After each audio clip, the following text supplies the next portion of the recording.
Hello, welcome. My name is Rudolph Okonkwo, and this is a special edition of 90 Minutes Africa, and we have a special guest with us today. Joining us will be Tony Nadi. Tony Nadi is the co-convener of Niners. He will join us, and we will talk with him for about 30 to 45 minutes. And then we will bring everybody in, and then we have a conversation with him and all the other topics of today. It's December 24th, 2022. For those in Australia, Merry Christmas. For those in Nigeria and all over the world, this is Christmas Eve. We're about less than, let me see, 12 hours or so to Christmas. And I thank all of you for joining us. And we are going to bring in Tony as soon as he's around. And I think he's in, but let me see. Okay, I can't find him yet. All right, so he will join us, and we're going to talk about several issues. But first, on the stories that we are looking at Emefiele. We are looking for our central bank governor. Disappeared on us, and report is that he's somewhere in the United States. They are looking for him in Nigeria. We don't know why he's running away and why the DSS is looking for him. We're going to talk about that. We're going to discuss that with everybody. We're also going to talk about the second topic is P2B. P2B is leading in the new poll that just came out. He's leading by a wider margin than the last one done in September. So we want to talk about what does that mean. And the number of undecided voters are now reducing by a wider margin too. So something is happening. We want to know your view, and this is your show. This is Have Your Say. So you have an opportunity to say what you want on this topic. The other topic we have to talk about is Atiku. Atiku just said in an interview that he will continue to run for president as long as he's alive. So he's not sure he's going to win this time, apparently. So, and he will maybe be the PDP's candidate for the next time. So we're going to talk about that and what does that mean. Of course, last week we talked about Simon Ekpa and the meeting he had with Igbo leaders abroad. So we're going to touch on it because, of course, the meeting has come and gone. We know that it didn't turn out the way the leaders that met with Simon thought it would, and Simon is moving on with his program and his idea, and part of what he's discussing is simply that there won't be election in the Southeast and that he will continue to declare sit at home whenever he wants to. So we're going to talk about that with our people. So, but first of all, we want to welcome to the show Tony Nadi. Tony, welcome to the show. We can hear you. Unmute yourself, Tony, if you. Right, thank you. All right, my pleasure to be here with you. Nice to have you. I'm glad you were able to make it. So this is how we start the show. You know, when we interview a guest, we start with the story of the day. Yes. Nigeria cannot find our central bank governor, Godwin Emefiele. Do you know where he is? Just the same rumors you hear, we hear. You know, they went to court. I'm sure the man will be struggling in his mind to interpret what had happened.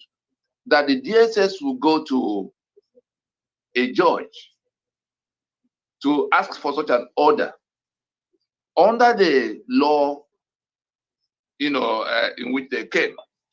If that judge had given that order, had obliged them, Godwin Emefiele will not see daylight for the first 60 days. Neither any member of his family.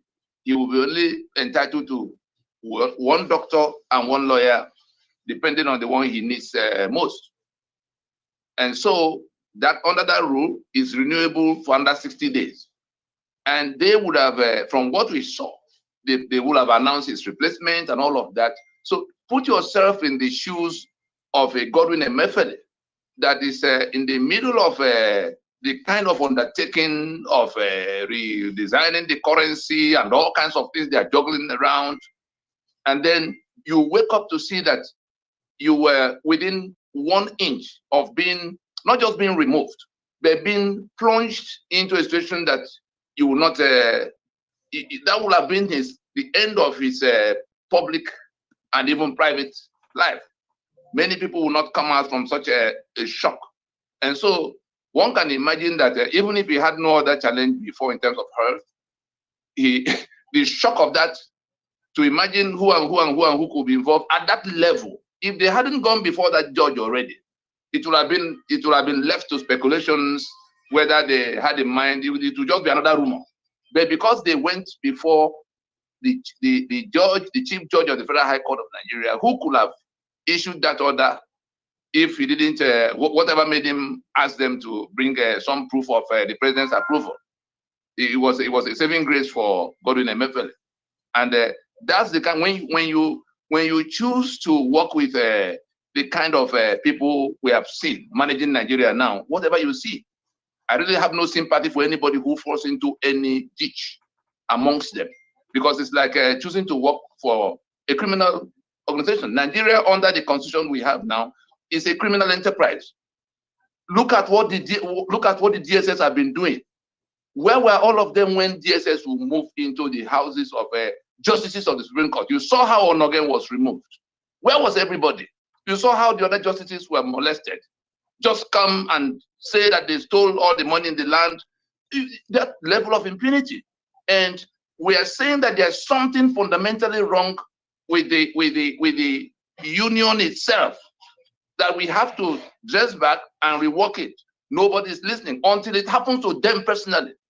It's a story for other people. And so we'll get to that. We'll get one to of the that. things look at EFCC, the kind of things they do. From the time EFCC was formed to now, if we were to plot a graph for what has happened with corruption, in what direction would that graph be going? Corruption is growing, impunity is growing. It shows that the government that will use this constitution as basis to fight corruption, because you can only work within what you have. This constitution creates corruption and protects comprehensively the principal beneficiaries of corruption.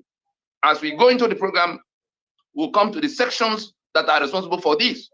And if you say you're going to, you came into power, boasting you are going to banish corruption, whereas the constitution you are going to have to work with actually creates corruption in black and white and comprehensively protects those who are the principal beneficiaries, the 37 men who control whose signature bring out all the monies from the treasury, 36 governors and the president.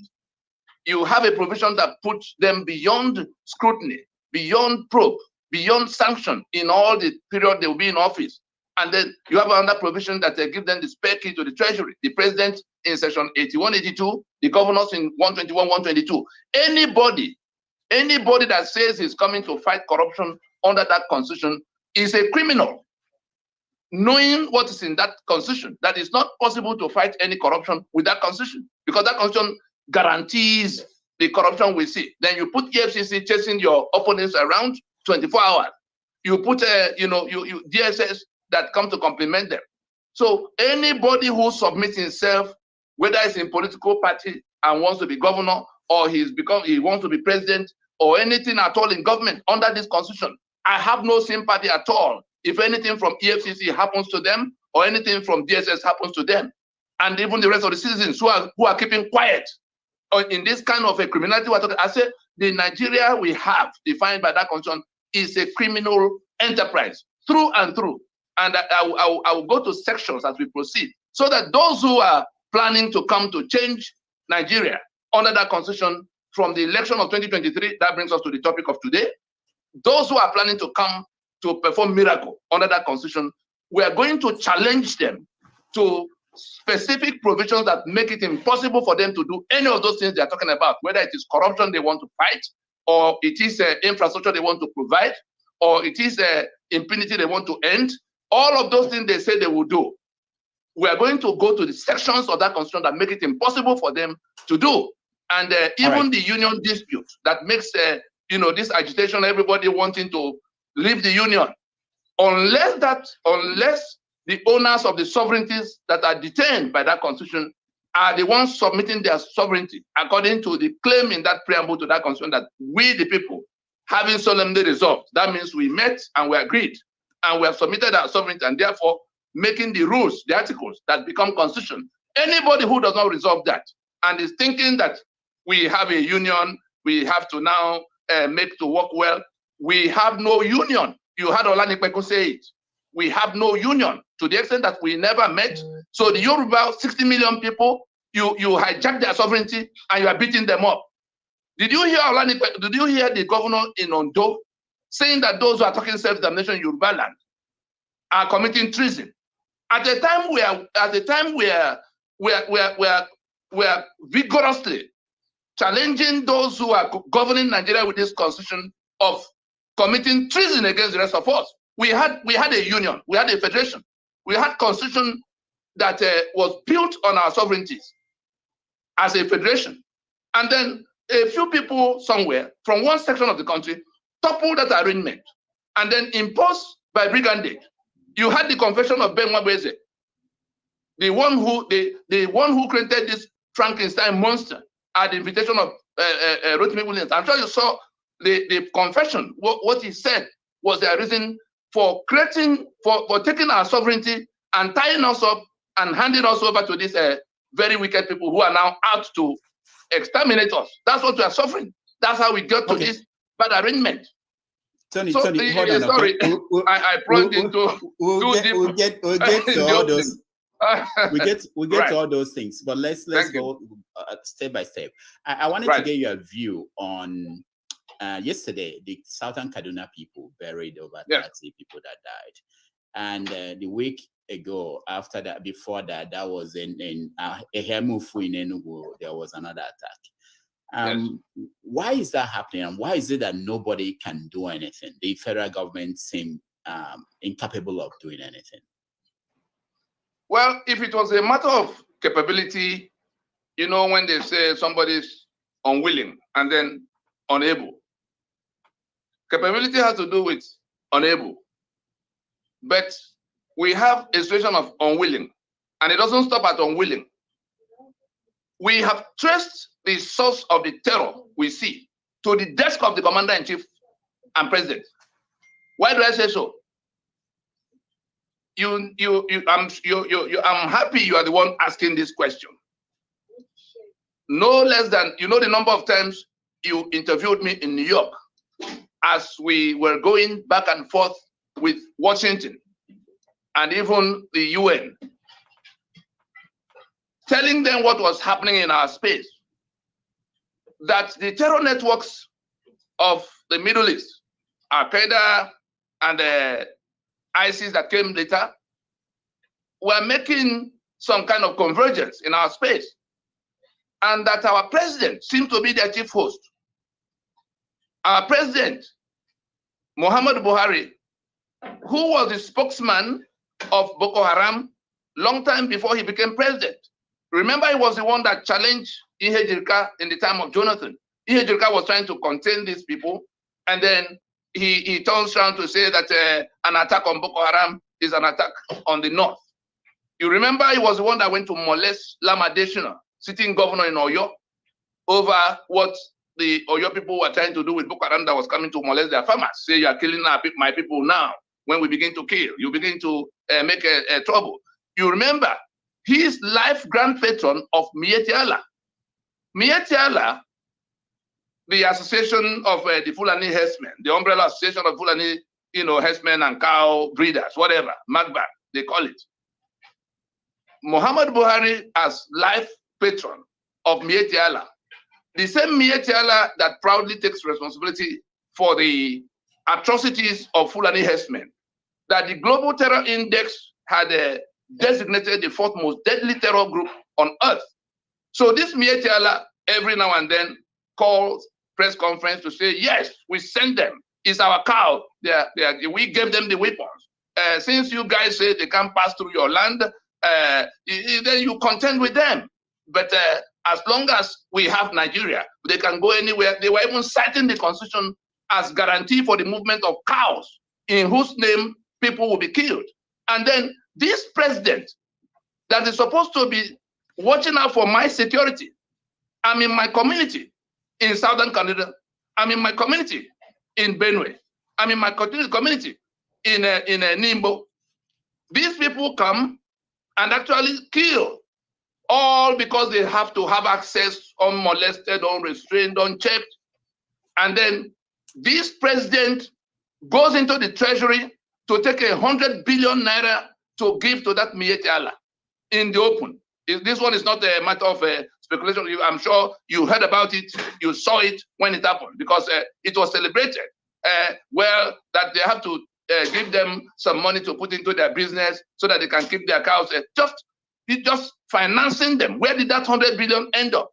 And you are Fulani. Fulani people are doing these things all across the length and breadth of Nigeria. There's no Yoruba person killing Ijaw people. There's no Ogoni people killing Chief people. It is Fulani that is killing all over the place. And you have a Fulani president who is commander-in-chief, and there's nothing being done by the military. There's nothing being done by the police. And you saw when Governor Samuel Otom, who is on the front line of that whole fire, reporting that there were there were soldiers who confirmed to him as the chief security officer in his space that they had capacity to do more, but that their commander-in-chief, they're superiors. And who is that superior outside this commander-in-chief? Because he can order everybody else to do something else. It is on account of all of this. And when you now join it with what the governor in Bauchi said about Fulani that belong here, you remember what's his name in Bauchi again, that said the same Buhari threw our borders open. You saw when he threw our borders open to say everybody can come without a visa. And then you saw the number of Fulani people that turned up. You saw the one that is in charge of the Pantami, that is very well known by the US in the cadre of Osama bin Laden and co. That is the minister for whatever communication, the minister for something, digital, in charge of our economy. database. Yes, in charge of our database. So my information, your information, all of the information of these 200 million people, and in the hands of this fellow that is on the record on the global arena as a kingpin in the terror business. That's the kind of minister your president will appoint. And then where has it left all of us? Everywhere is boiling. Everywhere is upside down. And no one of those people doing those things. You saw what happened in Kuje prison break. Who pulled the troops that should be normally in charge, that were in charge of guarding that prison, the area where the prison is in Kuje? Somebody pulled them out. Who could have done that other than the commander-in-chief, or in the very Abuja? And so these guys left the place, and then in a short while, many things began to happen. You saw the train terror attack. You saw the demands placed on the table by the people. The train, attack the terrorists that attacked that train. They said that there was an understanding. You remember the managing director of the Bank of Industry that they grabbed, who then got home to say, look, the people were promised something, and then it hasn't been done for them. That's what they want done now. It's not money. Somebody promised them your land and my land. In the period they were trying to push Jonathan out of office. That was what happened. Because if you research, I'm sure you remember the videos in that period when we used to go to TV almost every week to raise alarm about the things we were seeing. At the time they were coming to do that brigandage that brought this president to office, it was just by violence that they pushed their way to office, and they were promised what their demands in the train terror attack turned out to be from the mouth of the victim, who was later released, is that they were promised the lands in the place if the people got to power, how the lands would be shared out to them. You remember El Rufai that said he went to 14 different countries to give them money. People were killing people in your jurisdiction. You are governor. They are killing in Southern Kaduna. And then all you could do as governor was to come to report to us that you took money from the treasury of Kaduna State to go to 14 different countries to give them so that they don't keep coming and killing. That's all the response that the governor of Kaduna, who is known to be he was the closest associate of this president. They are all Fulani people, and it is Fulani people. They all felt proud to tell us that the Fulani that are doing this are coming from afar. There was occasion the warrant said that they are coming from Libya, all kinds of fairy tales. So you compromise my sovereignty because that's what you did in throwing our borders open and allowing these very hardened criminals and fighters to come in the name of African whatever. So put it all together.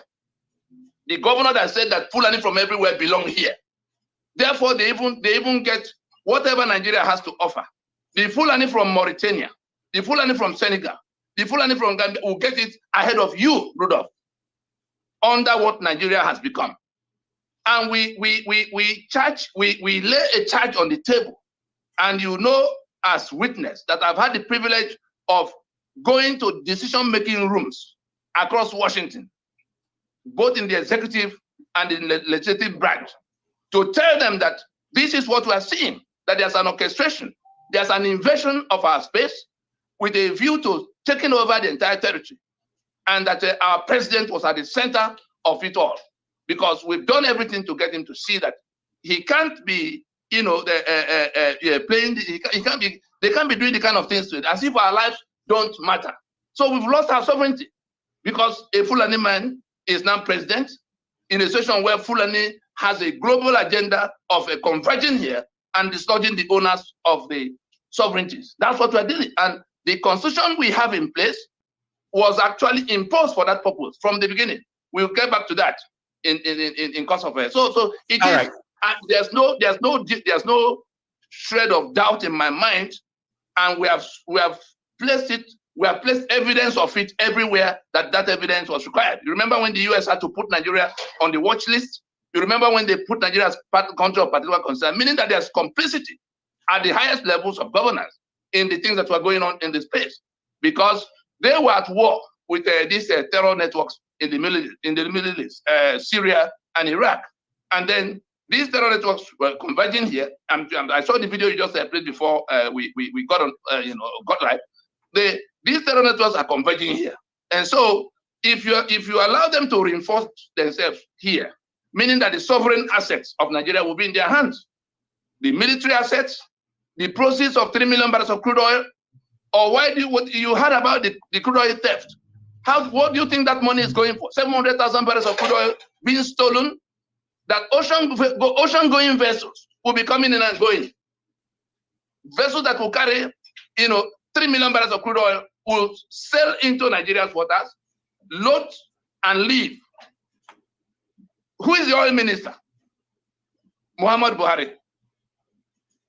Is there any documentation that will be done by NNPC concerning crude oil movement that does not come to the notice of the oil minister? Then there's the Navy that is in charge of our territorial waters. No vessel will come in. You know, I was in the oil industry and not from the flanks. I left from senior executive position in 1998. And so I know exactly how those things are done. Nobody can tell me any part of how it's up to the metering that is compromised right there in the field. I've been in all the export terminals, every one of them. I can tell you what's been going on there. And so this same oil minister is also commander-in-chief. Who else can ask the Navy to look away from vessels of that magnitude that will be coming and going? It's like saying that the Lufthansa that comes to the airport in Lagos or Abuja to carry 350 or 300 people, you didn't know how they came and how they left. And because, they are not documented, nobody knew. They're talking 9 years. I can tell you a lot more than 9 years. And look at the quantity. So where was that money going? Who are we going to hold accountable than the minister, the president and minister that is in charge of appointing whoever is going? Look at the kind of characters that have been headed in NPC under the watch of this president. Look at the heads of all the agencies that should have been, working together to protect the interests of the Nigerian side in all this game. The international players will come at your invitation, at your insistence. Therefore, we say it without mincing words, that the terror that is ravaging all the place is coming from a Fulani agenda, and that our president is at the heart of that agenda. Okay,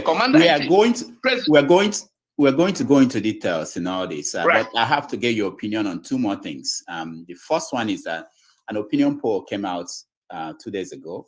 It had Peter Obi leading the presidential candidates. What do you think about Peter Obi and his quest to be president of Nigeria? Is that a solution to some of the problems? If we had a Nigeria to fix, if we had a Nigeria that was not disputed, and then we had this kind of candidate that have emerged, Peter Obi will not need to lobby anybody to come to campaign for him. Atiku Abubakar, whom we have engaged on this subject matter, Fulani too. Bola Ahmed Tinubu, who was a product of Nadeko that became Pronaco, that finally became Ninas. So there was no point from the time Tinubu became governor in Lagos that he was far from these discussions. So they both know what we are talking about. And then Buhari, you know, he was in not Buhari, of course, Buhari was part of the Fulani delegation that came to Pronaco. I'm just telling you that all of them, including Peter Obi, you understand, they know what we are discussing. And Peter Obi, if there was a Nigeria in place, Peter Obi will be everybody's choice. I had cause to say, within the first 2 weeks of his emergence as candidate, after he left PDP, I had cause to say publicly that from what has happened in the obedient movement, the PVC revolution that became obedient movement, that if elections were to happen on the basis of option A4, the type of election that Humphrey Mosu conducted in 1993, that Peter Obi will score more votes than all these other candidates put together. That position has not changed in terms of the number of young people, the number of people who are fed up with Nigeria, but who do not really know what the problems are, and who are thinking that one good leader will come and the problem will be solved. The fact that he's leading in the polls is no surprise to me. In fact, the gap is increasing between him and the other people. You can see how they are floundering, all of them. None of them has an idea of what to do. But what Peter Obi is offering is an economic solution. The problem we have is a political problem rooted in constitutional anomaly, damaged constitutional basis. I'm sure you had Olani Pekon in the recent interview where he said that the problem here is that claim that we have met and submitted our sovereignties into the union is a lie. We never met, meaning that we don't have a union in the recent. We're just being held at gunpoint. I'm sure you also had Professor Anthony Akewale, the one that was a vice chancellor in Dominican University in Ibadan, saying that it is a union at gunpoint.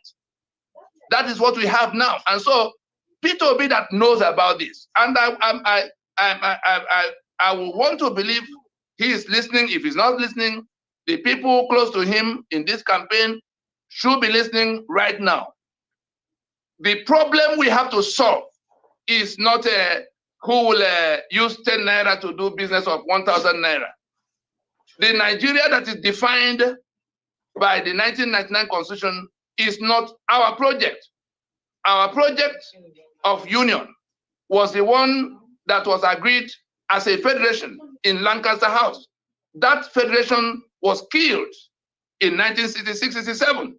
And the caliphate hijacked the carcass, and they've been marauding, killing, maiming, expropriating to date, and now imposing a dummy.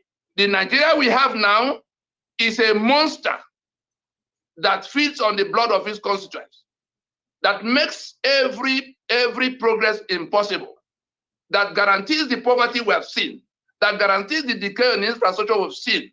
And so everything anybody has to complain about in Nigeria, starting with the killings and the corruption and the impunity and the decay in everything and the hopelessness and the poverty in which we have become the global capital, is flowing from that constitution.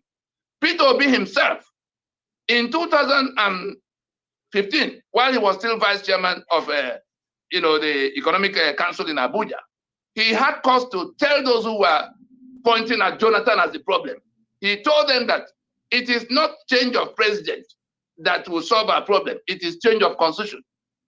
215. Then by 2021, you saw when he also said that the problem with Nigeria is that the engine is knocked, and that the search should not be for a new driver, a better driver, that it is for a replacement, an engine, or a new vehicle. And he was speaking as one who had, as at that time, come to the understanding that it is the constitution that defines what will happen here, and therefore we have to fix the foundation so that we can have somewhere to build this economy or this democracy upon.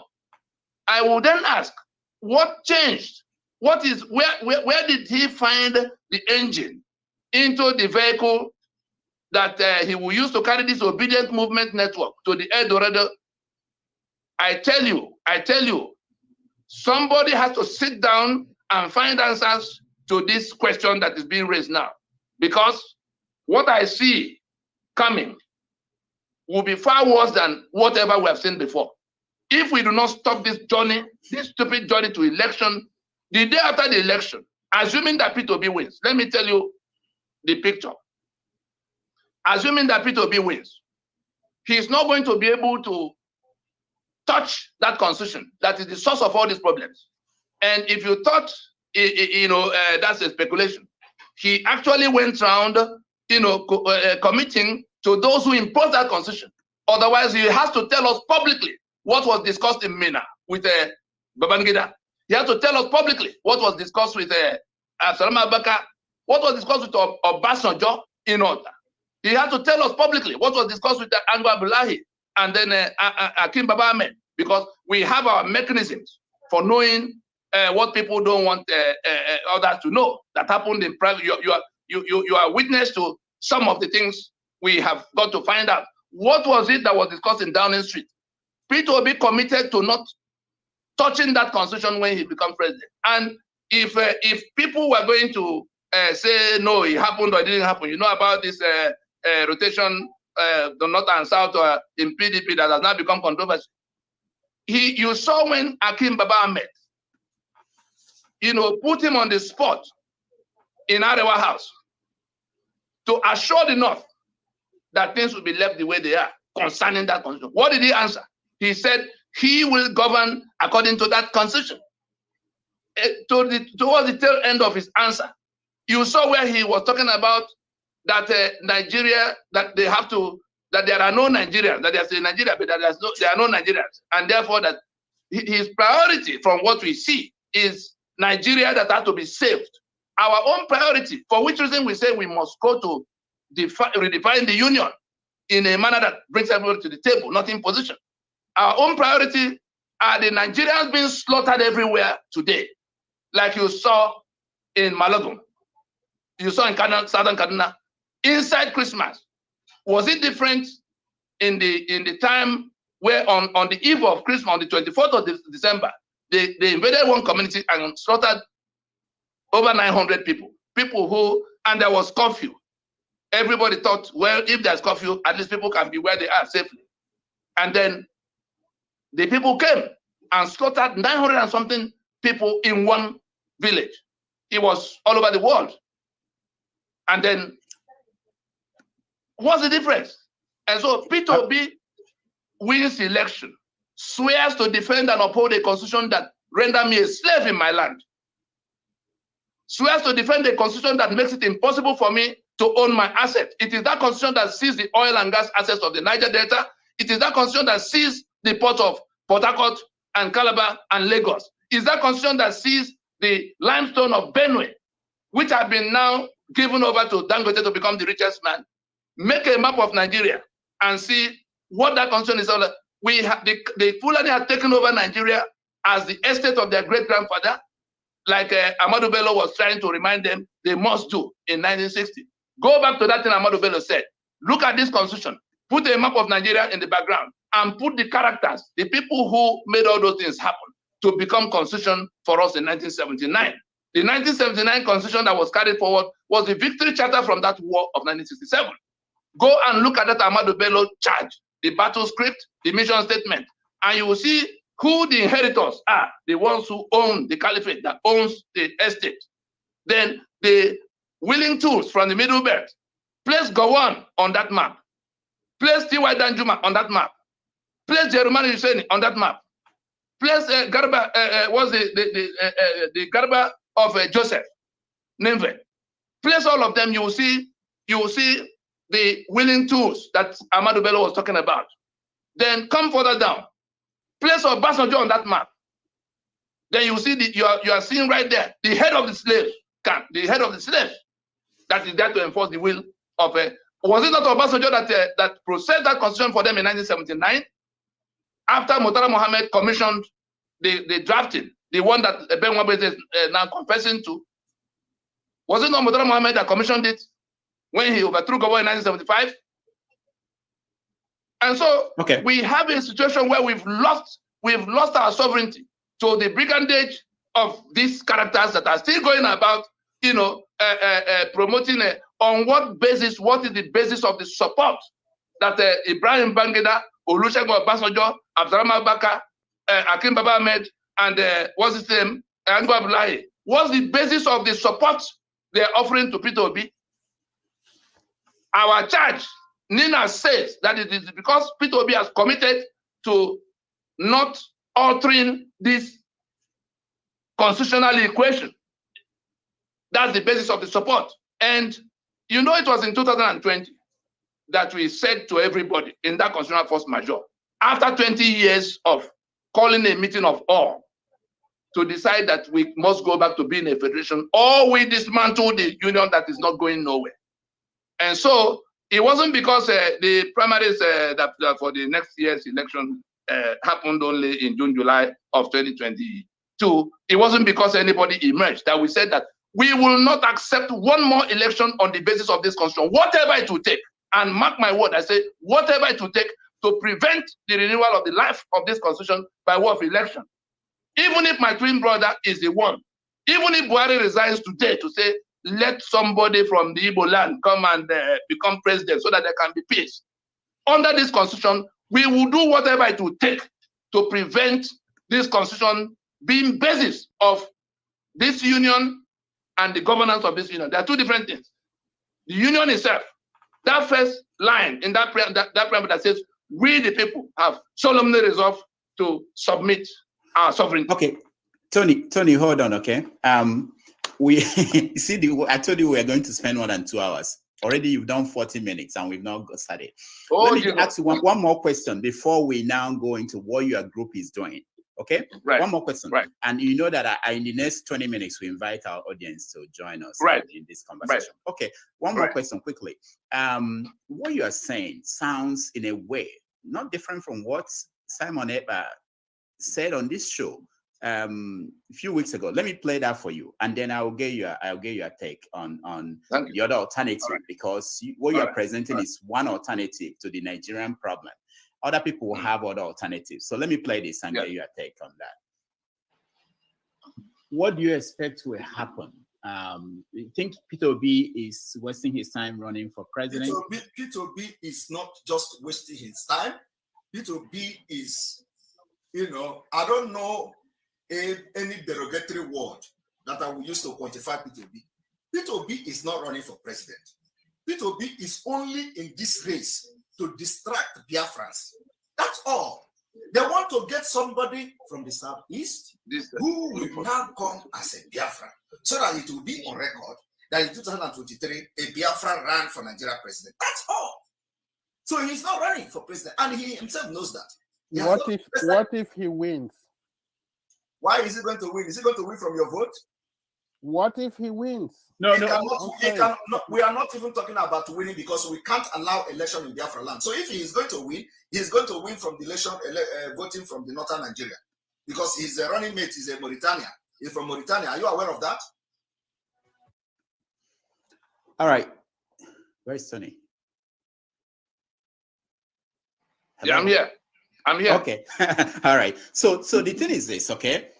People are looking at the country and they are feeling that things are not working. And the Biafran group, whether it's Nnamdi Kanu or Simon Ekpa, they also came to the conclusion that this is not working for them. And they're saying now there shouldn't be election in the Southeast, and that in fact they're making sure that saying that people should stay at home during that election. What do you think about their own solution? They are also trying to find a way around these problems you mentioned. Yes. I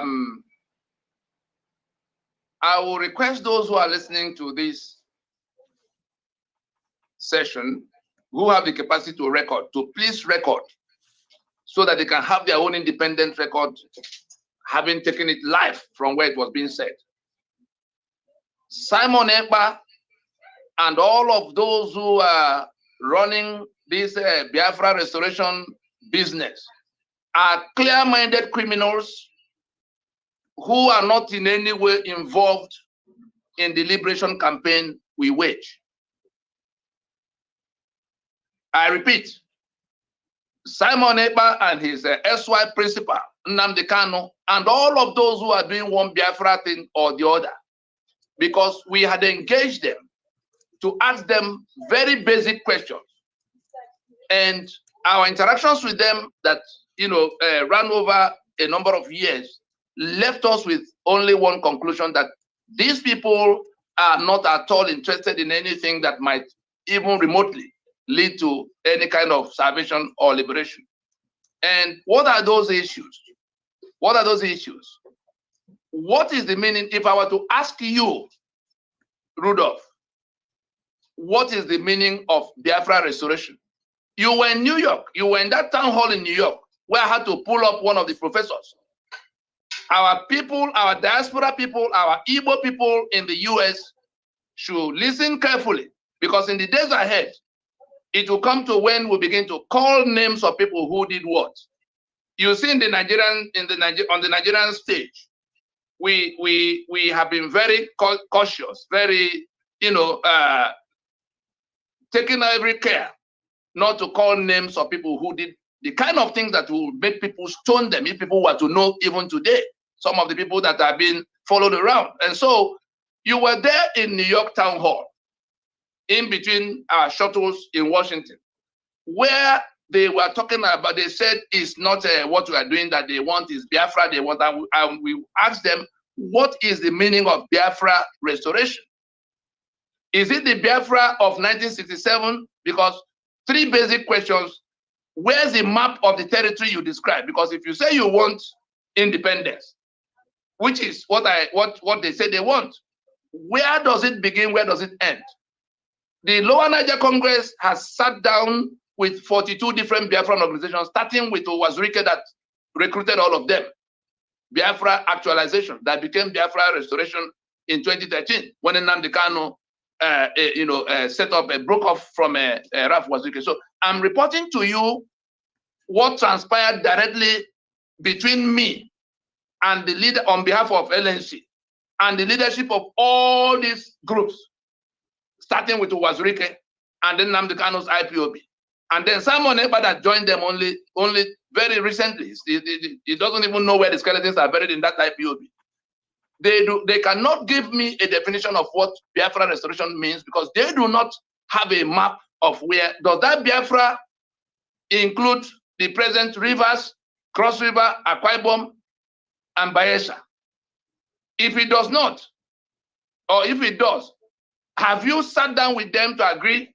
Those who did not come with you in 1967, have you sat down with them to agree? We placed an 8-point strategy to tell you how we came to the conclusion that this madness that is now costing us blood. You remember that we shouted all over the place, both in Nigeria and in the international arena.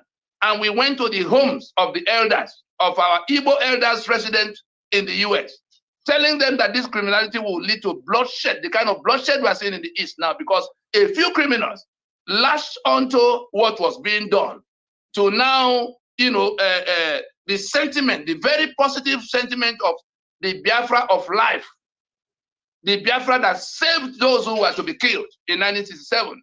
They have bastardized that name in saying that they are going to, I don't know what they are doing, and I came to the conclusion that they are criminals who are only interested in making money and making fame from the pain and misery of a people that are in distress. Those 8 points of strategy, that was the basis of our discussions with all of them, inviting them. We tried to invite them to bring whatever energies are available into the simple liberation strategy that we put on the table. Those 8 points start with the map of the entire place. We have a map of Nigeria, and we say we and other people are trapped here, and therefore, how do we get ourselves out of that prison? We are not the only ones. Ogoni is being slaughtered, Ijo is being slaughtered, Tiv is being slaughtered, Yoruba is not spared, Jukun is in trouble. You had Danjuma shouting, and so the nature of the problem is not the one you come and say, "Oh, give me Biafra." What is the meaning of the Biafra in the circumstance? If the territory you talk about is the one of 1967, then it includes the whole of Ijola, the whole of Ibibioland, Annan, Efik, and everything in between. And so they have no idea. And to be specific, since Simon Ekpa is a disciple of the Nnamdi Kanu, I don't know what their situation has become now, since they are now suing themselves, pretending that they were not in agreement. Everything he was doing was as directed, as agreed upon between him and his ex-wife principal, if he's no longer with them. But I take all this as shenanigans. They set out on the same mission to deceive our people with the propaganda of a totally meaningless Biafra restoration.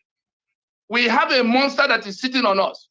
We have been able to dissect how that monster came about and the nature of what it's doing. The instrument that enables it to do it is that constitution. The people were not the only ones in that suffering. Everybody else that are trapped here in Nigeria also looking for salvation. And so we showed them a plan by which we had gone around to talk to all the other people in the trouble. Since they were all being killed, they've all been expropriated, their assets have been seized by Nigeria in that exclusive list you saw. And tell us where's the portion you are talking about? Assuming you are not interested in what happens to all the other people, tell us the portion. They do not have a map. And that position is still the same to this date. Not one of them can place a map on the table. Eventually, his principal, Nnamdi Kanu, went and put a map of 17th century, a place labeled Biafra. You know, there was Bight of Biafra in the waters that's now called the Gulf of Guinea. That was his own answer in the meeting I had with him in 2013. I consider it the Simon Ekpa does not exist. That's why talking about him is something of it's like going to discuss what rats are doing inside the gutter. It shouldn't take even 1 minute of our time. These are criminals. And so let me pin it down to the specifics between myself and Nnamdi Kanu at the time he left Wazirike in 2012. Our meeting happened in 2013. Those 8 points, the map of the exact map of the territory you're talking about, the discussions you have had with the neighbors, I mean, those who are not Igbo in that setting. You remember in 1967, all of the territories that have now become rivers, Cross River, Akwa Ibom, and Bayelsa today were part of that eastern region. Have you gone to sit down with them? The answer was no. In fact, in terms of map, Nnamdi Kanu said to me that everybody knows where Biafra is. That was his answer to my question of map of the territory. Because people were already being killed in Aba, on it, and other places. People who were made to believe that there's some Biafra that will fall from the sky. No map, no discussion with any neighbor. And on each occasion, on each of the questions, I placed on the table our own answer. This is the territory. There's a map of 1885 that has the whole of Midwest and Eastern region of 1965. That's of the pre-1966 Midwest and Eastern region. According to ethnic delineations, there was the Igbo territory that extended everywhere. There was the Ijo territory that extended everywhere. Those people are still in the places where they are. They are Nang Defit. It was that map, the Bini, Yoruba, the Security, ethnic nationalities to whom this sovereignty accrue and who are now desirous of having something different from what Nigeria imposed on them in their space.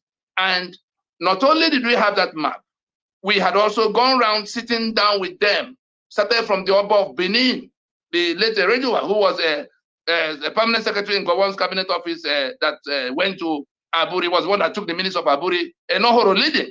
And at that level, they interrogated what was being proposed to remove the shackles Nigeria placed on all of them in something that could become a federation, a union. They discussed properly to work out their future with their neighbors.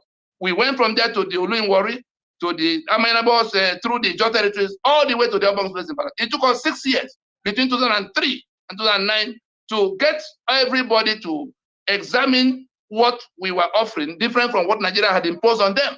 And therefore, they came along. That was how that Lower Niger concept came in. And looking at what the UN instrument is on the subject matter, it was these nationalities that were entitled to this, sovereignty we are talking about. The third item, the constitution by which Nigeria is occupying your space.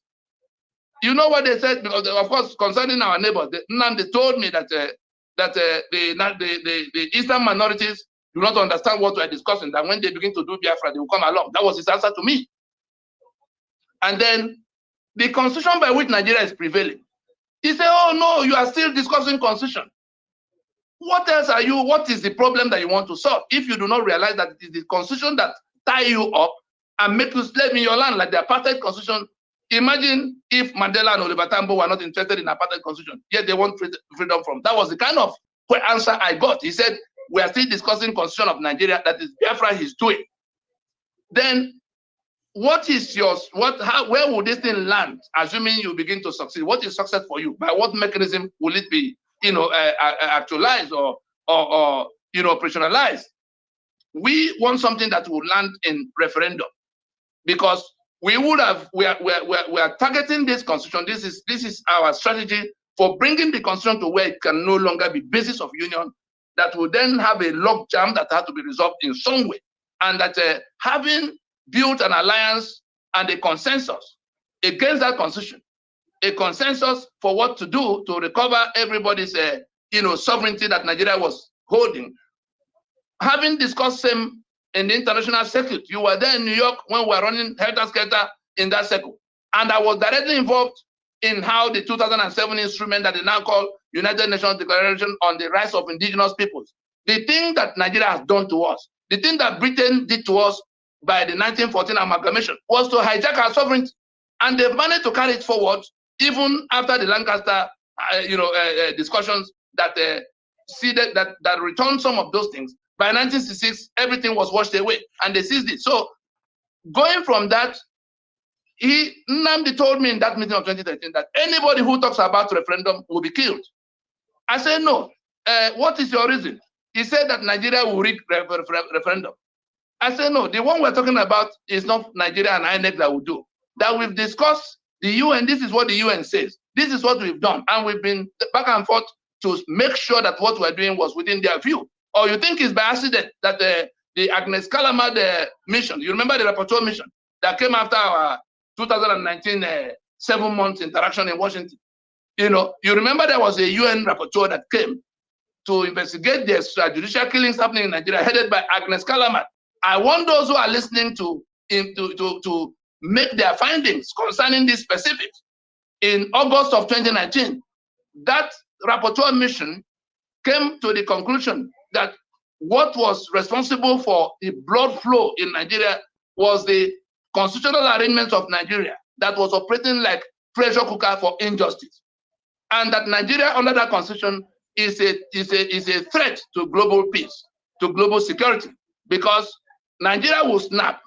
It's only a matter of time, and that if Nigeria of 200 million people will snap, that the global community will have an unprecedented refugee crisis to deal with. And so we were able to, make out something that could become a plan that will accommodate everybody, including the Fulani. We had a map of Nigeria to say we must have only, we cannot have a union in which human life is not held sacrosanct. The Sharia you impose in the 12 contiguous states, I'm sure you're familiar with the map, if you have that map of the NINAS, so that people can see. The Sharia you impose in your territory compromises the lives of everybody else in the union. And so it must be a union of sanctity of life. It must be a union of equality of all men, that all men are born equal. But in their feudalist worldview, where they say they are born to rule others, they do not believe that all men are born equal. These are now preliminary objections. I'm coming at this thing from the perspective of the Nigeria that had to be reconstructed to everybody's accommodation. And that's been the discussion since 1967 at Buri. What has changed now is that we have organized, we have mobilized a majority in that Nigeria that rejects the imposition you call the unitary constitution, 79 and 99, who are now in a position to enforce their right to self-determination because it's inalienable. It's not dependent on whether anybody in Abuja agrees with them or not. There is no Nigeria except we submit our sovereignty. All of those who are being held here against their will have a right to retrieve their sovereignty from that fraud of 1999. And we have done everything to bring everybody to the table. When we convened PRONACO, in 2005, 2006, Muhammad Buhari was part of the Fulani delegation that came to that PRONACO. We had all the nationalities present. Yoruba came as Yoruba, Ijo came as Ijo, Ogoni came as Ogoni. We told everybody, look, the British have left. The soldiers have left. The Nigeria is not working. Are we not able to sit down and look at everything, and solve the problem instead of allowing the problem to consume all of us? Enohoro being the chief convener, Wole Soyinka being a co-convener. And we worked at it for two. Obasanjo, that was the one that imposed that constitution on their behalf in 1979, whoever is working for, went on national TV to say we were committing treason if we called a meeting of the owners of Nigeria without government standing in front. But we've been waiting for you since 1967. What have you done other than moving the goalposts left and right and worsening our condition, tightening up our the shackles, and placing 68 items on the exclusive list that now make us spectators in our space? And so Obasanjo went on national TV to say that we were committing treason if we carried on with that PRONACO conference. Of course, we ignored him when he saw the kind of people that began to turn up. You were going to arrest Ojukwu, you were going to arrest Sisi Ono, you were going to arrest Soyinka, you were going to arrest Buhari was part of the Fulani delegation. Sayyid Abubakar, that is Sultan in Sokoto, was in the military at the time. He was part of that Fulani delegation that came. And we had everybody present, and we took this very difficult question of, do we want to continue in this union? And if yes, on what terms? And we were at it for 2 years. The US sent to observe a mission. European Union sent to observe a mission. The task of collecting the grievances of all of the nationalities fell on my committee. And then we worked out all the areas of agreement and the areas of disagreement. 29 questions emerged for what people will want answers that will be generated from discussions. For 2 whole years, we sat in plenary in Lagos, sat in plenary in Port Harcourt, sat in plenary in Enugu. In fact, in our Enugu plenaries, Ojukwu and Nohoro and Soyinka, alternated in chairing the Enugu plenaries. Nneamodo, who had been twice minister, was the moderator. He was the one, how you moderate an event. Nneamodo was the moderator in the PRONACO plenaries that took place in Enugu.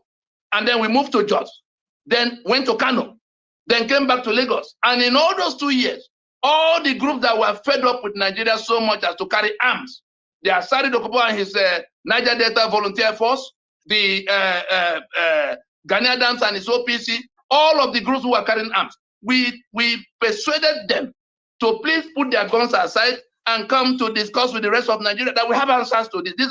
These are constitutional grievances that could be resolved around the table. And so they came.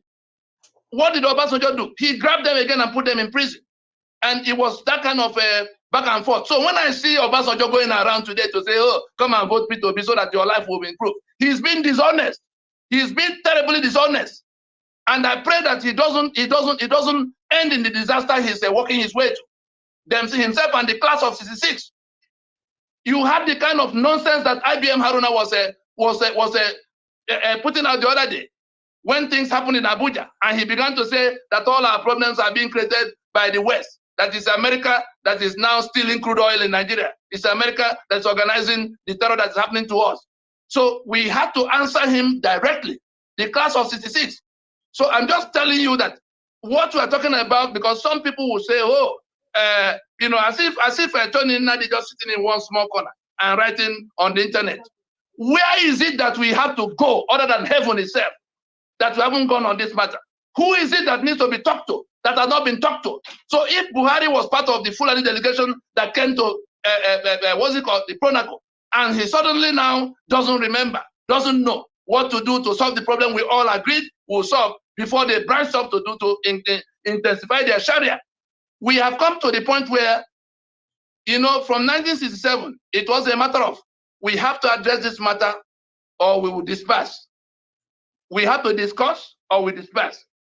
But from the 16th of December in 2020, when we finally rolled out that constitutional force majeure to enforce the consensus that took over 20 years to build, it changed to something else. It's now, we must now disperse except somebody is able to set up something that becomes a meeting.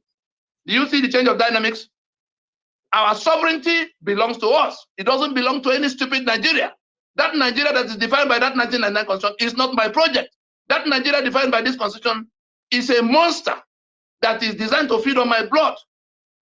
I owe it a duty, an urgent duty to myself and all of those who come after me to put that Nigeria to death. And that's what we're doing. That constitution is gone because we have gathered all of those whose signature have been implanted against their will in a document that enslaved them to say, let us do this joint jailbreak. And we're in the midst of it. The people who are going to election, let me tell you what they're doing. The caliphate, there's a caliphate agenda, there's a Fulani agenda. And if you want to understand it, go back to Ahmadu Bello in 1960, October 1960. You will see what exactly he decreed. He said that the new nation must be Nigeria, must be an estate of their great-grandfather, that on no account will power be allowed to leave their space, to leave their hands, that they will use the minorities of the north, that's the one you call Middle Belt now, as willing tools, and the south as a conquered territory, never allow them to rule over us and never allow them to have control over their future. Parrot newspapers of October 12th reported it in 1960. That's the week of independence itself. And what was he celebrating? If you remember, in the 1914 amalgamation, the only people that knew that they were going to bring everybody together were the caliphate. You know, they got here in 1804. They were here before the British came here.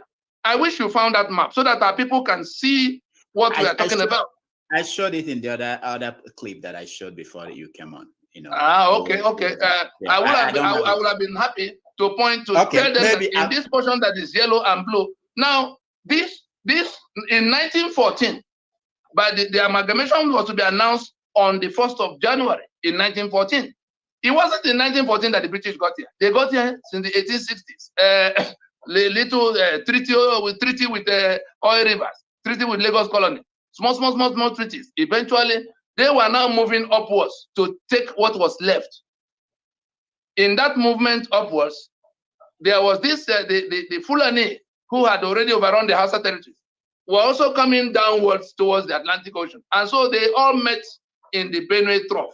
That is the place you have a Benue here and Niger State on the other side, the Kwara Benue axis.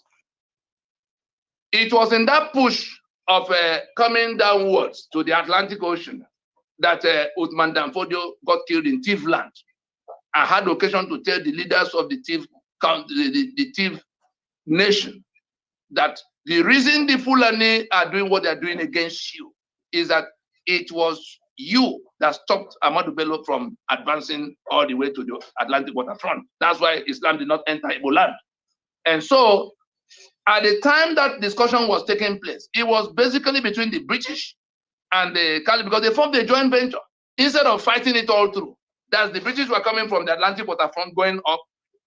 You know, the Caliphate was going, Fulani Sokoto Caliphate was going, you know, downwards, aiming to reach the Atlantic waterfront eventually.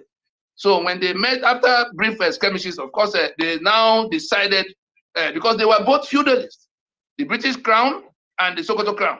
They then decided to join together what they had conquered, what they had gotten by some kind of deceit, because trading treaties soon became protection treaties. And by the time these discussions were happening, they didn't go back to the people they took the sovereignties from. The British that signed treaties with all these southern territories didn't go back to them. They now consolidated all those, those treaties to become the territory that will become the Nigeria without any further reference to anybody else. And so it was a joint venture between the two that we will eventually leave. But by the time you will leave, well, you are going to be our agent. So they packaged Nigeria to be in the hands of the Fulani from the first day. You know, I've shown you in New York, and people who want to interrogate this can go to our website and see the documents of what we got from the British archives concerning what they did that became 1914. So the British actually tied us up and handed over to, you remember the Lord Harcourt, the one that was the secretary for the colonies. In the telegram, whatever they call the communication of the time, where he was being asked, what is this thing you want to do in this territory? Because they were hiding it. It was on Boxing Day, December 26, 1913, that a German newspaper leaked the information for the first time that the British was going to, lump together these opposing civilizations, if we have to describe it properly. And look, Harcourt was now being asked. He said that yes, that they were going to conduct a marriage between the southern lady of Mainz, that is betrothing the south to the north. The south is described as at that time as southern lady of Mainz to the well-behaved but poor northern suitor.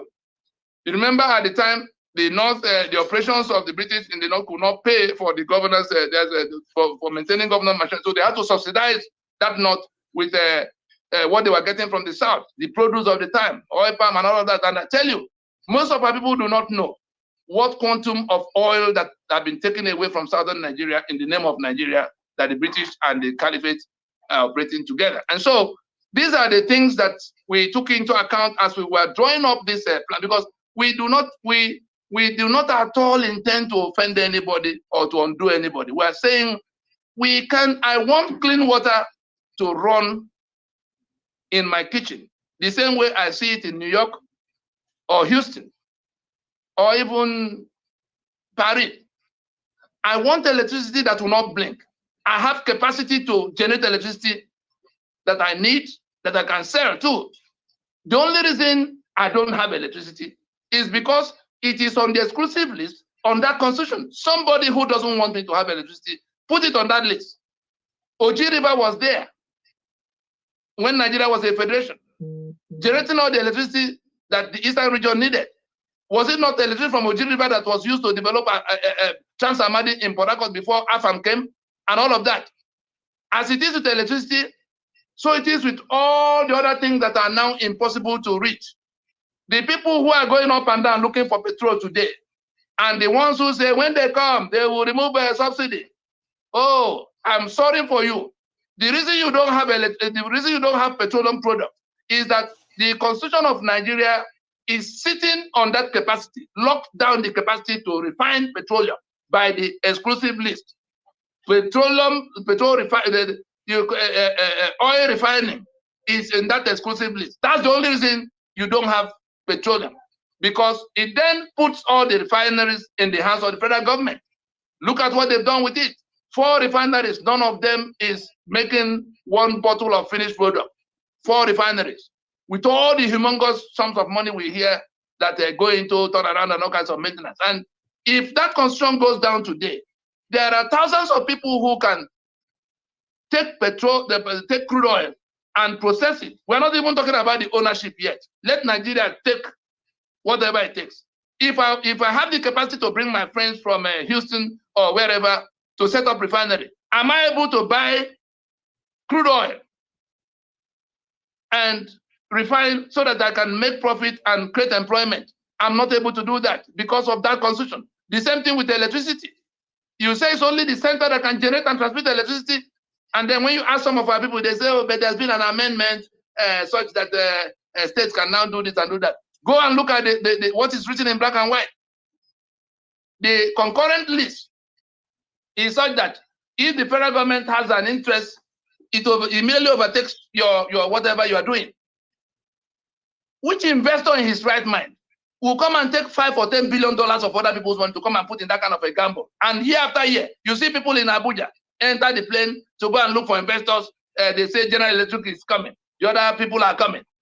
Why is it that none of them has put down any investment in all those states? You tie down Nigeria with that constitution. Whatever it will take to take down that constitution, whatever it will take. For the same reasons, Oliver Tambo, Nelson Mandela, Governor Mbeki, Winnie Mandela, and the rest of them decided that apartheid constitution will not be basis of their society. Those are our reasoning today. What's the difference between apartheid constitution of South Africa and this atrocious constitution that is imposed on us in 1999? The only difference is that in South Africa it was the Boers. In Nigeria is the Fulanese. South Africa was even better than us, that because the people who were doing apartheid were actually developing. They had something to. They were building a society. As London was being built, Johannesburg was being built. But who are the ones who are holding us down here? Our ordeal started in 1914. Their own started in 1910. But all the principles are the same. That white skin, stranger, minority will now become the owner of all the lands and all of what is contained in sovereignty, against making the owners slaves in their land. Are Yorubas not slaves in Nigeria today? Are just not slaves in Nigeria today? I'm talking about populations of 50 million, 60 million people scattered all around, and a group of nomads who have managed to find their way here and shot their way to government house are sitting on top of these 200 million people, making life impossible. You move around, I move around quite a bit, and you see Nigerians that are running away from what is it that is chasing them in Nigeria other than this atrocious constitutional arrangement.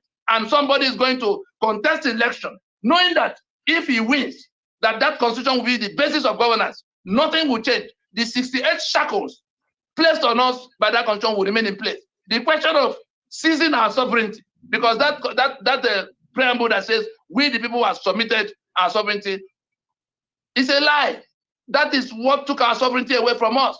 I'm not interested in whoever is coming to repair roads or to build water or to build school or to save money from corruption. I'm not interested at all. If my twin brother is that person that will swear to defend and uphold this constitution, I will use the last bullet in my rifle on him. If I have my twin brother who is prepared to swear to defend and uphold this constitution because he has won election, and I have the grandchildren of Amadou Bello or Uthman Danfodio on the other side, I will not expend that one bullet on any of the grandchildren of Uthman Danfodio because they are trying to preserve what their fathers handed to them. I will expend it on that my twin brother who is prepared to hold me down for this enemy to exterminate me, because they already expropriated me. I'm no longer the owner of oil and gas in my land. I'm no longer the owner of my port. I'm no longer able to generate electricity for myself. I'm no longer able to provide security for myself. Look at what is going on in Eastern Nigeria today. Look at the killings going on. Because Nigeria wants it to be so. What is that Nigeria? Let us define it. Otherwise, there's no Nigeria anywhere. It is Fulani federal government. It is Fulani NNPC. It is Fulani army. It is Fulani INEC. Everything. Those who own these sovereignties are not going to take it one more round. And those from the south and middle belt who are going with them into these elections, we have shouted it long enough. That's why we're not talking to them. And they're throwing up a stupid, very, very stupid statistics all over the place. And I'm sure those who read Animal Farm will understand that statistics does not solve any problem.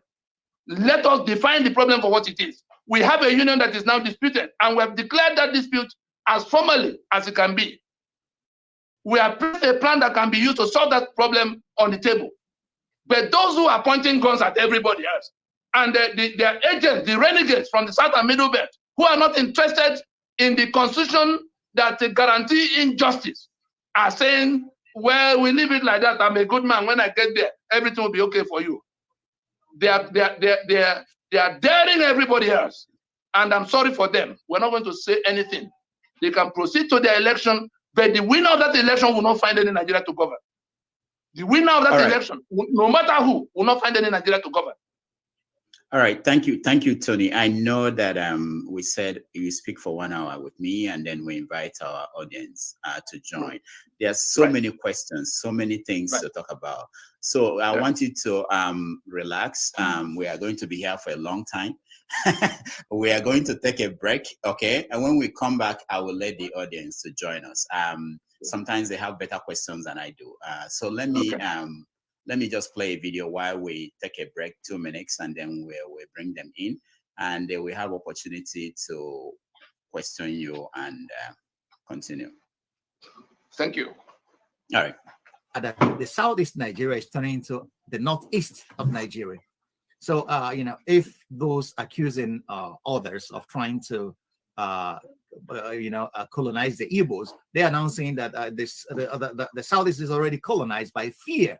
There's a climate of fear reigning across board because people are no longer willing and able to travel. We have kidnappers, and we have those, the military and the police, who are equally afraid of confronting these kidnappers, or who are accused of working in cahoots with them, because there have been reports that kidnappers are 5 meters away from an army checkpoint, and they do whatever they want to do and then get away with it. So if that could be the case, there is this suspicion that they are working together.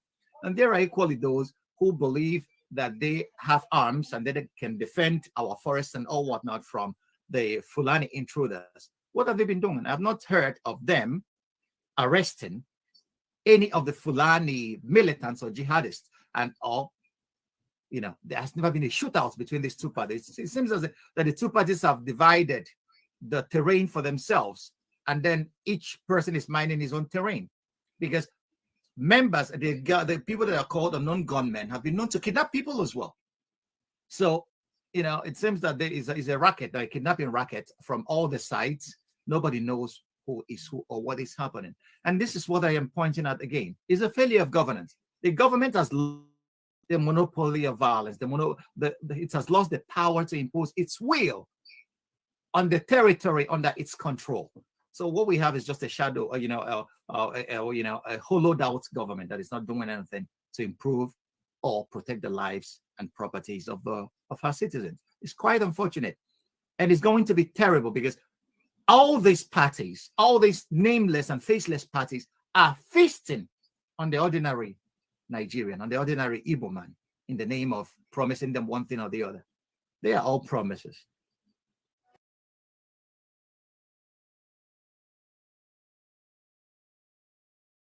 All right, welcome back, everybody. We are now going to open it up and get our audience to join us.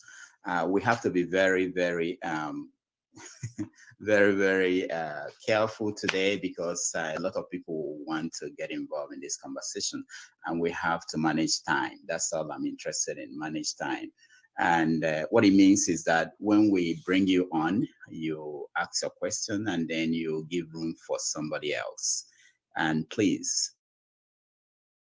I always say, please make sure you just a question, and be make sure you no insults. Where this is a serious show. This is not your typical Javier say where people just say anything they want. We want people to be take on issues. What are the issue? Your question for our guest, and you have to know Tony is our guest, and it's a privilege to have him and to be able to have a question for him, So I'll bring people in, and please turn on your camera if you want to be part of this. If your camera is not on, now we have to get rid of you. Osi, welcome to the show. Oh, thank you so much, Rudolph. Stephen, welcome to the show. Mr. Scribe, welcome to the show. Ovia, welcome to the show. Ofokaja, welcome to the show. And Professor Ekele, welcome to the show. All right, so I will start with Tony, I don't know. Do you want to take 2, 3 at a time or 1? You know, it's faster if you have a pen and we take 3 at a time. But whichever one works for you. If you want one person, but make the answer brief so that we can get as many people as possible involved. Yeah, I think we can go one at a time. Very brief.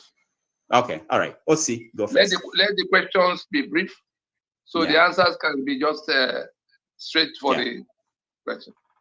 Okay, Osi, you are first. Oh, okay. Hey, Tony. Thank you so much for that very brilliant presentation. I actually have, seen your name thrown around, but I've never. Sorry, go ahead. Can we mute our phones? Yeah, go ahead. So, Osi, go ahead. So I've heard your name thrown around, but I've never had the opportunity to listen to you and, see what your perspective is the way I've seen it today. And I must say that, I'm wowed by your intelligence, your passion, and most importantly, the courage of your conviction. Now, I do agree with a whole lot of things, a whole lot of things that you say. And particularly when you talk about the fact that for us to move forward, there has to be a consensus, by the ethnic nationalities that, makes up Nigeria. And I'm glad, and I really, really encourage, I'm really encouraged by the work you've done with your group, regarding that. Now, whether you call it referendum or restructuring, a lot of people are actually in tune to that. Even Nnamdi Kanu and his IPOB, I think they've always been gunning for a referendum, No, hold it. I just narrated to this audience that I had a 4-hour meeting with him in 2013. And when I talked about the mechanism for landing this freedom they're looking for, because he was with Wazirike up to the time they fought. Now, he told me in that meeting that referendum, anybody who talks about that, it is conquer and occupy. That was the language he used, because referendum will be rigged by Nigeria and his friends. That's what he told me. It was only after he got into trouble and we managed to get him out. You remember he was arrested in 2015. Mm-hmm. I'm sure you are not aware that my name is on that court order that granted him unconditional release by Justice Ademola. I went at my own cost, uninvited.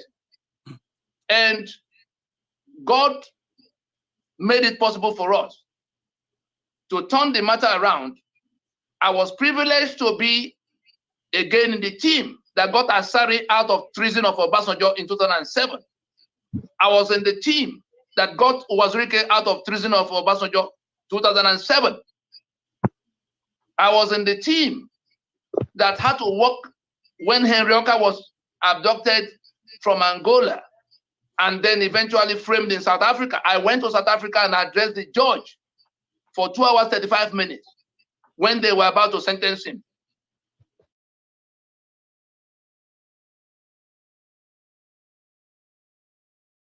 Valor Christian College wants you to become a world changer with a 4-year fully accredited Bachelor of Arts in Christian Ministry.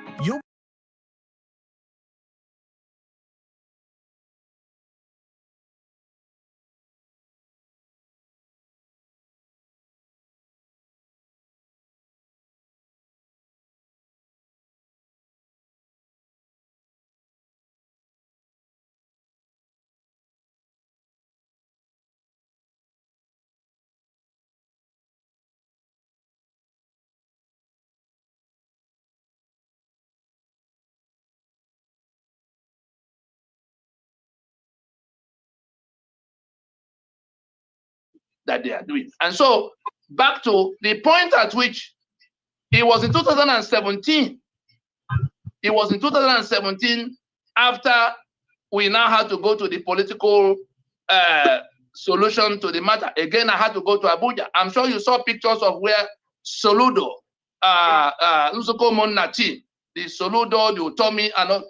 Again, it was at my expense and at great risk that we had to go to Kuje to initiate what became that release of Nnamdi Kanu. It was from that point deep into September in 2017 that it was in that meeting that happened inside Kuje prison with Soludo, Utomi, Ferdinand Dago, and a number of other people, like 14 of us. It was in that meeting that Nnamdi Kanu agreed for the first time he will come towards what we prescribed since 2013 to him, which is referendum.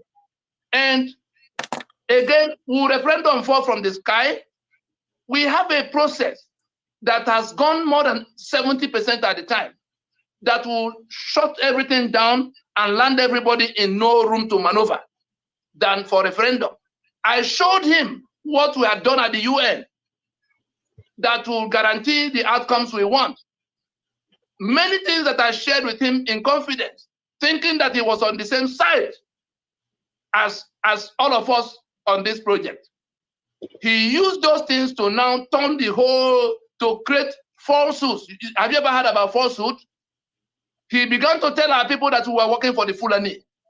He began to tell our people that it is a new Nigeria that we are building, how to make Nigeria work a little better. He began to tell them about the constitution we want amended. Falsehood that was known to him to be falsehood. And it is costing us blood now. At the time he was doing this,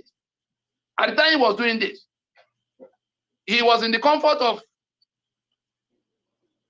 overseas and safety of overseas. If we had attempted to answer him,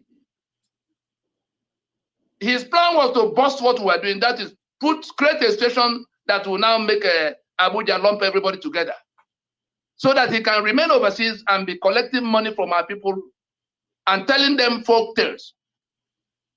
I'm sure you will not believe that to this moment, nobody from not Nnamdi Kanu, not anybody from his team had met with any official of the US government to this date.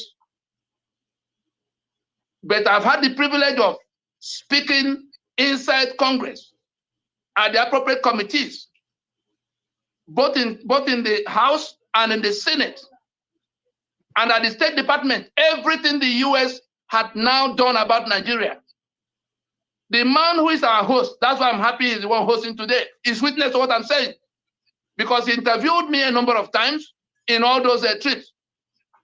In 2019 January, the same people who were dealing with our matters had called to tell me that they had investigated what we were doing and have assured themselves that it had nothing to do with the scam they call Biafra restoration.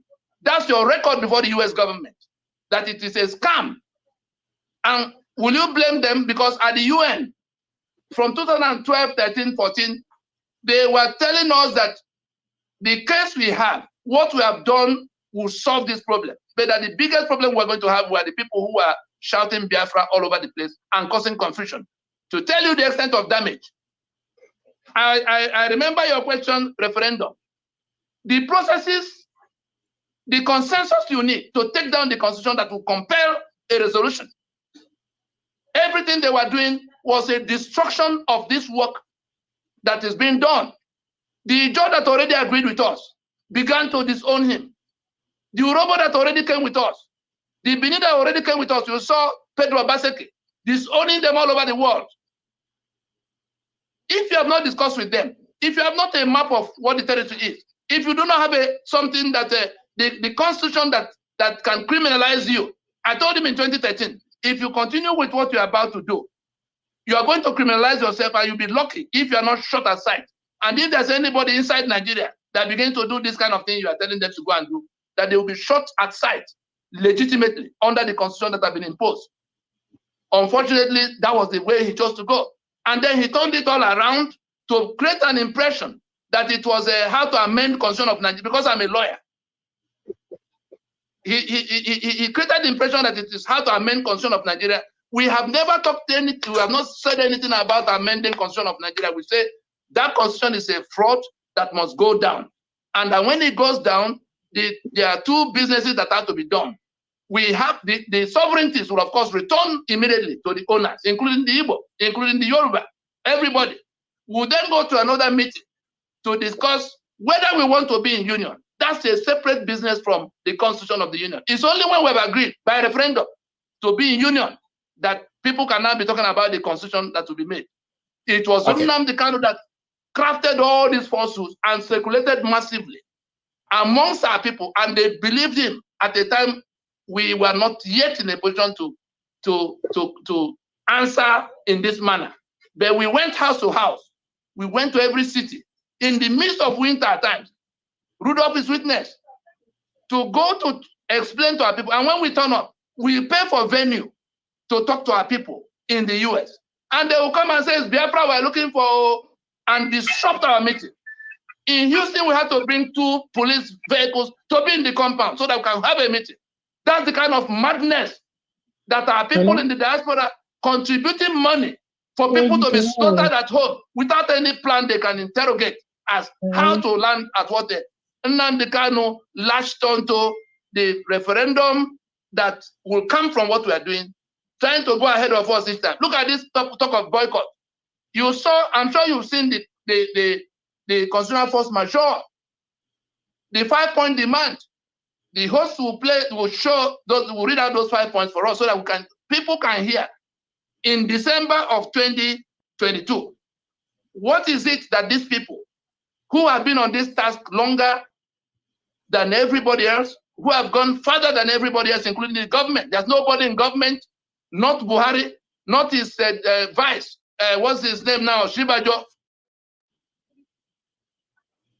who was sent in June of 2019 to come to tell lies in Washington that no killings were taking place. Or Shibajo was Attorney General in Lagos when Tinubu was a governor, as we were doing Pronaco. The one that is, what's his name, the one that's works minister now, was Chief of Staff, Fashola. The one that is lying for them now, Lai Mohammed, was the one that handed over to Fashola. Every one of them in Abuja today had been involved at one time or the other across the last 23 years in discussing this matter. There's nothing I've said in this meeting that Buhari had not been told eyeball to eyeball. Nothing at all. Okay. He came to tell us he wanted to become president so that he can implement the consensus we have generated in Pronaco. Myself, himself, and Enohoro, door locked. Oga, this matter cannot be resolved by you becoming president. This was 2007. Myself, Buhari, and Enohoro in the room. I locked the door because the door was closed. He came with 29 people, all these people who are still hanging around him. Sir, the reason you can't do it is that when you become president, you will only be president. There will be 36 governors who equally won election. At what point are you going to call them to a meeting to say that the 36 states are no longer in place? The senators who have won elections, because the reconstruction, you know how a building is reconstructed when the foundation is damaged and you can't build on that building anymore, which is the situation with Nigeria. So at what point are you going to call them to dismantle what is there and then go into a process of what will replace it? Because there will be discussions, there will be referendums. Because from where the angle we were coming, they didn't understand what we were saying when we said the constitution is a fraud. We went to court in 2007. I had 10 plaintiffs. I was the one, it fell on me to file that suit after we tried to get some of the more senior lawyers to come and stand in front. Ben Wabweze, who was the one that crafted this Frankenstein monster. And Enohoro and Co wanted him to be part of the team that will go to court to say, we have no constitution. I was sent to meet with him. I had crafted what we were going to file. But our leaders at the time, which include Anthony Enohoro, Chukwu Emeka Odumegwu Ojukwu, Wole Soyinka, CC Ono, Bankole Oki, senior advocate. He was the chairman of the board of senior advocates until he passed on at age 90, not too long ago. Bishop Bonigi in Akure. These are the kind of plaintiffs that were ready to put their names down for how we go to court to say this constitution is not of us and cannot remain basis of union. The international community paid attention. The only people that refused to pay attention are our own people. Because it eventually fell back on me after I had gone to sit down with Ben Wabweze in his Lagos office to ask him, if the federal government of Nigeria were to hire you to defeat this case, what will be your approach? Because he was the most celebrated constitutional lawyer in the continent at the time and writing profusely. Eventually, he declined. He agreed with me in that meeting. I'm able to say that now. You can see how long ago it happened. I've never had occasion to say it in public, but I'm sure you saw an article that's been going around recently about what was their motivation for drafting the kind of constitution that is worse than apartheid. It was him that did it. And he had an opportunity to be part of how it will be untangled to free the black man from bondage. Even our people in the US, the ones that are the great-grandchildren of those who were taken away by slaves and the ones who flew by themselves 40 years ago, everybody is damned. Everybody is a slave until something happens to unshackle us.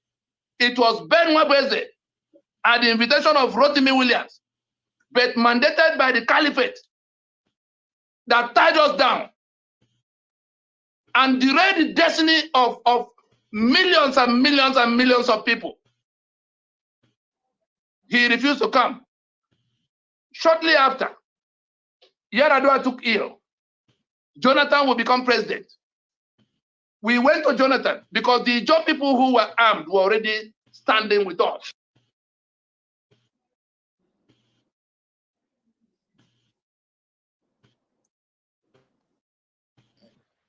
So Damages, since you are muted. Let's go and look for Emefiele and forget this guy. Dr. Damages, it seems you are muted. We can't hear you. Okay. There are more important to talk about. Let's go and look for Emefiele. Okay, thank you.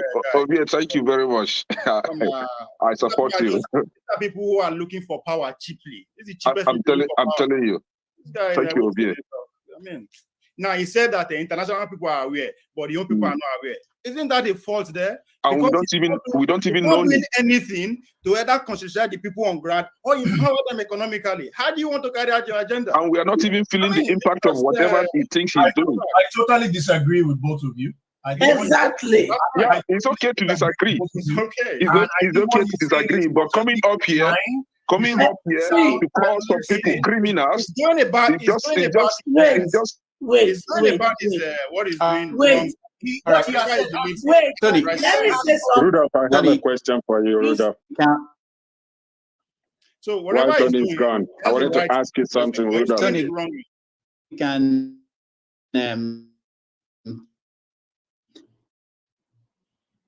you see how? It seems Dr. Damages is using UK internet today. UK Wi-Fi. Not a hear you. Dr. Damages is on Obedient Network today. We are not hearing you. Hold on, guys. Hold a long day. I mean, we have 8 hours. Hold on, guys. Everybody. I have to get. All right. Okay. I stop. We want to make room for Tony to join us. This is an attack. Maybe this is Pantami. Okay, sorry, Tony is back. Now, if you're village people, they okay, Tony is back. Yeah, and the Fulanis.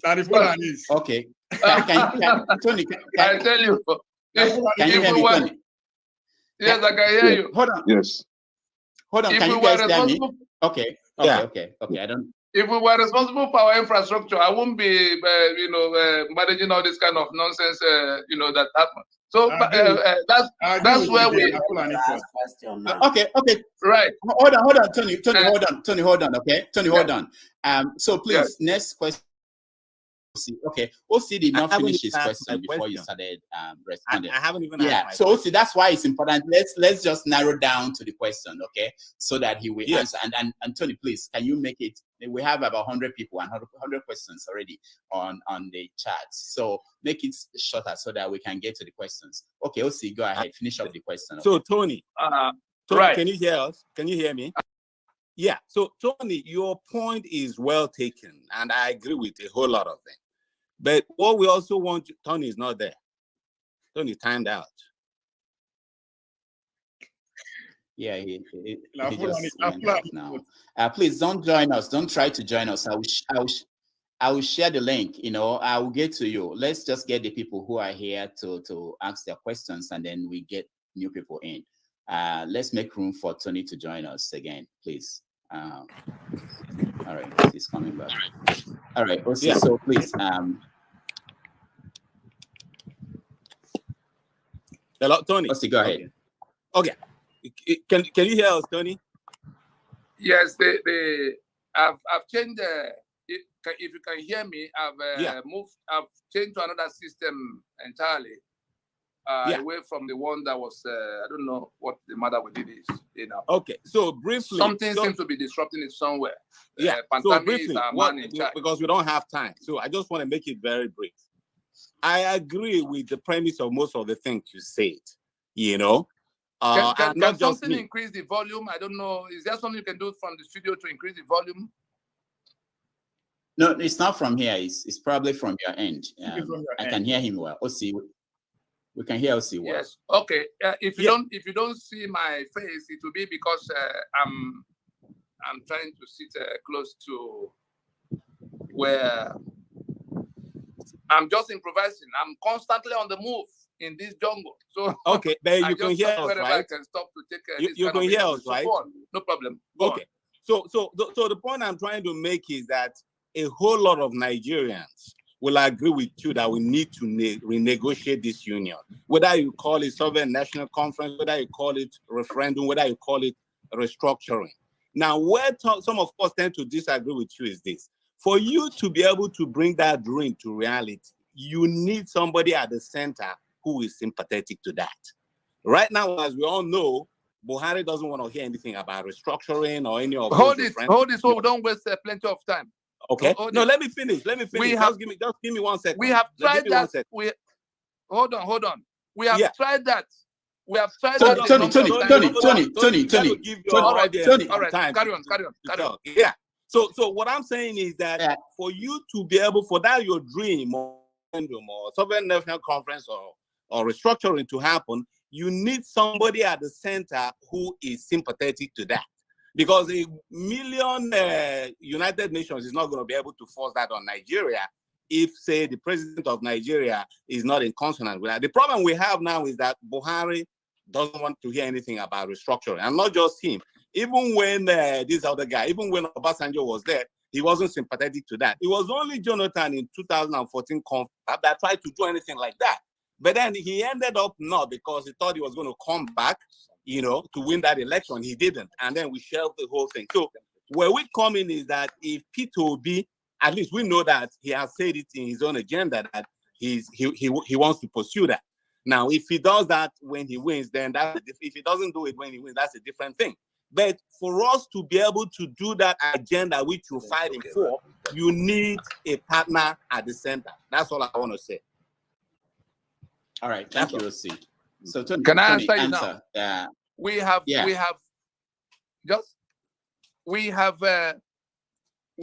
tried. It was this thing you are saying that led me to. I wasted 5 years on Obasanjo. I was directly involved in how Obasanjo came from prison to government house. And I wasted 5 years on him up to 2003. From that I attended Obasanjo's inauguration. I'm sure there are people from Obasanjo who are listening right now. I attended this inauguration in 1999 on account of this pursuit. Oh, finally, we have somebody who we can now be sure will do this if he settled down. From that inauguration, all the way to the first 1 year, 2 years, how they brought Sharia, how they brought ethnic Ife, Modakeke, Aguleri, Umuleri. God used me to save him from the people who brought him, who wanted to throw him out the next moment. But at the end of the day, when he settled that, because he wasn't there when PDP was formed, at the end of the day, when he used what he took from us to get his roots to settle, he turned and became the biggest opposition to what we were doing. We then had to contain him when he wanted to stay on as King Kong. Right after him, the Yaradua that came, Yaradua sent Bola Tinubu to us. You see, I'm calling names. Yaradua sent Bola Tinubu to us because it was on the 23rd of May. Let those who have pen and paper take note, so you can see how distant your suggestion is from reality. Yaradua sent Bola Tinubu to us to plead with us. The suit we filed which fell on me to file on behalf of these plaintiffs I've named, saying that the Constitution is a fraud and we can't proceed with it any 1 inch further. Yaradua sent Tinubu to plead with us to come so that we can work it out so that the union does not collapse on everybody's head. What was his reason? He said it was a Nohoro that put his father in the cabinet. It was instrumental to how they came into government in the first instance, in the First Republic, when everybody else thought their father, the senior Yaradua, was not qualified. They are from Katsina area. They don't feel represented by Sokoto Fulani. And so they said, well, the other party people were saying that there's nobody who can be minister. And Nohoro stood alone in getting the one they have to be brushed up in London through a few weeks. That was how the Yaradua that became minister in the First Republic, Minister for Lagos Affairs. And so Yaradua that has become, Umaru Yaradua that has now become president, was saying that if that same Nohoro, who took that kind of a risk to accommodate them at the time the rest of people were, doing away with them, is the one saying that there's an unfinished business, that even God will punish him, will be unhappy with him, if because he has become president, he is now the one to say, oh, go and arrest Nohoro. We were going to go to all of that, but something went wrong. People who didn't want that solution to be applied, including the one, some of them are still dancing around looking for other solutions. Some of them are contesting this election. So that was how that Yaradua took ill. So we couldn't go much further than where we began. And then it fell on Jonathan. The armed militants, the ones who were shouting resource control, but who have been listening to us, now went to Jonathan to say, sir, that thing we are looking for in Sokoto is now on this is the plan for how we can get out of this problem permanently. Jonathan tried to argue with them because of pressures from people who surrounded him. It came to where they fell out. I'm sure you remember that it came to where they bombed this. In that quarrel, I'm just telling you now what led to what. Eventually, I had to be called in.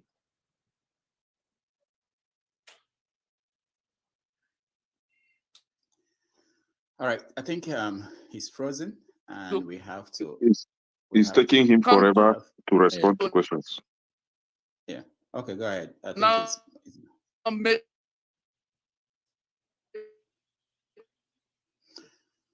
all right, Tony, you may have to log off and come back in. I think it's we can hear you, Tony. If you are still trying, I think the best thing is to log out and come back in. President.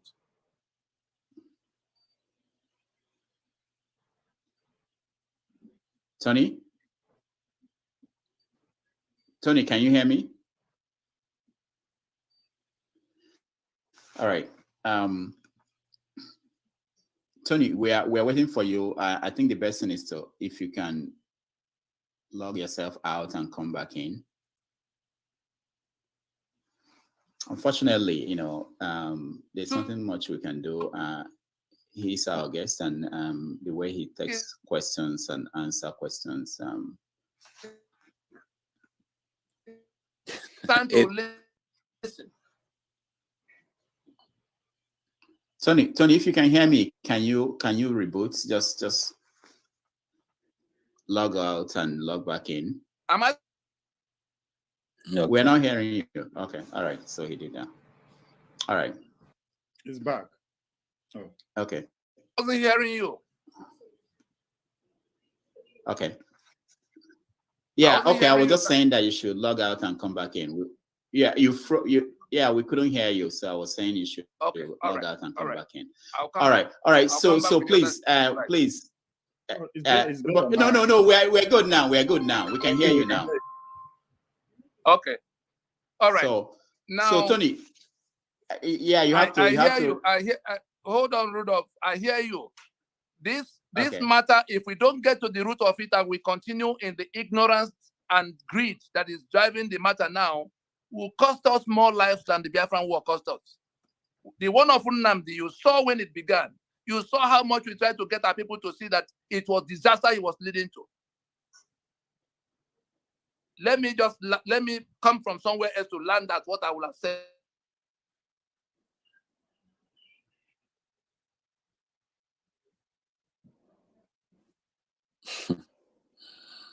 I know. One day we'll be like any other country in the world where the internet Keep on that. You keep on that the Fulanis. You're strong. Where the internet will work and people can join. Tony, can you hear me? The truth is that we are sitting on a time bomb, so we better find a way of solution.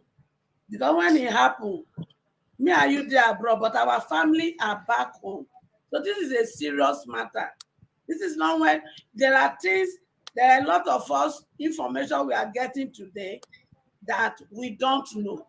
So let's have a mindset of learning and find solution to our problem. Because when it happens, all of us. I'm even surprised that some people think that they talk about constitution is power grab. That's very surprising to hear. Like the constitution is supposed to be the foundation of the country. And someone is pointing it out and other people are laughing and thinking that it's a joke. Power grab. That is about power grab. Which power grab? What could be power grab over a faulty foundation? How can you build on a faulty foundation? How can you put up any structure on a faulty foundation?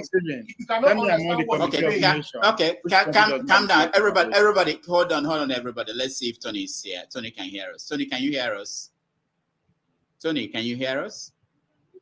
All right. So what we're going to do while we wait for him. Tony, can you hear us? Yeah.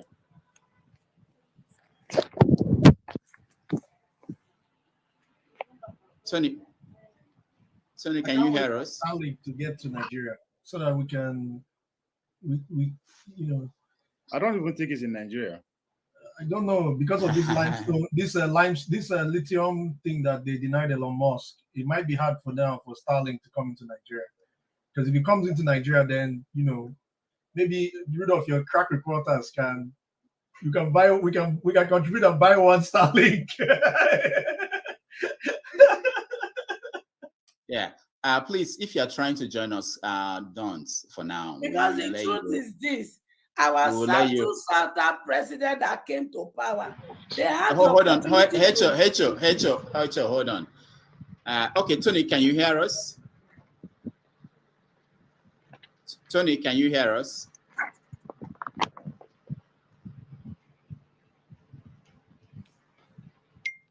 Tony, can you hear us?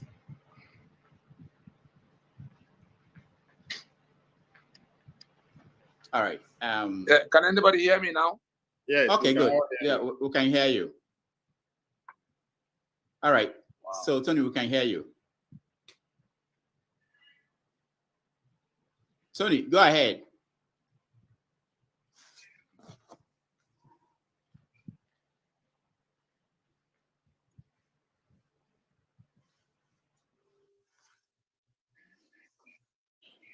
Tony, we can hear you. Hello? We can hear you, Tony. Yeah, Tony, we can hear you. Yeah, go ahead. Yeah. Okay, try again. And the other one. I'm continuing on the other one. Okay. All right. Can you hear us now, Tony? Yes. Okay. All right. So let's we'll get through this. I'm happy this is not Meet the Press, that is 30 minutes or 45 minutes. This is have your say, and we have 8 hours. Tony. Okay. All right. Go ahead, Tony. You can start answering the question now. Finish up with OC if you still have something to say. Then we go to the next person. Okay, you're next. So prepare your question. Yes, the most important thing I have to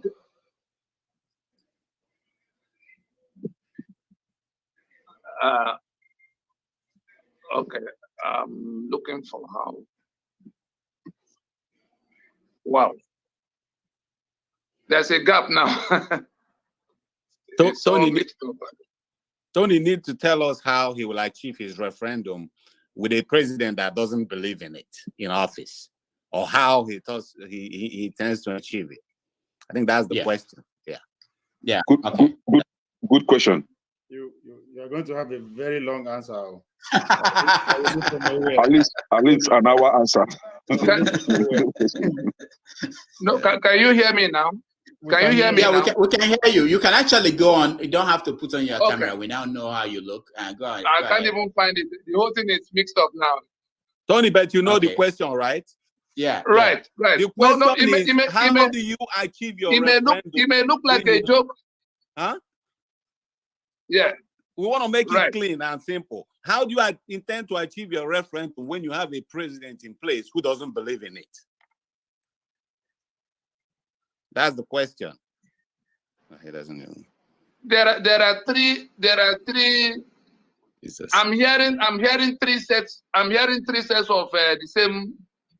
Something is there's a gap. There's a gap. I don't know what has come to interfere. Okay, Rudolph, maybe you remind him. Okay, try it again. Try it again. I just logged it off from one of them. Try again and see if you can hear. Tony, are you still hearing three? I think I know what's happening. I've been monitoring this for a while. Once all of us converge, the number of data packets that his side has to process becomes higher. If you notice, when he was alone with you, yes, number of data packets was around 811. Okay. So right now, the number of data packets has gone to almost 2,000 plus. So if we okay, you know what we're going to do? Yeah, that's what I would do now. I know what is going on. Thank you so much, Mr. Scribe. You know, you are technology guru. I don't know this. So I'm going to pull everybody out. So what we do is this: if I bring you up, you ask your question. So it will just be me, Tony, and you. So, but you'll be in the studio. You'll be in the studio. You'll be in the studio. But okay, let me do that. Okay, that may help us with this.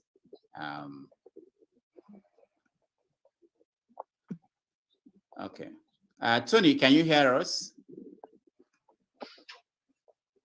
Tony. Yes, I can hear you.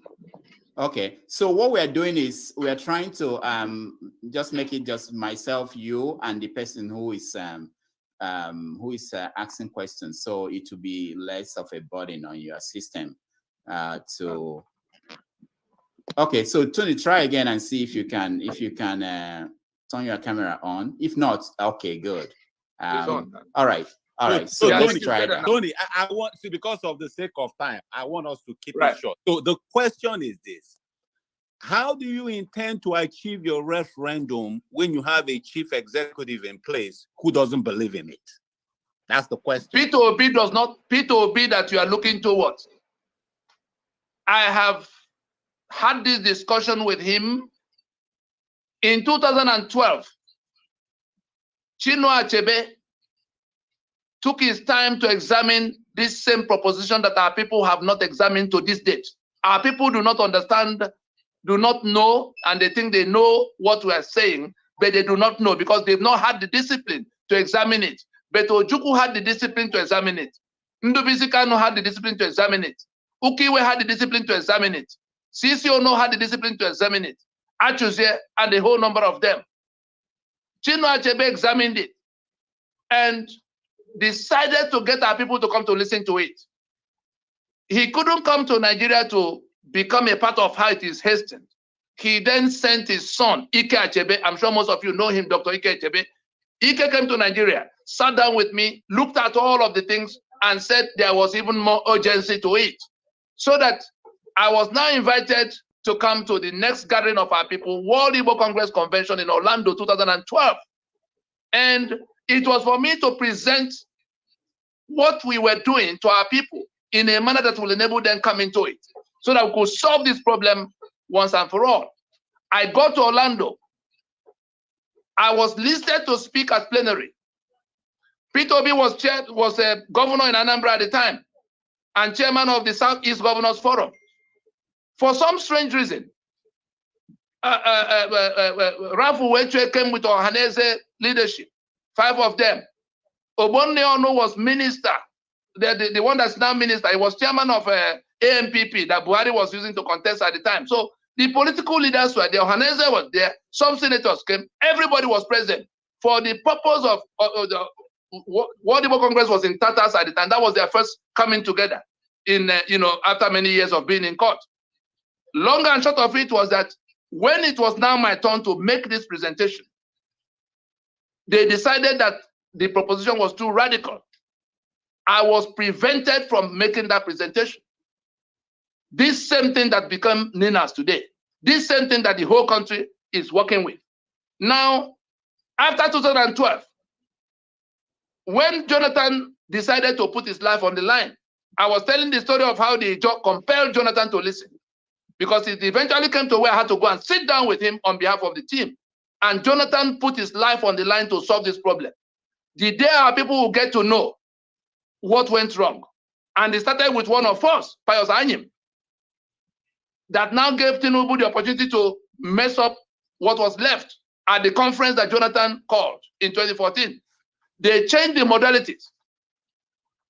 The business that has to be done cannot be done by a sitting government in the manner of, because those who are looking towards the National Assembly, it has to take a president that was ready to go as far as Jonathan went. But our brother Peter Obi, we discussed again when Jonathan had plunged. Jonathan said, if I perish, I perish. And he plunged. And I went to sit down with our brother who was a governor and chairman of Southeast Governors Forum in Federal Palace Hotel in Lagos. And after the entire thing, the conference was derailed. We met again like 2-3 times in the years that followed. Our brother does not believe, and I said it at the beginning, that the problem is that he is more interested in saving Nigeria, the Nigeria that is the monster that is sucking our blood, than saving the people who are being killed in that Nigeria. There are 2 different pursuits. I left what I could have been doing for myself 23 years running now. And a whole number of people, these ones have named, the ones who have not named, some have passed on, the older ones. And the government in Abuja knows that there is Britain, the crown knows, because they all have files on this.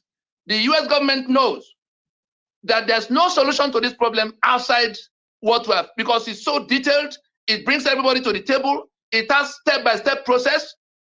The only thing standing against it is that I know that this question will come back again. Let me just make sure that you frame it very well so that other people who have the same question will get their answer. Let me just round it up so that we wait for another person that will bring. But we need you to answer how you want to do it. Now, how do you want to do it? The government, the business that has to be done cannot be done by a sitting president who just comes in, especially if he does not believe that that's what needs to be done.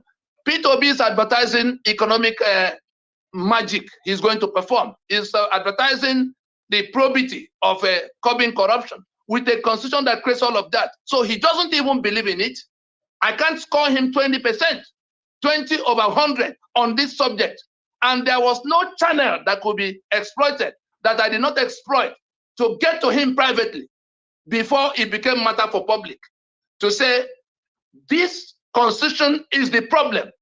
Not only did he refuse to see reason, he went on air and you saw it when he went to declare that this constitution is not the problem.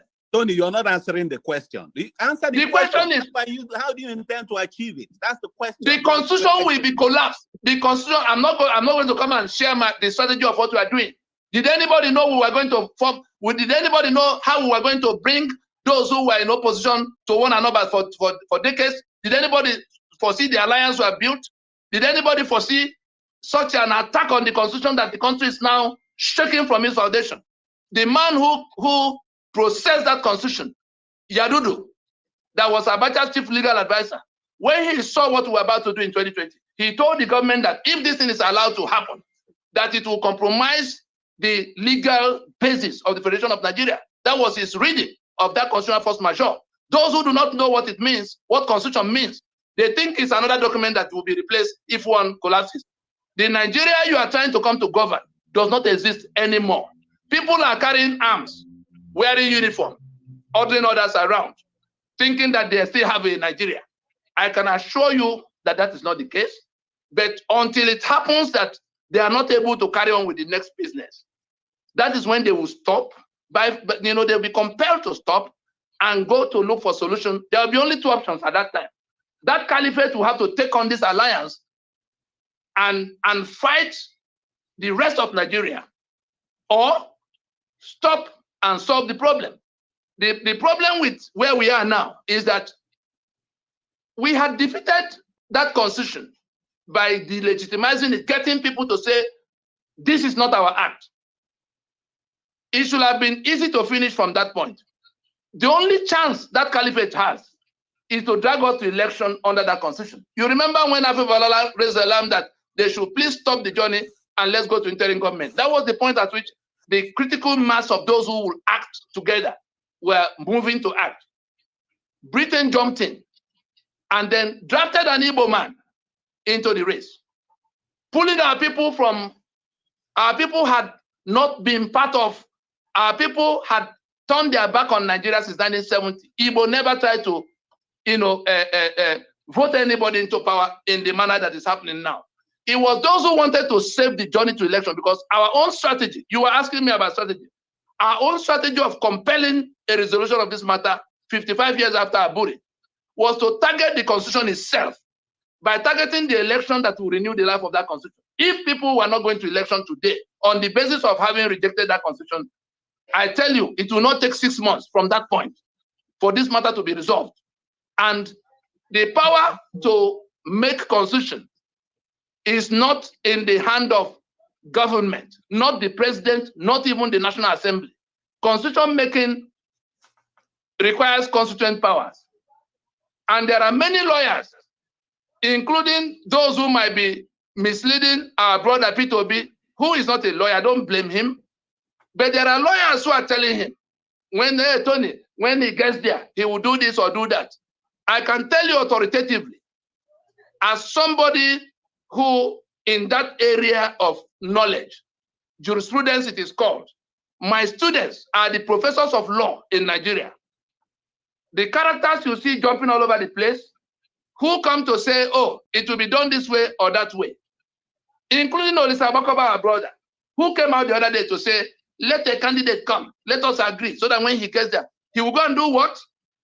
The power to make constitution is exclusively in the hands of those who will be conscious of their own. That's where their sovereignty is. So it's not something National Assembly will do.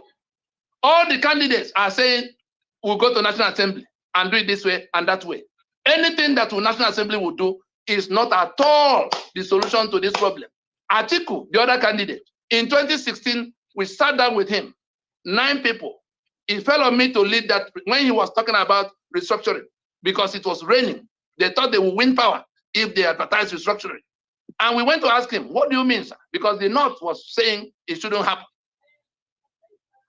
After that session, it became clear to him that there was no road Nigeria could pass to get to anywhere. And he said, Tony, please, can you put this in writing, 3, 4 pages, 5 at the most, so that I can have something to go to confront the rest of our people didn't quite understand it this way. And we came back at another meeting where I had this ready. But before I gave it to him, I said, sir, this thing I've written, if you use it for any other purpose, other than how we can solve this problem before we go to another election. This was 2016. The next election was 2019.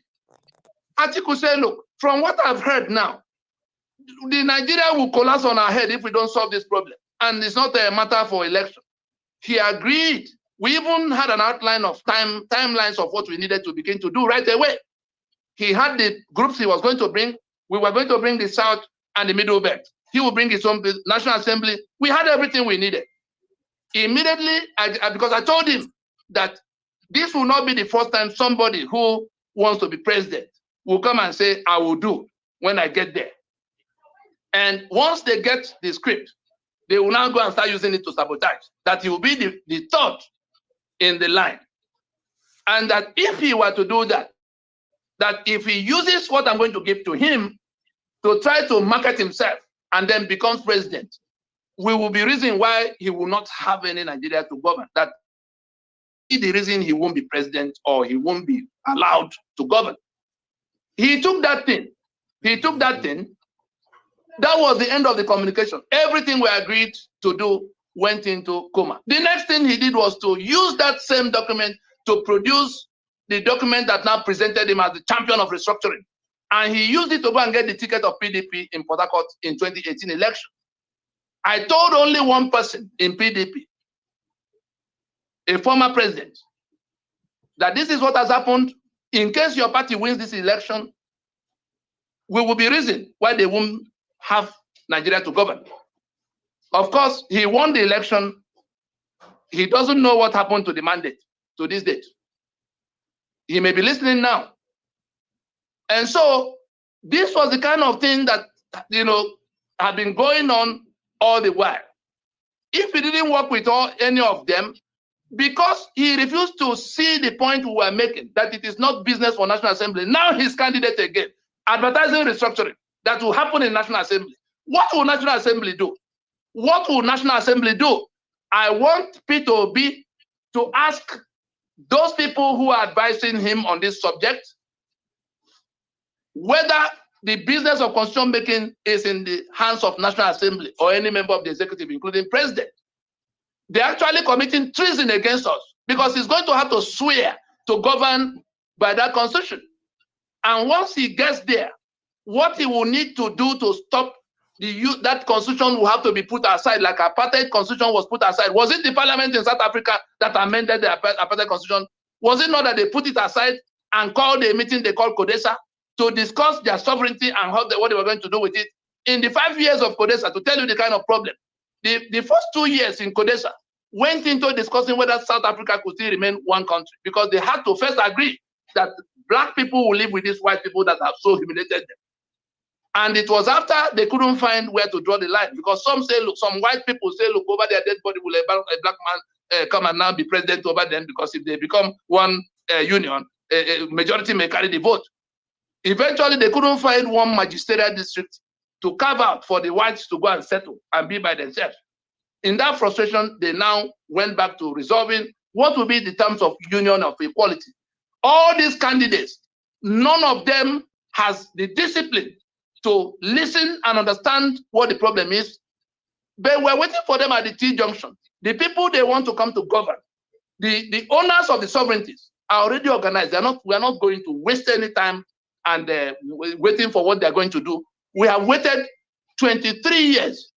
It was NADECO that became PRONACO. The same conveners of NADECO, are the ones who convened PRONACO to say, since the soldiers have left, the constitution they dumped on us was the one they imposed in 1979. Is that not the case? Let us go and find a way to deal with the matter. Obasanjo became the reason it was not done. 5 years went. We then, in 2003, began to mobilize for how we are going to, because the sovereignty belongs to us. We can decide to dissolve the union. That's an alternative to everything everybody else is saying. The Yoruba will be a country of 60 million people, more than able to hold their own on the global stage. The Igbo and their neighbors in that lower Niger will in 3 years, you won't believe what you will see from there. Nigeria has become such a liability. Not only a liability, it has now become a monster that will eat them, and digest them, except they find a way to put that monster to death.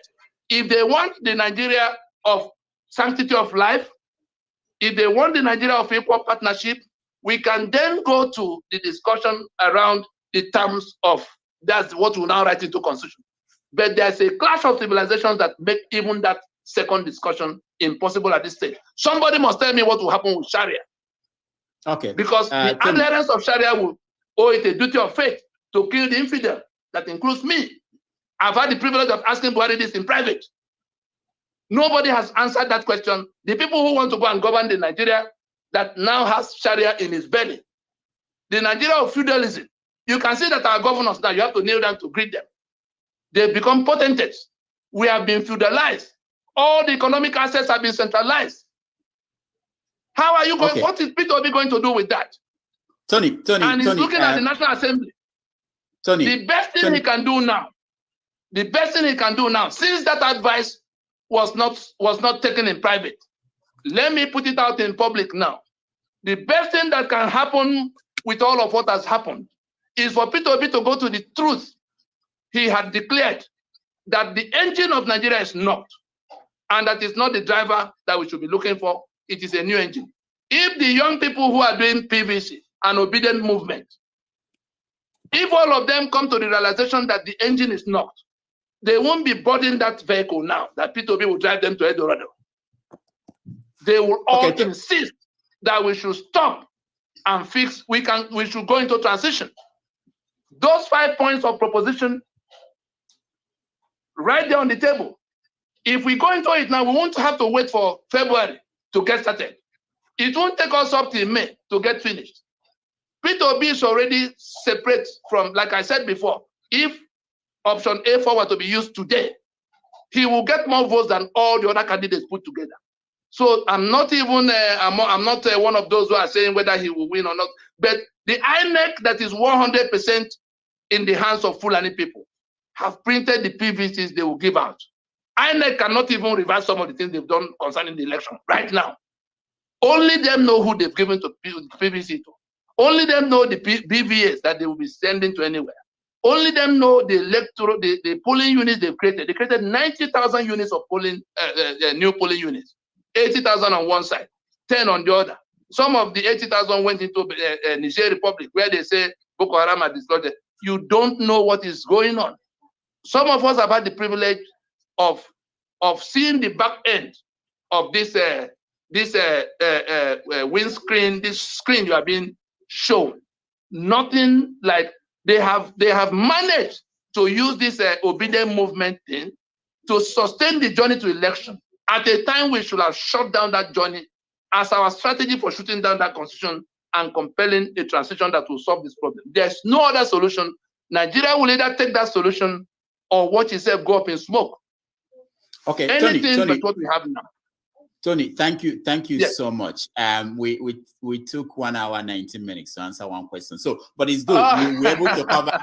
I think one more people we have. But let's OC, thank you so much for your question. Let me bring in Ovie to ask the next question. Sure. And then Ovie, just the question, please. I just have two very short questions to the barrister. One, what is the relationship between you and Atiku Abubakar, and how many times have you guys met within the last 8 years? Two, you said that the international community are more aware and understand of what you are doing than the local. Yes. We have a country whereby 75% of the Nigerians live in the rural area. What are you doing to conscientize those people regarding your agenda, and what are you doing to empower them economically? Because that's what it would take for anybody to actually support you. So my two questions.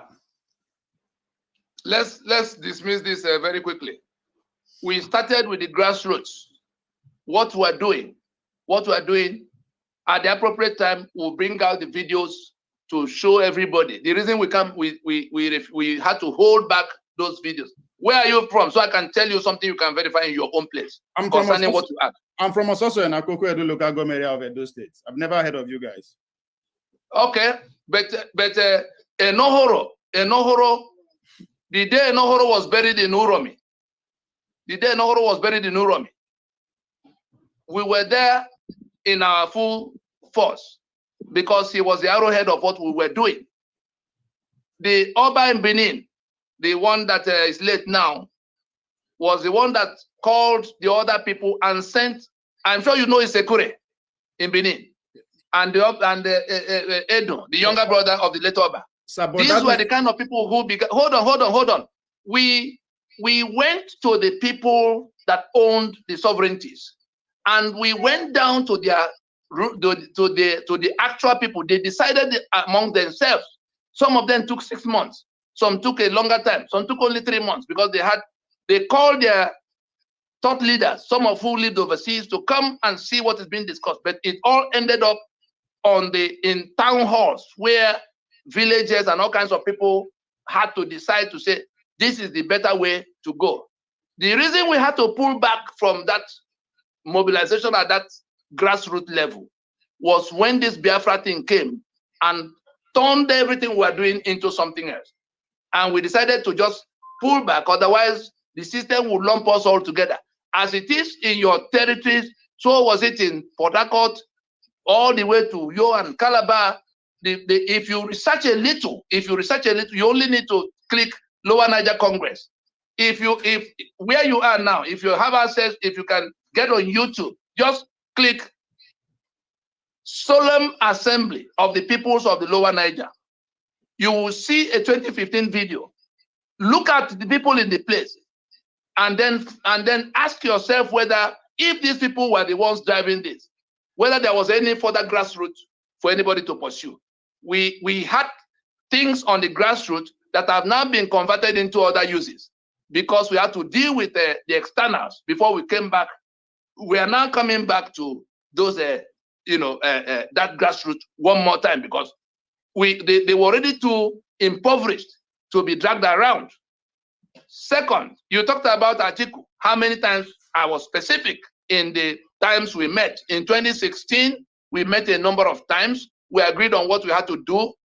He departed from the agreement and went to use what we gave to him to present himself as champion of restructuring. And I've had called to broadcast on behalf of Nina that if Atiku Abubakar becomes president, no restructuring will take place because he knows exactly what the problem is, but he's first and foremost a Fulani man who wants to preserve what they have. Therefore, every other thing he's telling everybody else, because of what transpired eyeball to eyeball in those meetings, it's clear to me what he's doing. Those who do not understand him may listen to the adverts he's running on TV. That is of no consequence. He does not believe, he does not want it done. He does not believe it should be done. And so if anybody is hoping that if he becomes president, he's going to deal with that, you can take it to the bank that no such reconstruction will take place if Atiku became president. I could say the same of a Tinubu that has gone to bring the Shetima you see, and all of what you had Shetima say, restructuring my food. You can see the three candidates. You can see from afar that none of them will go in the direction of what it will take. They're even looking at the wrong place, the wrong venue, is National Assembly. Whereas the matter requires a deeper undertaking than what National Assembly can and the president can do. It takes stopping the journey and repairing the ship. Part of my question is that what are you doing economically to empower the locals? Because they need it. What do you mean by that? We should go and bring a bullion van and begin to share money to them, or what do you mean? I think that is because if you look at the no. Is that what you mean? Is that what you mean, that we should go and bring bullion van and give them money to listen to their own salvation? You have to meet them halfway for them to actually listen to you. People are poor; they are improvising deliberately. We have to empower them. Who do you think? Hold on. Who do you think is financing when Fulani herdsmen behead more of them? Because that's where they are now. The only reason they've not been beheaded already. Hunger. How? Hold on. Yes. Somebody, have you asked yourself how the hunger came? From the federal government. Hold on. It is the constitution. It is the constitution that took their assets, the oil and gas assets of the Niger Delta that should have been their property. The port of Lagos, all of those. If they are not, where did they find the economy? Where did they find the finance to be doing obedient movement today? We are still complaining, sir. You are complaining. What are you doing to empower those people economically? What have you done? I left all of what I was doing for 23 years.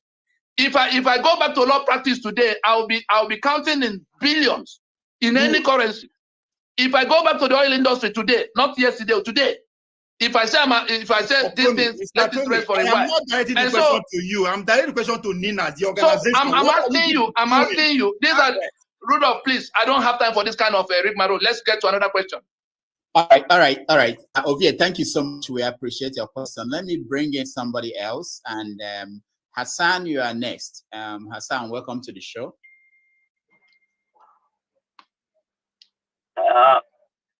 Good evening, Dr. Damages. Good evening, everyone. Yeah. Can you hear me now? Yeah, we can hear you. Just your question, please. Let's get to more people.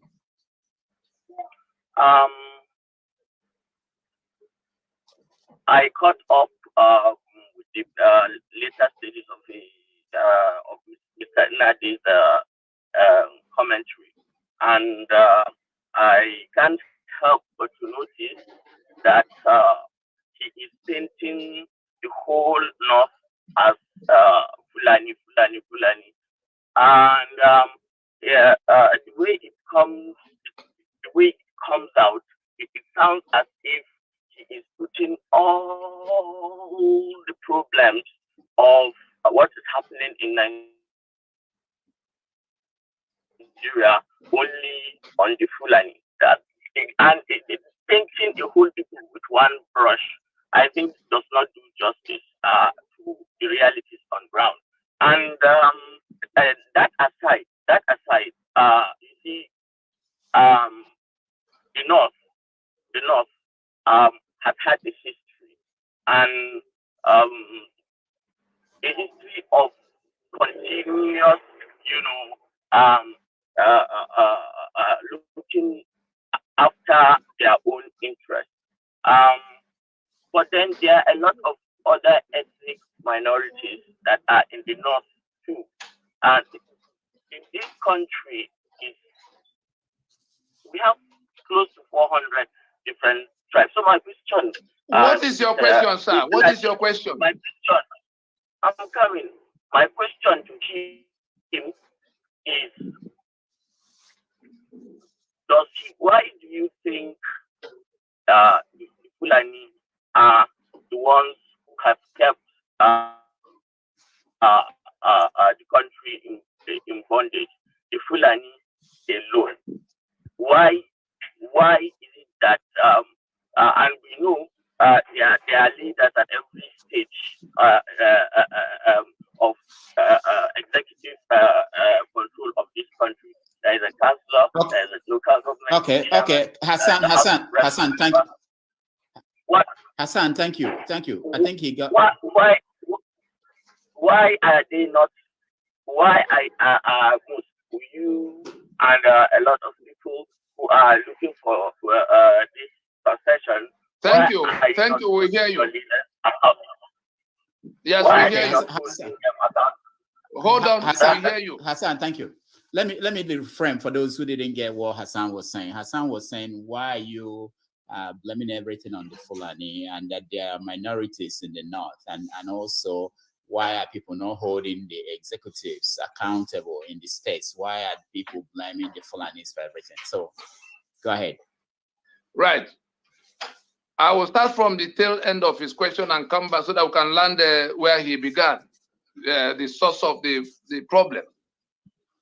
The local governments you are talking about, the states you are talking about, all of what they can do are listed in the Constitution. All the assets, the economic assets that should have been in their hand to control and harness, like Awolowo had to harness, Emma Bara had to harness, Ahmadu Bello had to harness.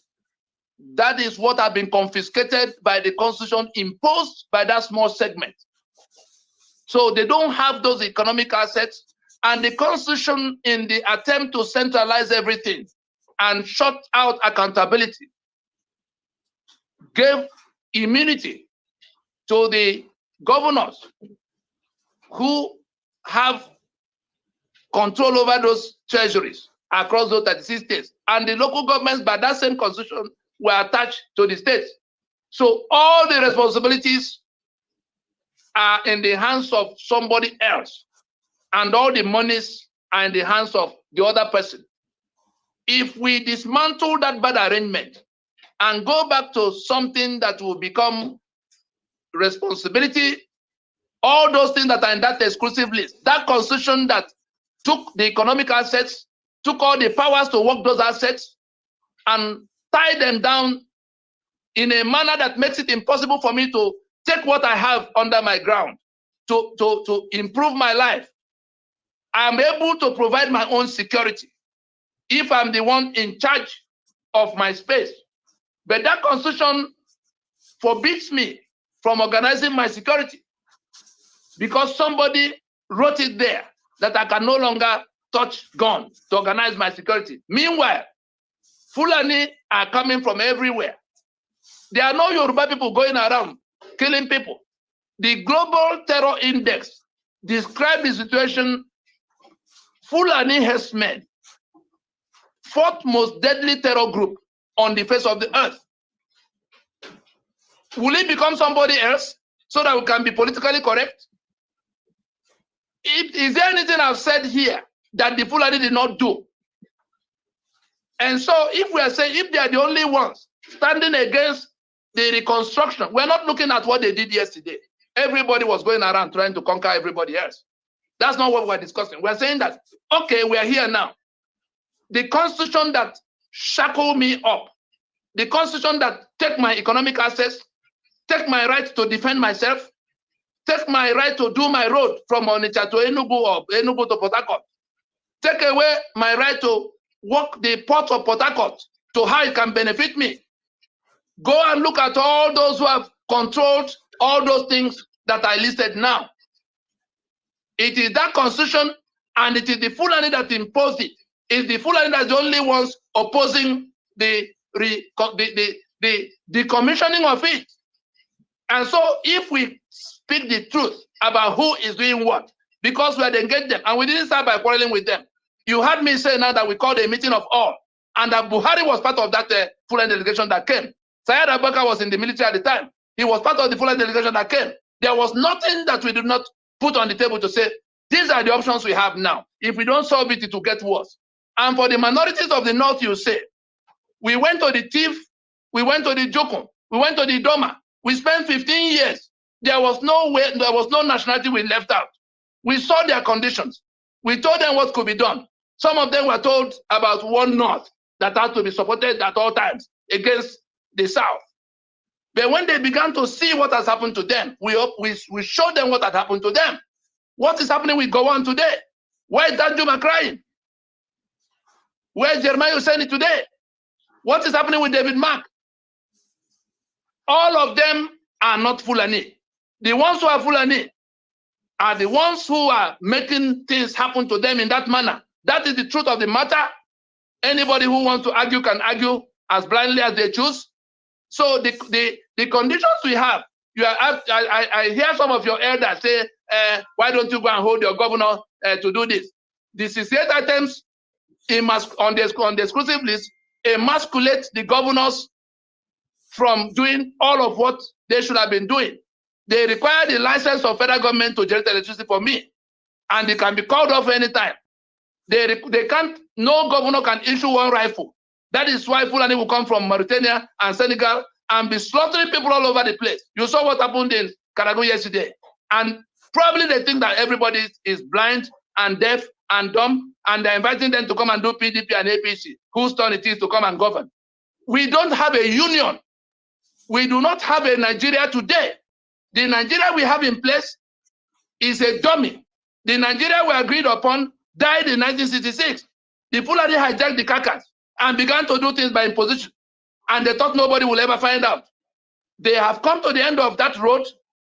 They should get ready. They should get ready to fight and beat down the rest of Nigeria that now knows that the Fulani not only have taken their assets, they are now working to exterminate them. You heard when the governor in Bauchi said that Fulani from everywhere belongs here. You saw when Buhari threw our borders open and they came here. And we're the ones at the receiving end. And you are talking about Nigeria that died in 1966, and we have been waiting for 55 years to say, let us go and discuss. Let us go and discuss to revive the union. You stand alone against it. You are hoping you are going to prevail by force of arms. We must now deal with that matter. There's nothing I have to ask. The governors are doing what the Constitution permits them to do. The Constitution creates massive avenues for corruption. Let me be specific. Section 6, subsection 6C of the constitution you impose. Exclude responsibility towards the citizen. Everything that is in chapter 2, including the welfare and the security of the citizen. Everything in that chapter 2, every good thing you can imagine in life is contained in chapter 2 of the Constitution of Nigeria. But section 6, subsection 6C, I want you to write down. I want you who asked the question to write down these things and go and check so that you can see the basis of what we are saying. Section 6, subsection 6C nullifies the whole of that chapter 2. So the citizen is not entitled to anything, whether it's for security or for welfare or for equal treatment. Every good thing that should have been the dividend of the citizen is nullified in black and white. Then the governors are given the spare key to the treasury in the appropriation provisions, like the president is given. Section 81 says the president should go to National Assembly to get permission. Section 82 says the president can run government spending money. You can see the kind of figures. You can see what your president of today have been doing with going to borrow money from all kinds of imaginable places. Look at what he's doing. Who has been able to stop him? Because the constitution prevents any kind of sanction or even impediment by way of law, because of the immunity that is in section 308. These are the things that make things impossible. And you are inviting me, you Hassan, you are inviting me to wear my shackles, the shackles you placed on me in 68 places. You place the shackle of security on Southern Kaduna people, that they cannot by themselves organize their own defense. You are the one who placed that shackle on them to forbid them from touching gun. But your people can come from everywhere and shoot them and kill them. 40 of them was buried in Balagon less than 72 hours ago. The same thing in Plateau and all the other places. We have been to those places. We are not discussing with them from afar. All of from Zamani Lepot in Zango Kataf and all of what happened to it. There's no one of them. Okay, Tony, there's no one of them that we did. We went to everywhere, including the Fulani places, to ask them, can't we sit down and solve this problem? How will election solve this problem? How on earth will election that is mandated by that constitution solve this problem? No matter who wins to be president, including if P2B wins. Anything that will be done on the basis of this constitution is not acceptable to 75% of those who are dying under this constitution. All right, Tony, the same way apartheid could not have been the answer to the blacks in South Africa. Thank you, Tony. Hassan, thank you so much. Let's get someone else and to ask a question. Babatunde, you are next. Yes. Good afternoon or good evening, Mr. Tony Nandi. So my question is, I have two questions. The first one is, can you make it one, please, so that we can get a lot of people? We have over 100. Oh no, the questions are just quick questions. It's quick questions. It's like a yes or no question. So the first question I have is, how much do you need per week or per day or per month to assist with your lobbying? Because I believe you are lobbying with international bodies in trying to get this as a referendum, the reconstruction of or restructuring of Nigeria's constitution, of clearing it out and getting a new constitution. So how much do you need from us, the Nigerian citizens, to make this mission possible? Because I'm very sure money is required. You know, it's not just a matter of us going to talk to the people. I'm sure we need money for lobbying and stuff like that. Second question I have is, would you be willing to work with Mr. Omoyele Sowore in helping to bring a new constitution? I asked the second question because he's my preferred presidential candidate. He has spoken about the fact that the constitution is a scam and that there's a need for a new constitution. And he's also on Facebook. I talk to him a lot on Facebook. I even donate money to him and everything. So if you're willing to interact with him, I can always, I don't know, maybe I can get your phone number later. I can connect you with him and we can see how we can make progress. Okay, thank you. Yeah, thank you very much. I've been knowing, let me start from the last one too. Incidentally, I've been knowing our friend Omolo Chowore from his days in University of Lagos. And every single thing he had done over this whole length of time, at every point in time, once in a while, we try to get some of them who are doing those things to say, look, you have a wrong diagnosis. The problem is that the Constitution makes impossible all of what you say you want to go and do. He contested the first time. In fact, I have to call names. I'm sure you know Dele Farotimi.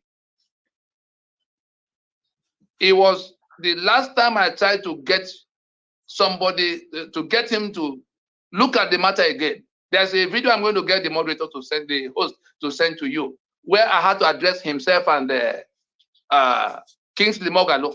I'm sure you may have seen that video, where I called himself and Kingsley Mogalo, who were wasting the energies of the young people, dragging them towards election at a time all the energies should have been, invested in shutting down any possibility of renewing the life of that constitution, because it is elections that renew the life of that constitution. And the people that impose that constitution will do anything and everything, including the one they say not too young to run. We were at this level of mobilization in that 2015 going toward 2019. We were at this level of mobilization whereby election would have been shut down by the young people. But they now threw that card of not too young to run. The young people who were already listening to us just made a U-turn. Everybody started buying forms to contest the election. So it came to where, especially after the NSAS, it came to where we had to now take on some of those elements whom we had engaged privately over a sufficient length of time. That election is the opposite of what we need. With all the explanations in the world, but they were more eager to get to power and thereby compromising the freedom of all. In terms of the monies that are required, if you were to hear it, I'm sure your heart will faint. But it's not about lobby. It's not about lobby in the manner you think. What we took to the international stakeholders, I was in the oil industry, and therefore this discussion with the owners of there's the economic side of their interests. There's also the national security side of their interests. The economic side of their interests, I was so directly involved in managing what became that Niger Delta agitation that by the time before Obama became president, we already engaged the owners, the owners of those major oil companies, their home countries. We told them what the problem was, that the Fulani gave them our assets for 50 years. Gowon was the willing tool in front that signed the papers. This type of loan from China, this type of agreements written in Mandarin.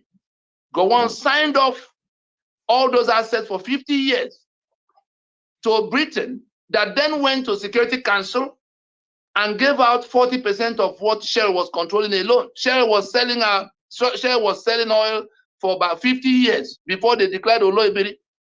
Everything you know about Nigeria is a scam. And so the British gave out 40%. L.B. Johnson, was president after Kennedy in that period. That was how Gulf Oil, that you now call Chevron, got here, and Mobil Oil, small portion. France got for Earth. Italy was a member of Security Council at the time, very powerful at the time. Italy got for Egypt. Russia, then Soviet Union, they had oil at home, plenty of oil, so they didn't take that concession, but they were given, a blank check, an open order to supply all the hardware required to beat down Eastern Nigeria. So I'm giving you the back. Therefore, when the challenge came in that oil field, where the people who own the place now felt that, look, this thing has become such a liability, we better blow it all up so that everybody can, at least our environment to be saved. We then had to step in to go to tell them, look, this is what we can do. The constitutional arrangement that enabled the kind of thing that gave you this concession to happen, all of us who are suffering from it are now working to bring it to to wrest it so that peace can return to everybody. We will continue. We will continue to do business. If we refine, if there are all kinds of things that will be win-win for everybody. We took that discussion to the very tables of those who own those assets across the places in the US and elsewhere. And they were already coming into it. It was when Obama came in 2015, in 2008, 2008, that we began to suffer some kind of reversals. And then it got worse that they brought, you saw how they eroded Buhari into office. For whatever reason, you saw John Kerry going from house to house, organizing free and fair election on a constitution that guarantees all of these things we see now. You saw Matt Hassan Kuka and Absalom Abaka getting people to come and sign peace agreement on a foundation of injustice. The UN had come to tell you that your constitution is like pressure cooker for injustice. You know what pressure cooker is? Yes. Everybody is bound to turn mad if they are locked into pressure cooker. That was what turned Ogoni mad. That was what turned Niger mad. That was what turned Yoruba mad. That they are now talking about Odua Republic. What is it that is pressuring people into fleeing from Nigeria in all directions? We move around, you go and see where they are scattered all over the world, ready, anything but Nigeria. Some will trek across the desert, some will die in Mediterranean Sea. The ones who get the young people that are fleeing from Nigeria, their organs have become steady supply for human organ market in several jurisdictions. Go to the Far East. Our professionals are all gone. And so when we are raising these issues, and we have committed this quantum of time, taken this volume of risks, do you know what it is to sit inside Nigeria and tell Obasanjo you can't do this? At the time he was going about beheading everybody. And he actually came on national TV to say, you can't do this, it will be treason. We then told him you are the one committing treason. And that is what we are still telling the people who are blowing siren all around now. Anybody who has sworn to defend and uphold that constitution is committing treason against the rest of us. Anybody who is willing to contest election under that constitution, because he would then swear when he wins to defend and uphold that constitution, is the #1 enemy above all the other enemies. Whether he's in APC or PDP or Labour Party, as long as the dividing line on this subject matter, that is life and death for millions of people, the dividing line is that constitution. Are you on the side of that constitution? If you are, get ready for whatever you meet. So you said, am I on the side of the constitution? No, I'm not on the side of Nigeria. Not you. We're asking a general question. The people who are going to election, the constitution creates the problem. There's a video, there's a broadcast titled Nigeria, the Pyramid of Evil. If you click it, you will then see exactly how we landed in what we are suffering, whether it is the killings going on or the impoverishment that has put Nigeria as global capital for poverty, with all the young people that have been locked out of everything because that constitution ties it all up, and then everybody else will have to go and take care of themselves somewhere. The question of, I'm sure we can take this backstage. The question of, some of you have what it will take to be able to mobilize the kind of resources that may be required. So much has been put into it. If some of us recover even a fraction, you know what 10% is? If I were to recover 10% of hard-earned money, I've never worked for government for one day. I've never had costs, even when I do things for government. I don't send any invoice to be paid any money. And I've had the privilege of dealing with sitting presidents to solve problems that will consume them, that will have consumed them, including Obasanjo and all the ones after him. But so that government money does not pass near where I am, I don't even charge them for the ones that I do for them. I've never worked for them as contractor or some kind of staff. And so what we are doing, if the peoples of Nigeria are ready to extricate themselves from this bondage, because they are slaves here and slaves have no rights. Slaves have no right. The owner of the slave can sell the slave, can kill the slave. Nigerians, under this constitution of 1999, are slaves. And the owners of that enterprise are doing with them just about what you saw the budget. We have 1 week to go to the end of the year. Your president is throwing in a budget of 800 and something billion for the things that flood carried away. Look at all the trillions we're talking about that they've frittered away in my name, borrowing from everywhere and building infrastructure into Niger Republic.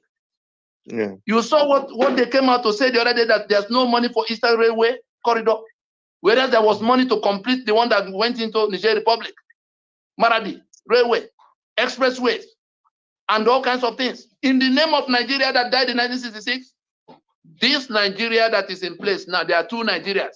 The authentic one that the Federation we agreed to is dead.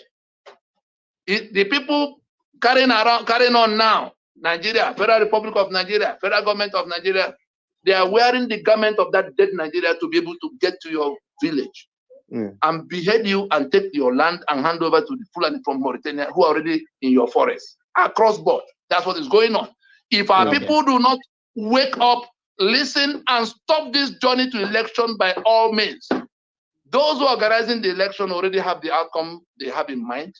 And who tells you they're going to election with you if they're still slaughtering people in Malagon inside December? Mr. Tony Nandi, so you're saying like we should just like the presidential election should be cancelled. Like that's what you mean, right? The constitution is the problem. However you are going to frame it, we try to tell those who are doing answers. However you are going to frame it, say to Nigeria that this constitution is the source of all the problems and that nothing can be done under it, including the election, because the winners are going to continue. There will be none of them in a position to do anything about solving the problem if they won the election. Everything they tell you they want to do, the constitution makes it impossible. Every single thing. The ones who tell you they're going to fight corruption, if we have more time, I'm going to give you specific provisions that create corruption and protect the beneficiaries of corruption. So in Nigeria, whereas you are thinking that corruption is that the officials are corrupt, the real situation is that corruption is official. There are two different kinds of problems. If it's just officials that are corrupt, we bring them to book. But the people that set up the book, the armed robbers in the neighborhood, are the ones that set the rules. So that's the reason no one of them is in prison for the humongous corruption. Which show me one governor that did not empty the treasury of his state, including the ones pretending everywhere. All right, Tony. Why is it that none of them is in prison? And the president and the ministers and all of them who have been there, because the business of Nigeria was a criminal enterprise of the British for their own, and then they have local agents led by the Fulani and renegades from all our backyards. Anybody who subscribes to that constitution is a member of that criminal gang. There's no difference between one and the other. I think we can go to another question. Yeah, thank you. Let's make the answer a little bit short so that we can get. There are so many people who are really spending their time with us and they want to have an opportunity to ask your question. So can you're next, please make it very short. Thank you, Dr. Damages. Thank you, Oga Tony Nadi. I really appreciate your effort trying to make things work for the country. I was following up when you stated that you left whatever you are doing to pursue, the referendum agenda. I don't know how to put it, but this is what I understand that you are doing. Under the aegis of Lower Niger Delta, you are no. These are written. These things are written. There's no basis for coming to misrepresent them. Okay. Lower Niger Congress. Then there's Nina's alliance. Yeah, let me not in black and white. Yeah, let me not get there, but I would respect you to at least allow me to say whatever that I'm trying to ask before you interject. And this is it, right? What I understand is that what you are fighting for is similar with what Nnamdi Kanu and the likes of Nnamdi Kanu, Simon Ekpa are asking for, which is a constitutional review or referendum or whatever that will make the country work for everybody. However, you have your own edges, just like Nnamdi Kanu has IPOB. The other guy whom I might not agree with him, Rafu Wazirike, has his own agent. But this is it, right? You come up here to tell us that IPOB, Mazop, and Simon Ekpa are all criminals. Knowing the fact that you all are fighting for the same, you have the same principle. Your question is already wrong. I don't know when you joined, because we spent 1 hour on this thing. Please, I don't know when you joined. I don't know when you joined. Hold on. We have spent 1 hour on this before in presenting the basic thing. Hold on, sir. Please do not cut me short, please. You coming up here to call other agitators criminals. You are simply calling yourself a criminal. Because this is it. You declared, moderator, please. You moderator, declared, we don't have this kind of time. Please. Okay. Moderator, I don't have this kind of time. Allow me to ask my question, please. I don't even have my question. You can't come here with your self-serving interest to try to force everybody to agree with what you're saying. You see what I mean? Hold on, sir. Let me ask you a question, please. Let me ask you a question, please. Okay, I will not answer your question. Is that okay with you? Okay, hold on. I will not answer your question because I've addressed the issues. You have never dealt with these people. I've dealt with them. I came to the conclusion I reached because I've dealt with them over years. And we're not on the same campaign. They are on a campaign they call Biafra Restoration and Biafra Structuralization. I have asked them to explain it to me. None of them have been able to explain it because they have no territory in terms of map. Tony, hold on. Can I? So, please. Can I? You're back on. Am I allowed to ask him a question, please? Yeah, just learn to allow others to ask questions before you interject, please. Can I no commentary? Just a question. Okay. Quick. In 2020, you declared force majeure, and since then, the federal government has not responded to you. So, what measures have you taken to make sure that you enforce whatever clause that you have in that force majeure? Please. Okay, thank you. It's easier when people ask questions instead of commentary. So go ahead, Tony. You can go ahead. I will only tell you to go and read what is written there for you to realize that it's going to be self-enforcing. Those who own the sovereignty that Nigeria is sitting on, and who are being slaughtered in their spaces, and who now have something they can do that will terminate that. And if you want to get an example of the things that have happened under that force majeure, you saw what happened in Benue, because the governor there had the discipline to sit down and listen to what could be done at the time he was being invaded. His people were being killed. And we told him the constitution that prevents you from touching gun is what we have defeated. The constitutional force majeure was the culmination of a 20-year process that was now a consensus to be enforced. And therefore, the constitution that created all the problems is the one in distress. And so those whose assets have been detained can actually take those assets and walk away. Those who are being slaughtered can actually do what Otom has done. He sat down and understood what was needed to be done, and he went ahead and did it. The one in Port Harcourt also had the discipline to listen.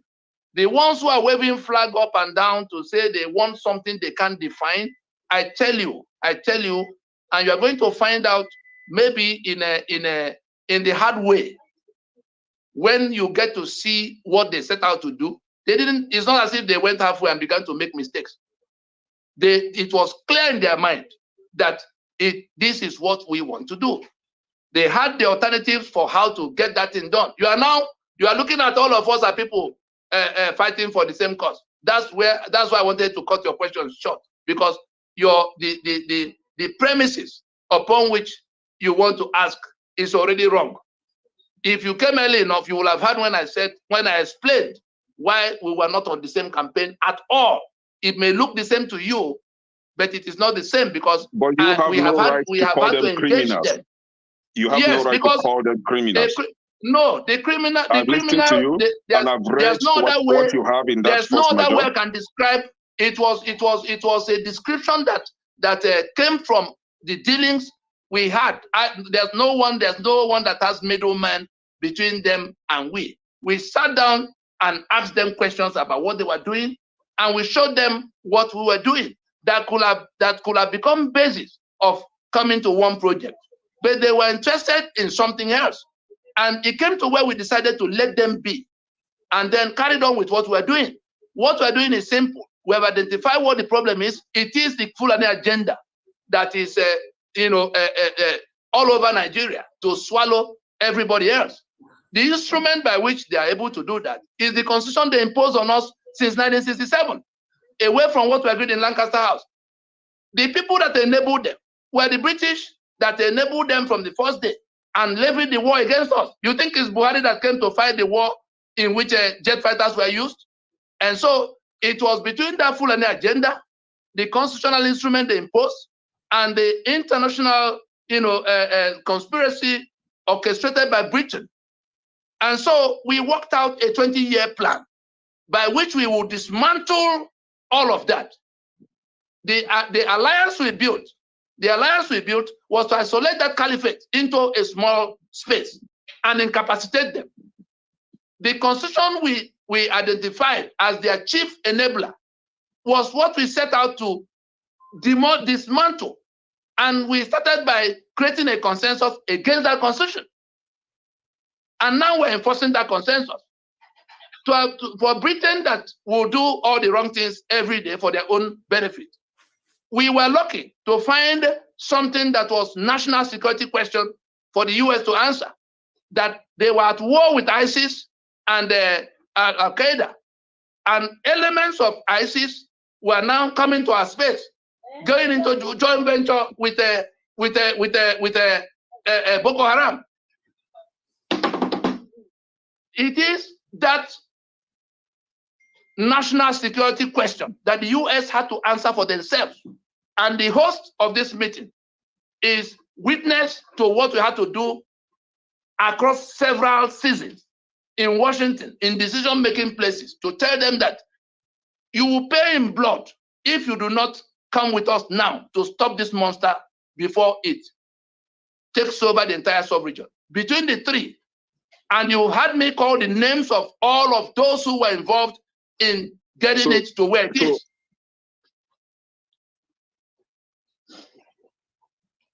Sorry, Kene, we can take follow-up for now. H.O., you're next. Question, please. All right, so first of all, I want to say thank you for what your organization has done so far. And thank you for the enlightenment, because many things you spill out today, me as a person is learning it for the first time. Now, my question is this. We have this monster in our face. And we know we are sitting on a time bomb. And if nothing is done, it will consume everybody, whether you are home or in abroad. We know the constitution is faulty. And you are making us to know that electing a president that has the willpower for the people to sit down and handle this constitution is not the answer. So my question is this. For the lame woman in the village to understand simple truth, what is the way forward to address this so that we are not consumed? Thank you. Thank you.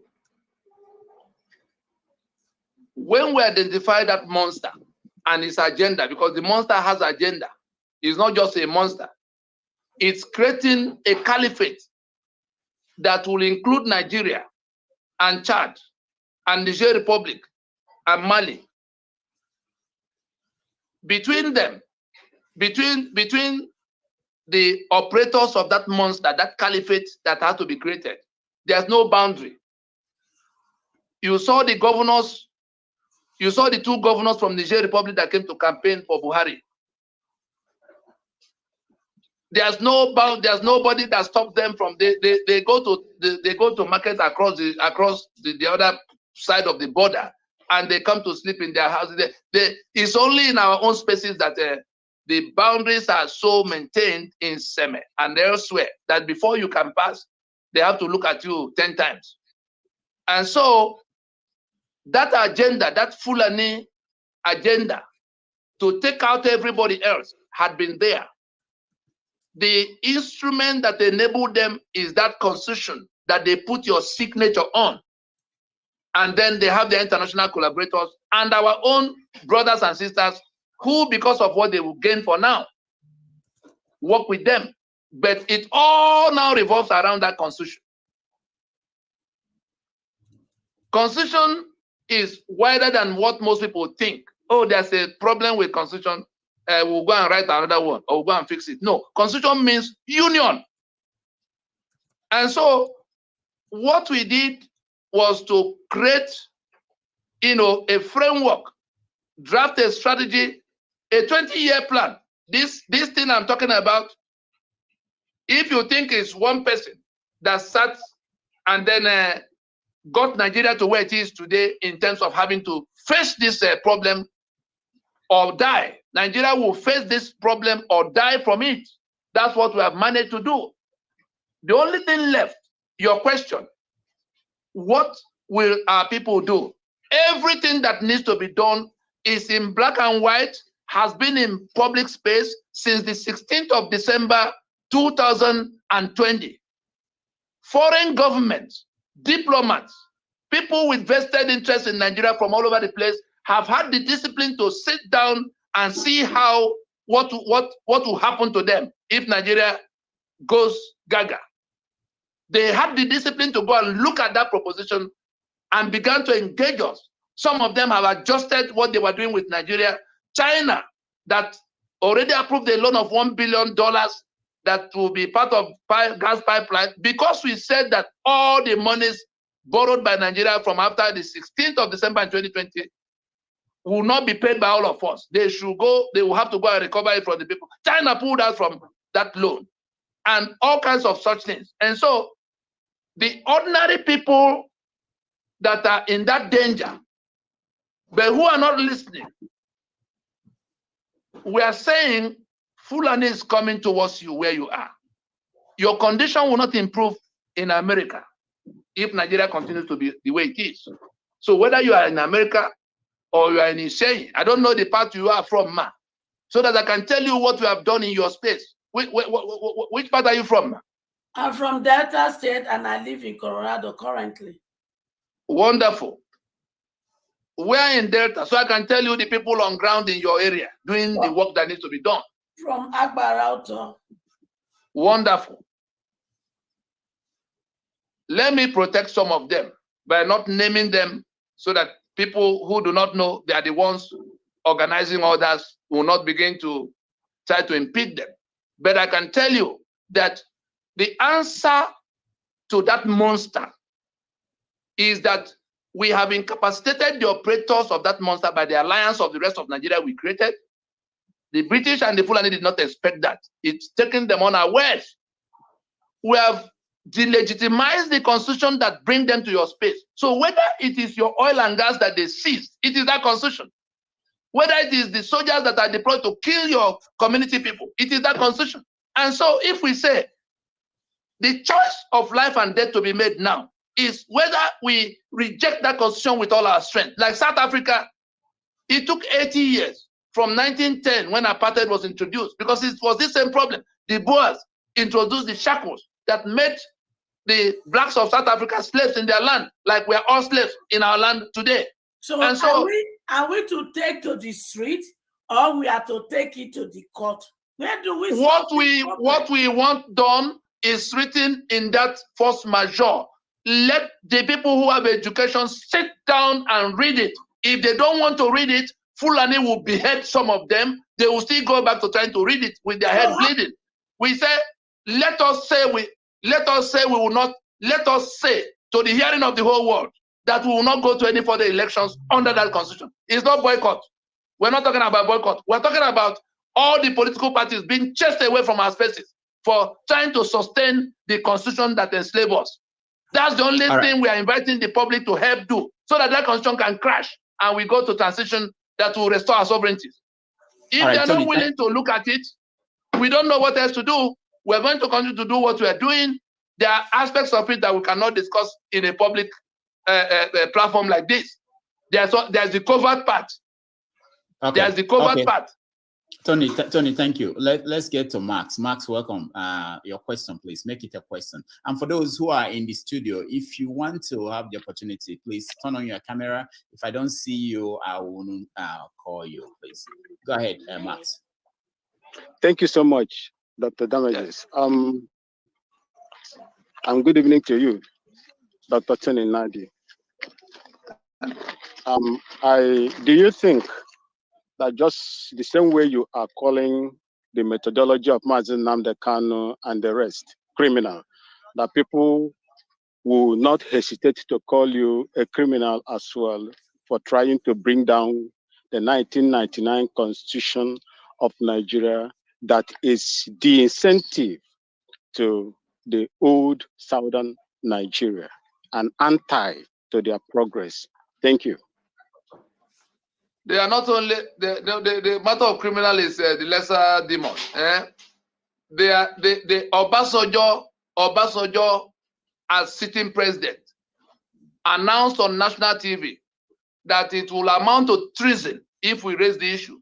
Babangida in that period went on national TV to say these are settled issues. If anybody say we have to revisit the terms of our union, that he will wear his uniform and go back to the battlefield.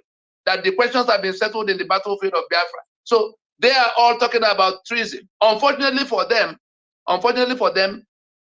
we have turned the table and we are now the ones accusing them of treason. It's unfortunate that this lawyer that is governor in Ondo State is describing what Yoruba people that are looking for self-determination are doing as treason, asking police to come and help him. They are the ones committing treason. So we're not talking about criminal. We're talking about now the worst of the crimes they call treason. So they are the ones committing treason for having toppled the constitution we agreed upon and replaced it with a forgery, a fraud, putting our signatures on a document they never discussed with us, and now owning our lives and our sovereignties on account of that forgery. And so it doesn't matter what they call us. It doesn't matter what they say. The important thing is that we have organized the owners of the sovereignties in a formation that isolate them into incapacity. We have also, put in a process that will bring it to where they can proceed beyond a certain point. The only thing we're inviting the public to help do, those who want to free themselves from that bad arrangement, from the killings happening to them, the joint jailbreak of shutting down the journey to election so that that constitution can crash. We have finished the task. It's like we have compromised the gates of the prison. If those who are in that prison refuse to stand up from their cells like they're doing now, they are holding onto the bars of their cells. They are locking their own gates, going to PDP and APC and the Labour Party to preserve their own imprisonment and bondage. That's what they're doing. The only thing we've asked them to help do is to say, we won't go to one more election under this constitution. Every other thing will crash and they will be free. All right, Tony, thank you. Thank you so much. Let's go to forefathers. Thank you for having me and listening, and greetings to everyone, the guests and chat and the viewers. I just want to do one simple thing like the other guy did, one very, very simple analogy here. If somebody is flogging you, the person has multiple kobokos and they are using it to flog you, do you go after the koboko or do you go after the person that owns the koboko, that has the koboko? What would you do? I don't know when you joined the program. We listed what the problem was. We identified the monster that was flogging us. I'm sorry, it's a simple analogy. Will you go after the person that has the koboko or you go after the koboko? You go after the two. You don't know how many kobokos he has.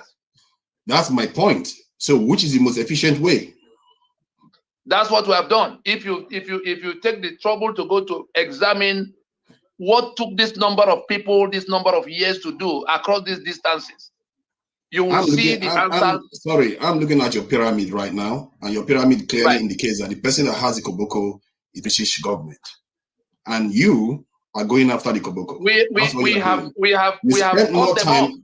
You spend more time bashing your own fellow black man here then instead of going after the person that has a koboko. You joined us late. You joined us late. We have addressed what we did with them that makes them helpless now. The British Crown has lost all of what they thought they owned permanently in Nigeria. If you will go back to when the video comes, when the recording comes, you will hear all the answers in it. We dwelt on it. What we did to cut them off. They've been here too long. They've done too much of evil.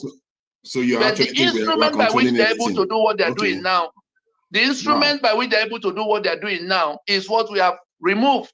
They are not able to put life back into it, no matter what they do. And the brigandage they can exercise in the international arena, we also found a superior force. That was what consumed the government of Theresa May. Because Washington told them you cannot compromise. Washington told her, you may not see it in the media. Washington told her, you cannot compromise the national security of the United States because you are playing your prank where you are playing it. The tables turned. Britain that ruled the seas, all the seas in 1967, can no longer put one carrier to sea today. We identified them, we identified the monster, and we went after its organs. There's nothing they can do. If you listen to that pyramid, you will see the connection. Is very limited. Your scope, and I fear people like you are here to stunt our understanding of the current challenges we face in the world. You are literally calling the British and American separate entities, and that shows your lack of understanding of the structure of the world. That is a different question altogether. You came here making basically hate speech. I want to ask him a question. I want to ask a question. I don't intend to answer your question because we have heard what you are saying. You are building on a wrong premises, and it's a waste of everybody's time to get into that back and forth. Can I finish with him, please? Can we go to another question, please? 30 seconds. I want to ask a question. I don't intend to answer the question.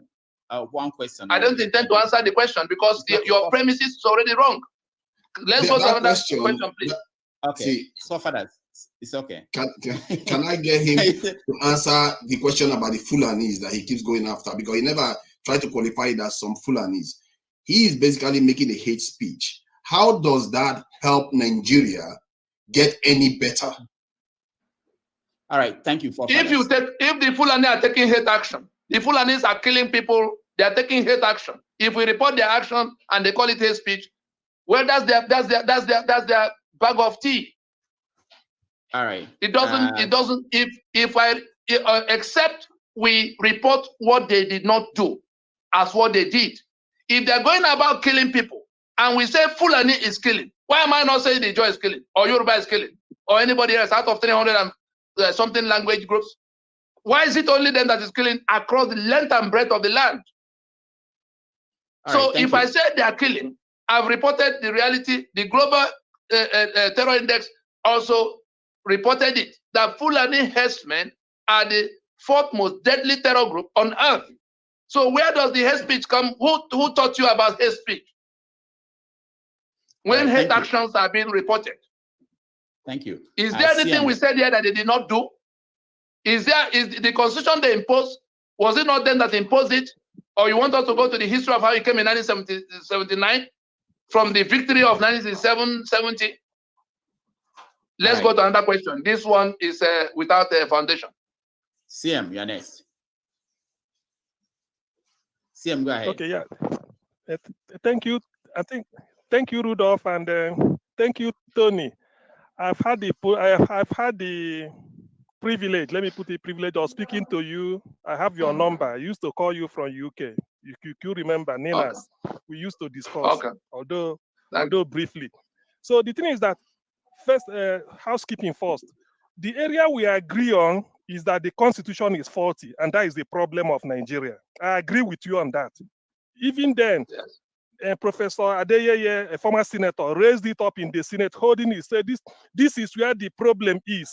A practicing senator who knows the constitution inside out. So I agree with you that the constitution is a problem, but given our level of development and the enlightenment, I know the problem is how do we change that constitution? We all agree it should be changed. a new one should be in place. But given the way you are, what I want to know is, probably I didn't articulate it very well. How do you think that when we elect somebody in who we have the political will, already Buhari didn't, Jonathan came close to it by 2014 confab. That would have helped if he put it into place. At least that is more like a new constitution coming into place. So do you not think that the next administration coming after this evil regime we've been having since 2015, do you not have faith that somebody, I don't want to mention them, could have the political will to say Nigeria, we've suffered a lot. What the people want is a brand new constitution. Let us put a mechanism in place to give us a good constitution. Why we patch on with this, maybe for the next 6 months or something like that. Because what I'm trying to say, I don't want to create a vacuum. This is Nigeria, our level of advancement is not up to the Western world. People will see it as one tribe playing each other against the other. And then the way you know it, you can say something here, they will interpret it. Somebody can cast a headline in a newspaper, say, Tony Nnadi said this. It will take you years to debunk it. And before you know it, the damage has been done. So that is, I want you to see the question in that aspect. Two questions are here. The first one is completely wrong. Our campaign is not that a new constitution be written. Our campaign is that the constitution that was imposed be dismantled like apartheid constitution, tear it down. It brings us to where our sovereignty is in our hand first. We then go to another meeting to begin to discuss whether we want to get into another union. And if that meeting is not called, our sovereignty will then remain with us. So we don't, like a marriage that has collapsed and the woman or man leaves the matrimony, let's use the woman that goes back to the father's house. The action we have taken has brought Nigeria to the end of that marriage of 1914. That constitution is what brings the Fulani to my space, to your space, to every other person's space. And our campaign is, we have to resolve two questions. But before any other thing, this constitution will have to be out of the way. There's nothing that can be planned around it, including the election that will bring the better man. And you don't want to hear what I would say about your better man. You don't want to hear it. It's not the business of the better man. The engine is knocked. The better man is only another driver to come and waste everybody's time in that same vehicle. And while he's wasting everybody's time, that Fulani agenda that is coming like a monster from across the sub-region will come to your village and swallow everything he finds there, like Malagon people now found out 2 days ago. It's a stupid risk to take. Tony, they refined. Hold on. Please, the refined version of my question. Before we begin to talk about new constitution, hold on. Okay. Hold on. Before we begin to, we have to get a diagnosis of the problem you are trying to solve. And then you get to a prescription that applies to that diagnosis. And then the treatment that is based on that prescription, in that order. We have taken the trouble to get to the root of the disease. We have found the virus. That is our diagnosis. If anybody has a better diagnosis, I'll be more than glad to go to listen. From that diagnosis that is accurate, we then went on to the prescription. That what we have to do is to take down this constitution and end the union that is anchored on it. And we put a process to it, which has succeeded so far. Then the final part, which is that treatment that you will now see, is that we'll then go into that constitution collapses. That same day, the union is at an end. No vacuum is intended. That's why we had to drop a 20-year plan, which has been fully executed to bring Nigeria to where it is now. Or why do you think everybody is suddenly discussing constitution and restructuring? You think it's because some people are waving flag all around? No. It is because we have now arrived at that point where those who do not understand the meaning of constitution will learn it the hard way. there are, if you want to understand, go to that preamble. It says, we the people have solemnly, resolved to live together. That's the question that must be answered before you come to the second part that says, we do hereby make and give unto ourselves the following constitution. I'm sure you're familiar with company, memorandum, and articles of association. There are two different documents. In the memorandum, Rudolph and Chooks and Okeke are bringing themselves and their assets together to form an enterprise, XYZ Limited. That's what the memorandum does. Then the articles is another document describing what will be happening between the owners of XYZ Limited. If you therefore do not resolve the question of memorandum, has Rudolph and Okeke and Chooks submitted their assets, agreed to form XYZ Limited because they are building an edifice on Rudolph's land? They've seized the assets, the billions of naira belonging to Chooks, which they are using to build the building. The third person, Okeke, all of what he worked for have been conscripted into that project. No meeting took place between Rudolph, Okeke, and Chooks. That's the situation we're dealing with. And so, what we set out to do, and it's unfortunate that our people refuse to read what is in black and white, and they're arguing and dying, being beheaded in their ignorance, and still sinking deeper into that ignorance by thinking that it is going to an election that will reinforce that constitution, that will solve their problem. Whereas they are at the end, they actually at the edge, the door of exit from that prison by saying, you know what? We've endured this for 55 years. We're not proceeding one more inch. And they're a majority.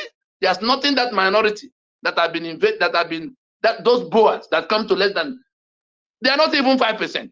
The people holding you hostage. And you have identified, it is your signature. It is your signature that is sustaining that instrument. And you have people who have left everything they were doing to put a framework by which you pull back that signature and end the union right there.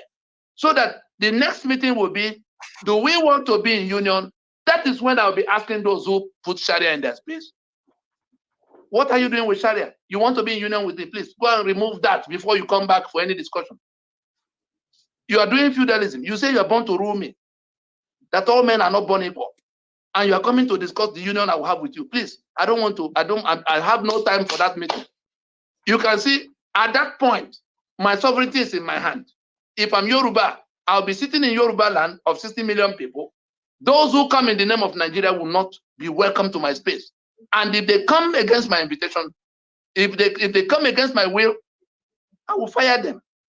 Because that constitution that enabled them, that put the monopoly of the gun in their hand, is what we have defeated. If you want to ask me how, go and find out what happened in Benue. All right. You saw the people in uniform? Why are the other governors, why are the other people who have been invited to that solution not listening? And all of that. So it is not the writing of another constitution that is our campaign. It is to discuss whether we want to be in union. The actions we have taken will create a logjam. You know what they call logjam? The point beyond which you cannot proceed.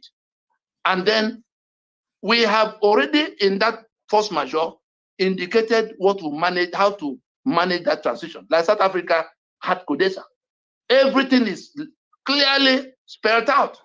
That's why the global community is watching the matter very closely. And they've all spoken up, asking Abuja to go and discuss with the owners of the sovereignties. That's what the US, the EU, and even the UK in April of 2021. Okay, that Tony, was what they thank you. told Nigeria, to go that guns will not feature in this discussion. So they are deceiving you into, oh, let's go to election. This good man will come.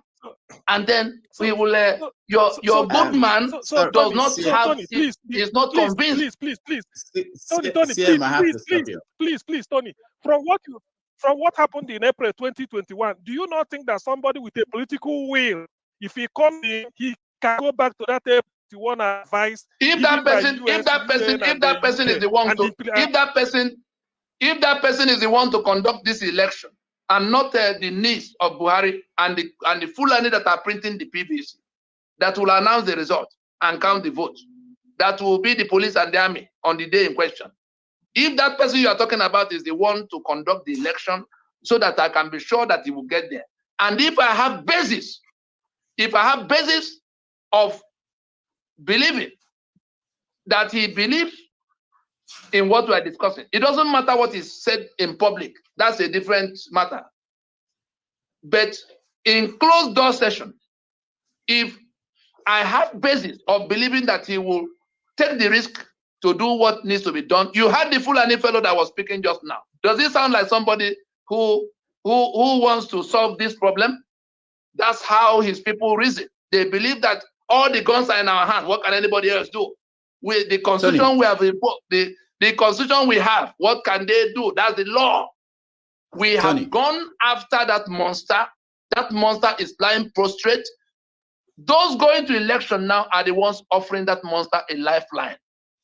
Those going to election right now are the ones offering that monster a lifeline. If that monster regains any kind of life, those who are refusing to listen now will pay in blood. It's unfortunate. They don't know how close they are to that calamity. Okay, Tony, thank Let's you. go to the next question. Yeah, thank you. Before the next question, I want to appoint, there's a question on the chat that I want you to answer. Someone wants to know what happened between you and Pa Akintoye. Pa Akintoye, he was, what happened? That's the question. But you know the so when you answer the Chidi's question, you can answer that one too. Chidi, you're next. Right. Yeah. Good morning, Dr. Rudolph. Dr. Rudolph, let me address you first before I pose my question. Can you please tell your guests that when they come to your program, that your program has a lot of people that are well educated. So this is not a typical program. Most of us are doctors here, scientists here. Some of us work here in the United States in policy making decision bodies here in the United States. So the way Tony Nadi is addressing questions, showed that he's not prepared, for a program like yours.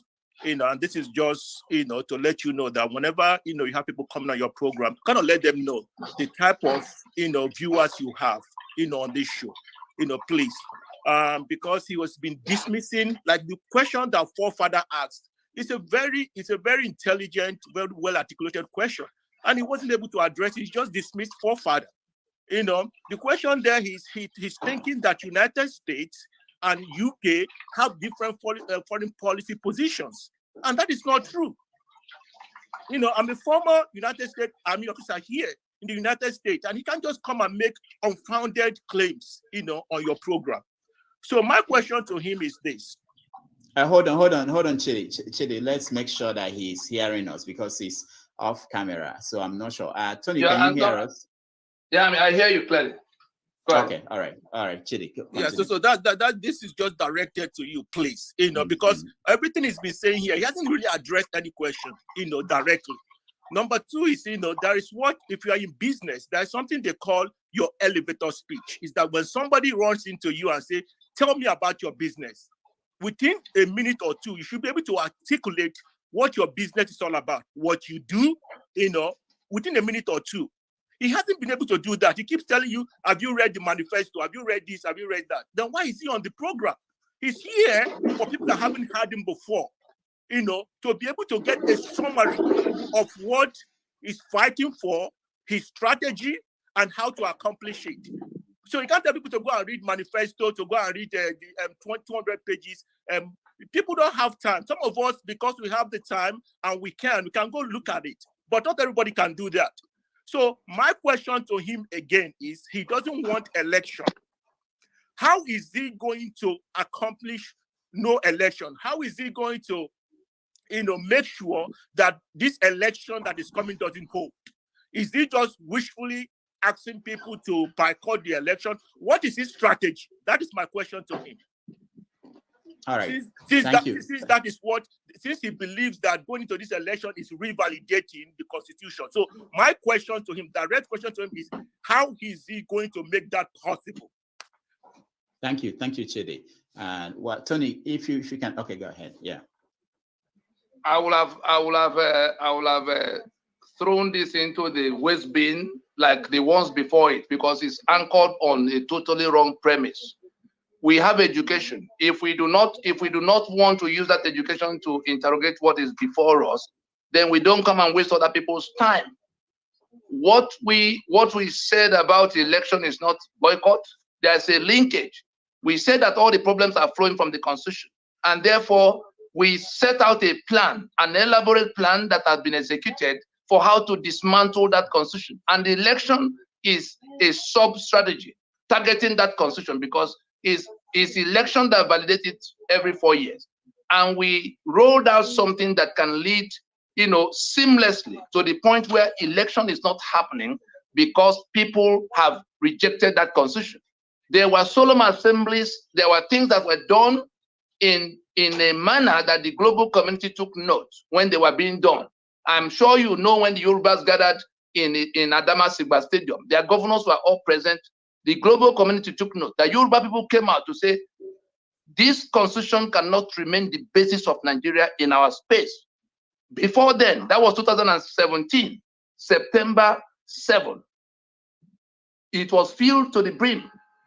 Before then, in 2015, in this same process, in this same pursuit of how to dismantle that constitution, the same thing had happened in Port Harcourt, where the peoples of the lower Niger, the George Ogoni, the Anang, the Efik, gathered under the same roof and proclaimed, said it to the hearing of the whole world. And when we say people gathered, if you click at the video, it's still on YouTube, Solemn Assembly of the Peoples of the Lower Niger, you will then see the actual controllers of the Jaw resistance, the ones who trained other people and gave them the guns to go and challenge what Shell and Mobil and Chevron were doing in their spaces.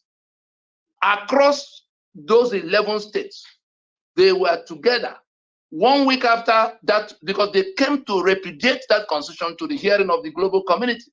1 week after that event, we got the first invitation that took us to the Congress.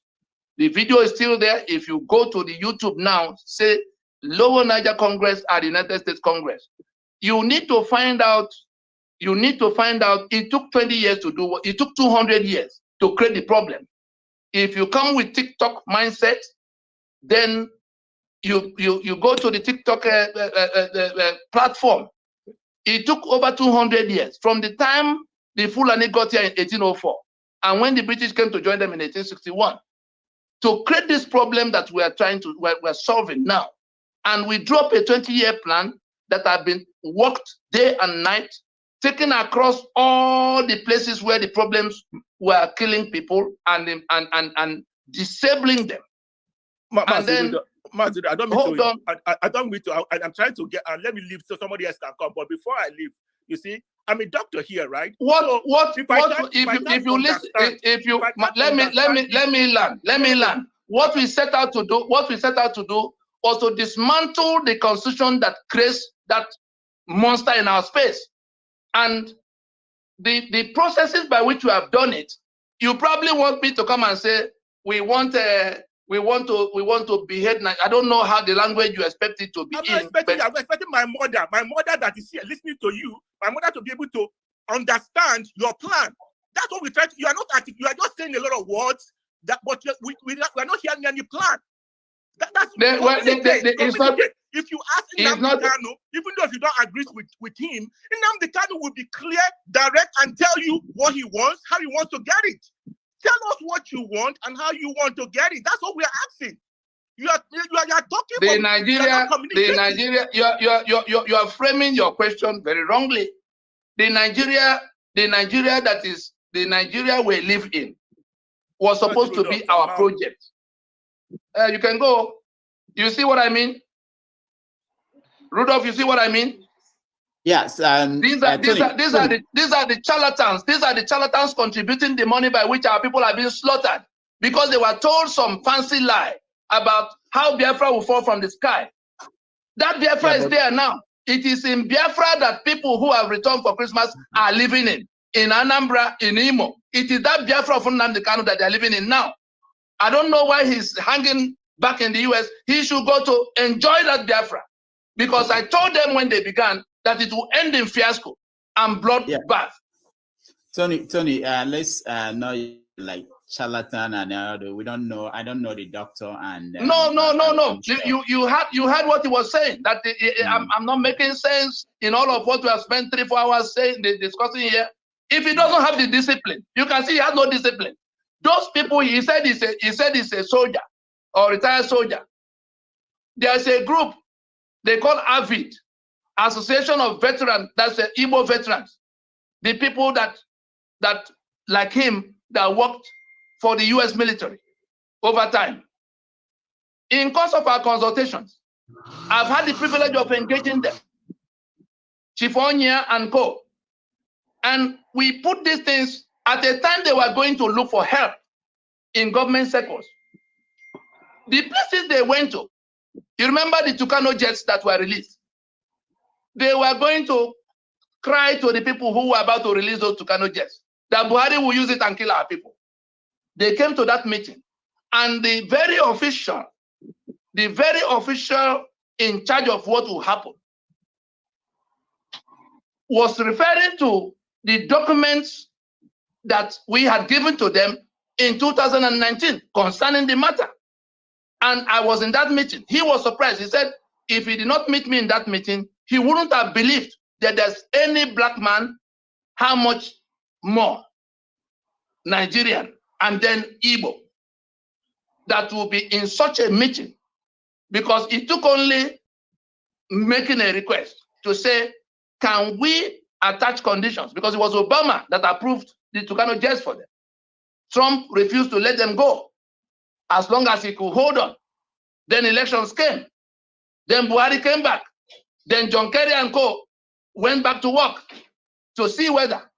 And then we said, if this had to be delivered, that map you have, the one I say you should display, became the basis of the conditions attached to the release of those jets. Okay, Tony. This fellow witnessed it. So when characters who have no discipline to, if the US government will take 7 months, you are witness to how long it took them to come to the decision, the policy decisions they made. Was it in TikTok setting? Was it TikTok?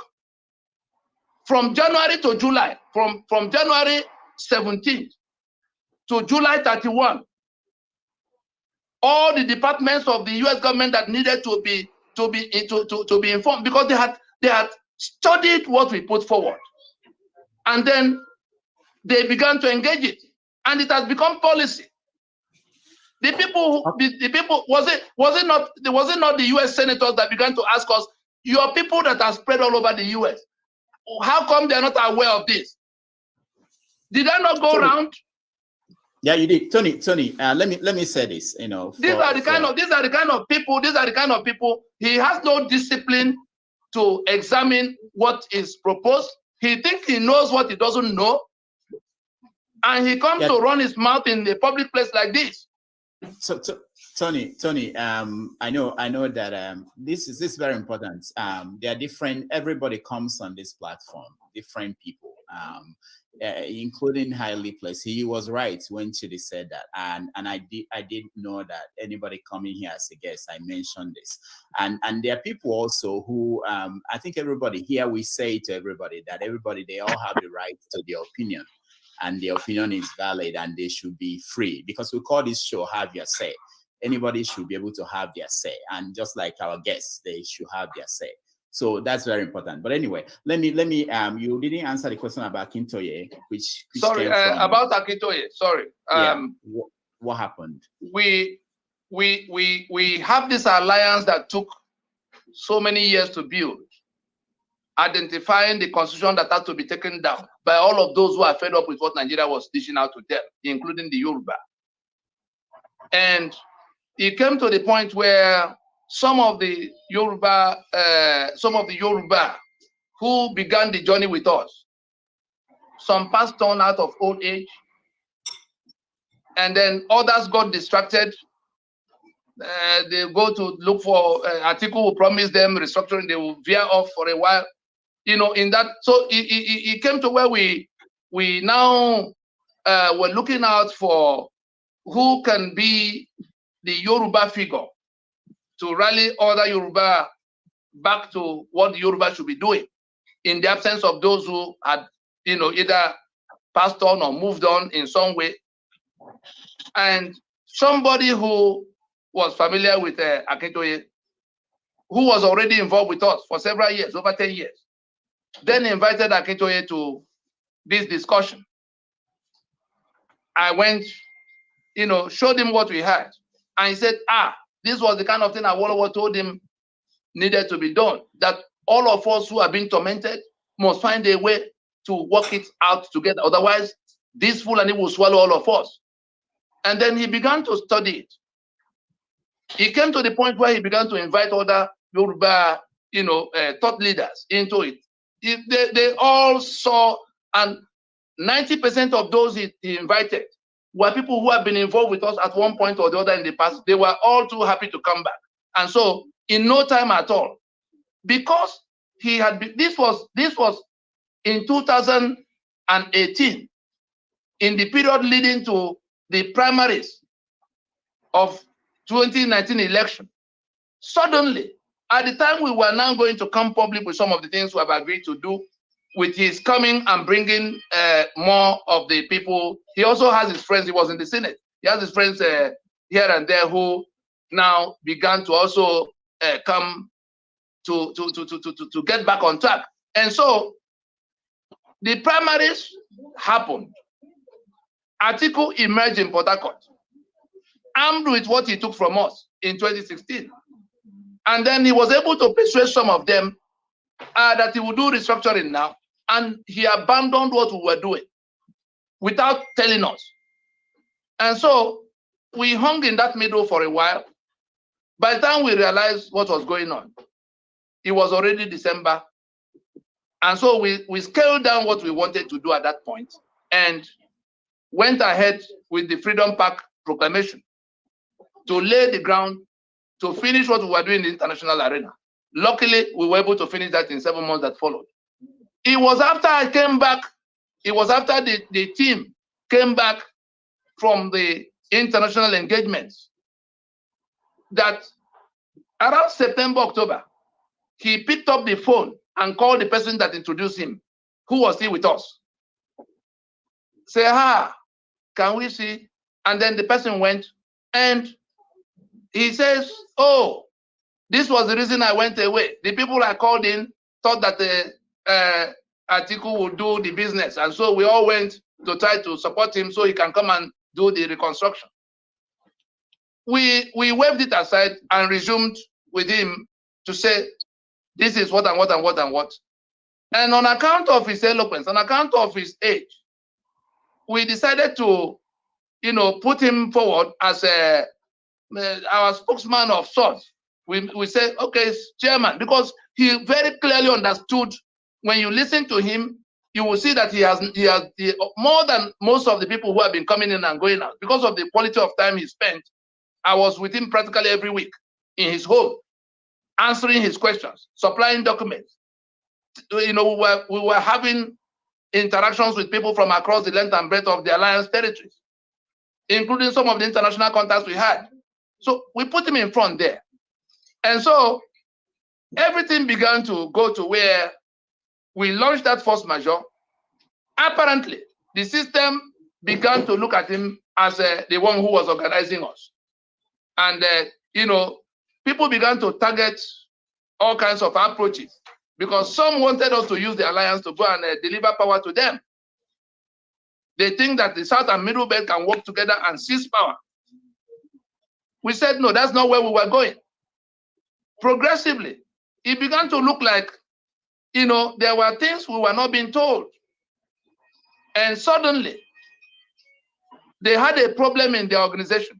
the Yoruba Ilanomo Dua, relating to who and who to, because then Tinubu had not come out openly. All kinds of other people were still, shrouding their ambitions. It looked like there was this push to come into the brain box of the Ninas. And eventually, I think some of the people around him began to buy into it. And then he began to lead a mixed multitude, people who were not sure whether it was freedom or power that they wanted.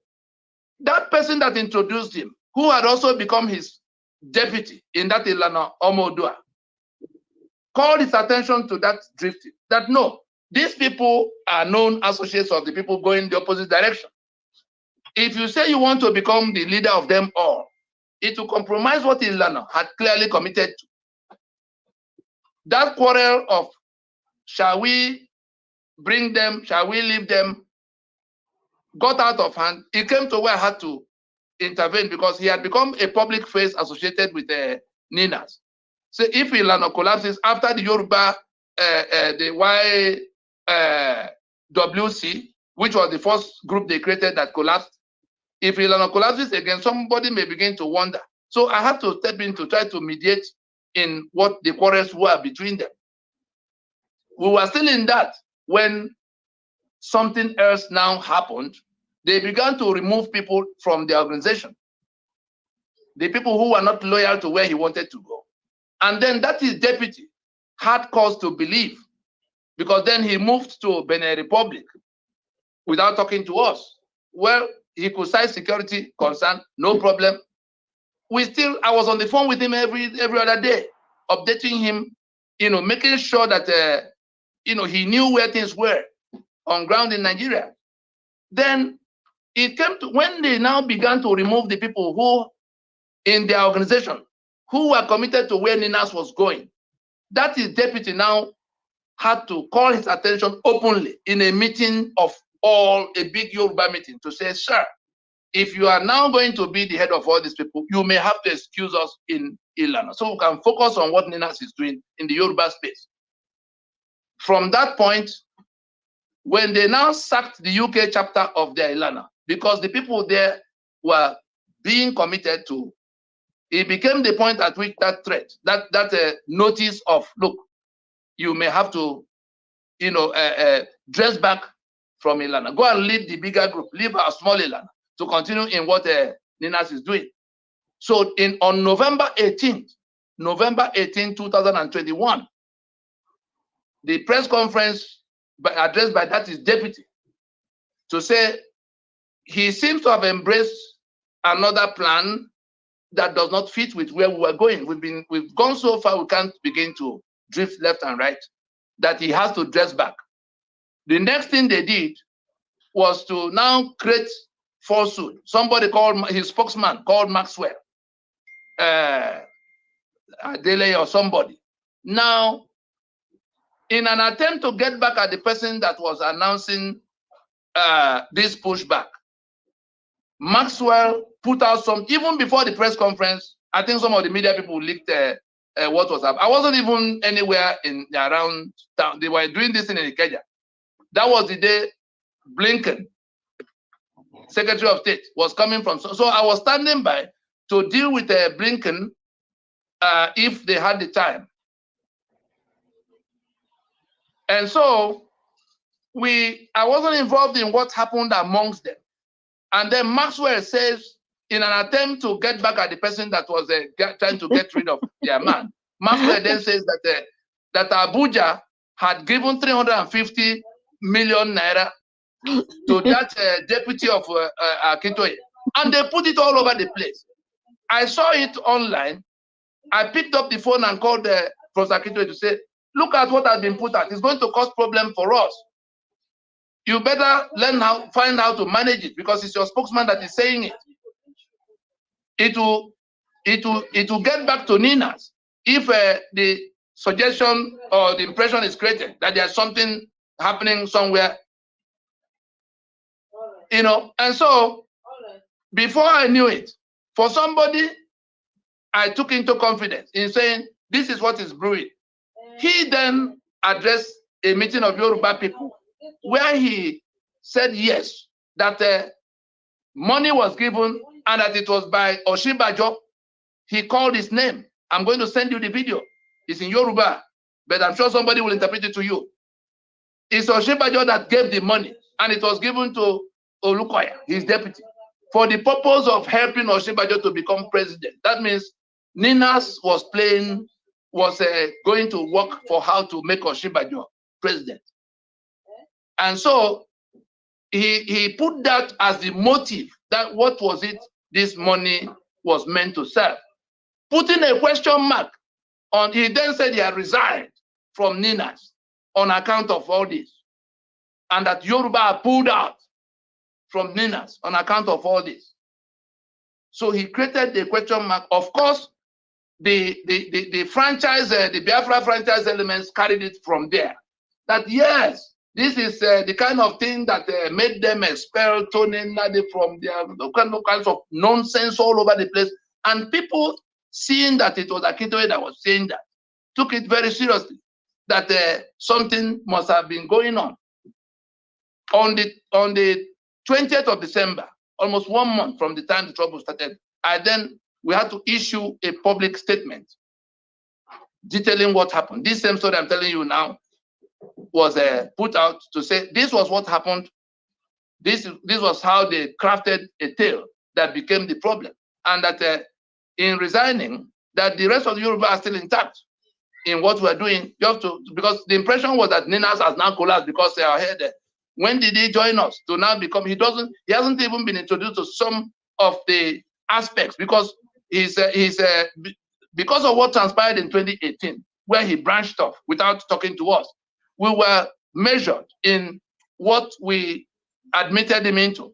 There are some sensitive covert aspects that you needed to be sure, because it will be such a catastrophe if you brought somebody whose intentions you have not established. And so that was how we managed to save the situation.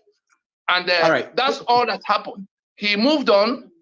They tried to blackmail all the other people in the Yoruba space. And we just carried on, because the people we really needed were still with us. He was the one that came only very recently, less than 2 years in our midst. It wasn't part of all of what became that big Ninas that we put him forward as a chair. Anybody can chair anything if there's sufficient commitment. We could see that's what happened. Nothing else. So he moved on. Eventually, in all the places that he's gone to, I'm sure you saw what now finally happened to the Lano. They've all come back to those who thought there was something to the story, have all since come back. I spend more time addressing them. There's no week we don't have a request from one Yoruba group or the other to come to tell them what else to do. We have more people in now than we had before. All right, Tony, thank you. We have done 4 hours, and we haven't even gotten the questions of the people who are in the studio. So we have to do better in terms of the answers you give. Make it very I think we have covered the basic area. So you don't have to, if I had 2 minutes. Hold on. The people that are coming, there are people who have been here for 4 hours. Yeah. There are people who come in the last 20 minutes, and they will ask a question that we have addressed for 1 hour. What do you expect us to do? You can say that you've answered the question. That's enough. Okay, all right. But we have to make questions answers very short. It's not fair to a lot of people who've been here and they want to talk. No, you saw some of them. And I don't want to. It's okay. Forget about their premise. Just give the answer you want to give and make it short. When I come in and say, hold on, Rudolph. When I come in and say, Rudolph, the other day that they beat you up in the beer parlor because you stole the phone of your neighbor. Now you are telling us you have become a pastor. How do we proceed with that? You, knowing that you never went to any beer parlor or beaten up, That's the kind of questions you're asking me to say. You saw the motive, and so you went to the motive before you went to any other thing. I hear you. We can. All right. If the questions are straight, the answers will be straight. Yeah, not. I have a bell I use for the guests, okay. But I don't want to do all these things. So we use the bell. Just 2 minutes. Okay. No question should be longer than that. All right, let me bring back our people. Okay. All right. No problem. All right. So it's Millie. Go ahead. Hello, Dr. Damages. Thank you, and thank you, Mr. Tony, for all the work you've been doing. I, for one, I appreciate anything that will make Nigeria a better place. Is a plus for me. My question is that, do you think Nina's is fractured and unaccommodative, hence unproductive and slow to produce results? And if the Nigerian constitution is faulty, as you said, and you manage to find a hole or a loophole in the constitution to fight its change to better the citizens of Nigeria, why hasn't your plans and Nina's work forcing the hands of the owners of Nigeria surrendering by law order? All right, thank you. And if Nina's don't succeed, what are you going to do going forward? No, thank you. Okay. All right, thank you. Well, the matter is straightforward. The problem we needed to solve is far deeper than what most of our people know. And so we had to take them in layers. In those 20 years, we had to do the first, it was in 5 phases. We called a meeting of the entire country, to say, let's go and deal with this. So we can create basis and the consensus that has to be, carried forward to where we will hit the target without being isolated, like it happened in 1967, when only one section tried to extricate themselves. So in all of what happened between that became the conference, the PRONACO, that now went to court in 2007 for making a formal engagement with that constitution in a manner that the government could not criminalize anybody associated with us. And that was enough accommodation for even the people doing Biafra and Odua Republic to say, look, you are saying that Nigeria has become a fraud against you. You can say it legitimately. Nobody can accuse you of any wrongdoing or come shooting at you. We went from there to now getting the regional blocks to organize themselves in what became those solemn assemblies. In all of this, you are getting ready, because the right to self-determination is a people's right. It's not something 2-3 people will go and do a coup and announce a new day. Yoruba will have to stand up and take responsibility for their future and charge over their space. Ijo the same. And how are you going to integrate all of it to still make sense in the international arena? Are they going to create 300 countries for you? This was the nature of what we had to resolve. And we went, the plan was in print and circulated everywhere it needed to be circulated. And those who were honest, those who were genuine in looking for this outcome, came along with it. So if it has become too slow, those who have moved fast, we have seen where they've landed. Nina's is moving, we have even exceeded our best expectations. That Nigeria is now in distress before the global community to say either this matter is resolved or the union dies with it. There's no other end to it than resolving it, or the union will be dissolved. Thank you. Thank you, Tony. My host, the map I wanted you to show. I will show that when we go on break. When we go on break now, I will show that.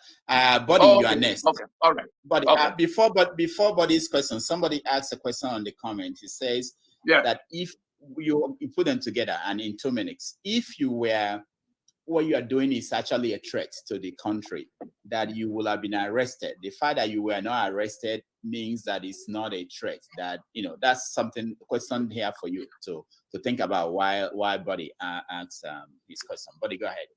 The Bible, let me take this aside so that we can face the Bible says you cannot plunder the house of a strong man except you first bind him. This enemy we are talking about is selling 3 million barrels of crude oil every day, sharing the money.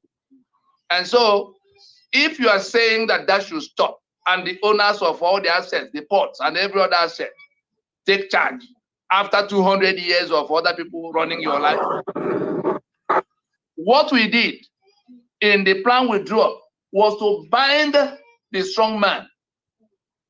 We identified who we are chasing after, we identified the instrument that enable it, and all of what we took all these years to do is what has bound them. Who amongst them is going to say anything was done wrong? Is it Buhari or his deputy or the whoever amongst them that was not engaged in this matter? What are they going to say we did wrong? We are the ones saying they're committing treason against us. You put my signature on a document I had nothing to do with, and you, on the basis of that document, seize my sovereignty and all my rights to work my life the way it can work for me. And we say we have become a majority by the alliance we built. When we were building that alliance, nobody knew where we were going to Ogoni, to Ishekiri, to Urobo, to Jukun, to Tif. Over a period of 15 years, house to house. Now that alliance is standing, everybody now identifies the enemy for what it is, identifies the constitution that enables the enemy. And so people are asking, why are they, who among them is going to raise the issue? We are here.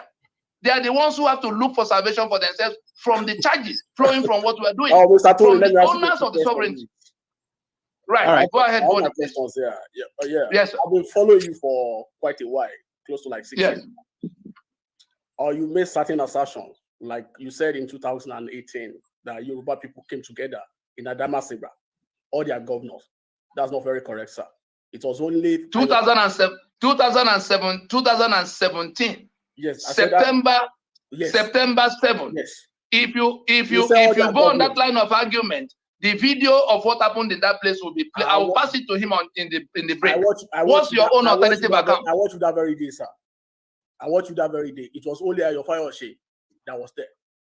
And then we know Ayofayoshe political inclination. Then that's the first one. The second, what was the outcome? Did you read what they published as the outcome? Is as in the question now, you said there are people at the heads of government now presently that controls the affairs of the people. They have the force of coercion. They have the apparatus of government to direct their people where they should go. So these are the people you are up against. So I don't understand your question at all. The question I'm asking are you suggesting? No, I want to understand. Hold on. So don't waste our time. I'm not wasting. Are you suggesting that people? No, I won't take that from you. No. So, are you Tony, hold on. that Solemn Assembly did not happen? I want to understand the question. The question I'm telling you. Let him finish. Let him finish. With their governor. I said that's a lie. I'm challenging you on that. You said you met a Congress. You didn't met a U.S. Congress. You only met with a black caucus of the U.S. Congress. That's the fact. And then 3, sir. Unfortunately for you, I have no time for this. Unfortunately for you.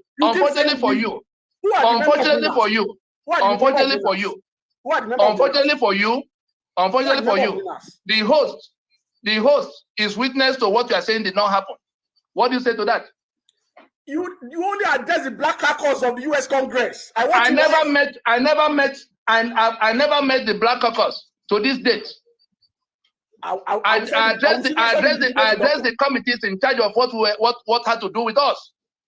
Okay. All right. The question is, you keep saying we. Who are the member of NINAS? You keep saying 100 member. 100. This is a secret organization. 128 identifiable patrons from across the alliance territories put their names down on a document that was published globally, including in Guardian newspaper of 20th January 2021 from the December 16th. In 1 month, we put out the force majeure proclamation with those 128 signatories. And to tell you the kind of people, the heads of Nnianwodo on the Igbo list. Nnianwodo was the sitting president general of Ohanese at the time.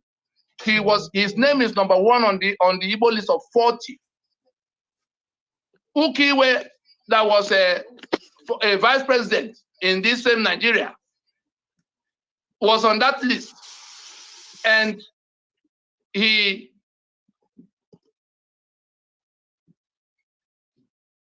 something is, am I still coming through? Yes.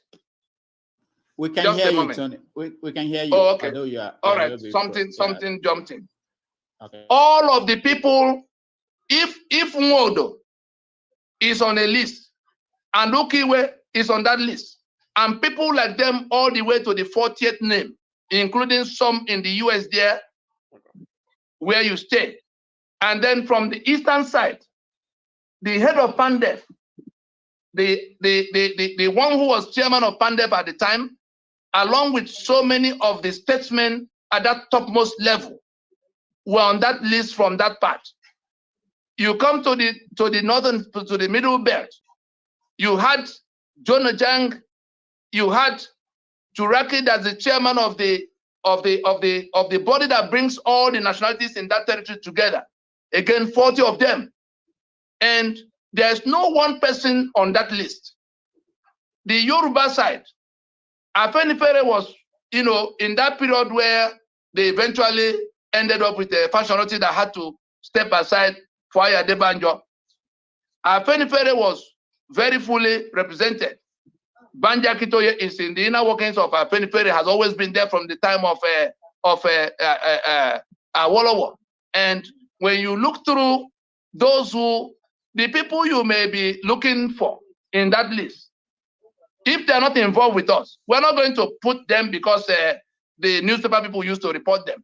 Those who were known by the international community to be, by the rest of Nigeria and the international community, to be the ones constantly running around for what will happen to their people in their formal platforms. Okay. The ones who were carrying weapons at the time, the topmost of their leaders who organize other people to get weapons are all on that list. So if anybody thinks that there is a secret organization, every one of them represents a constituency that can shut down their area on the day it matters most.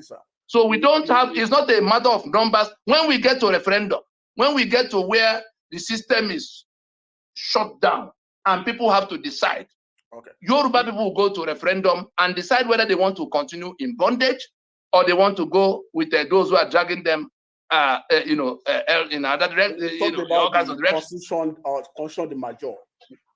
No, buddy, I have to. Buddy, oh, you want to get? Okay, hold on. The constitution was the major. You talked about that, and I want to touch on that quickly. My question on that is that you see, like you describe it as like the gate of the prison has been opened, that the people should rush out. To me, I see like you asking the people to go out there and commit suicide. Because the question I want to ask you now is that you from a region, you from a particular tribe, you from a community, and then you are a leader in this struggle. What part of that constitution force the major have you personally been able to activate in your own little way? Okay, buddy, that's your question indicates two things. You don't understand what the force majeure is, and you've not read the document we put to the public, which foreign governments have read and sent their representations to come to engage. So if you have not done that, I think we can go to another question, please. I take no further question from him. Let's go to another question. All right, Tony, I think what we're going to do now is let's take a break. When we come back, we round up with questions for you. But let's take a little break now. Gentleman will be making his network television debut. This is his most recent album right here. It's called Spirit of Love. We're very pleased to welcome Majek Feshek.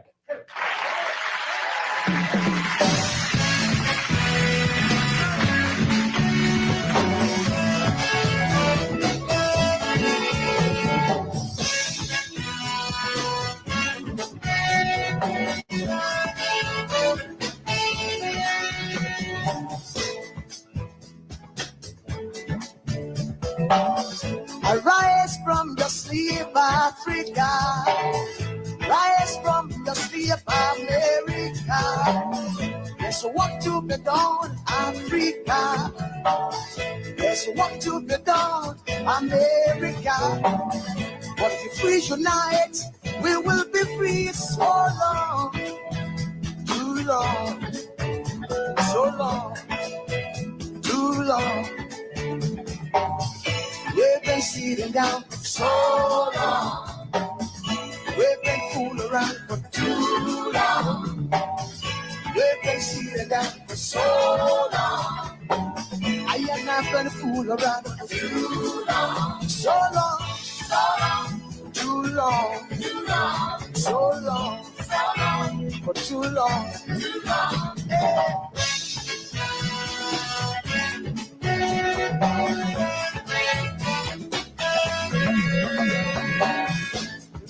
Remember, long time ago, when we used to live like queens and princess. Remember the pyramid of Egypt, when we used to live like prince and princess.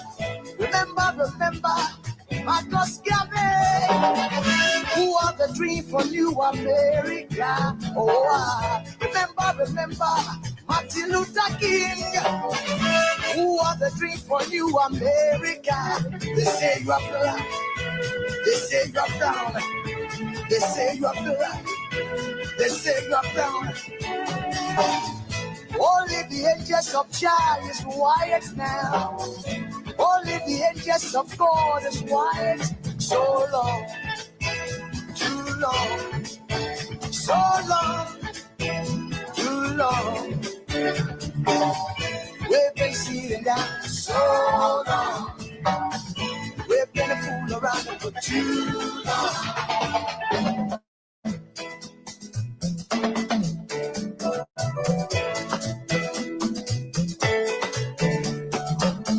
Arise from your sleep, Africa. Arise from your sleep, America. There's work to be done, Africa.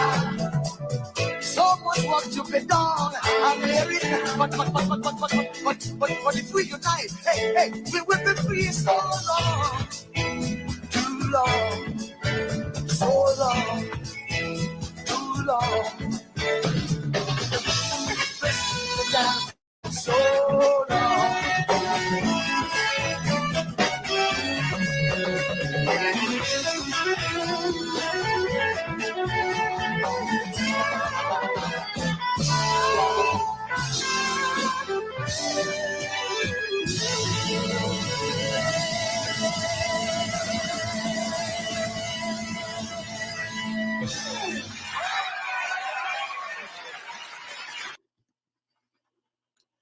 All right, welcome back, everybody. Welcome back to the show.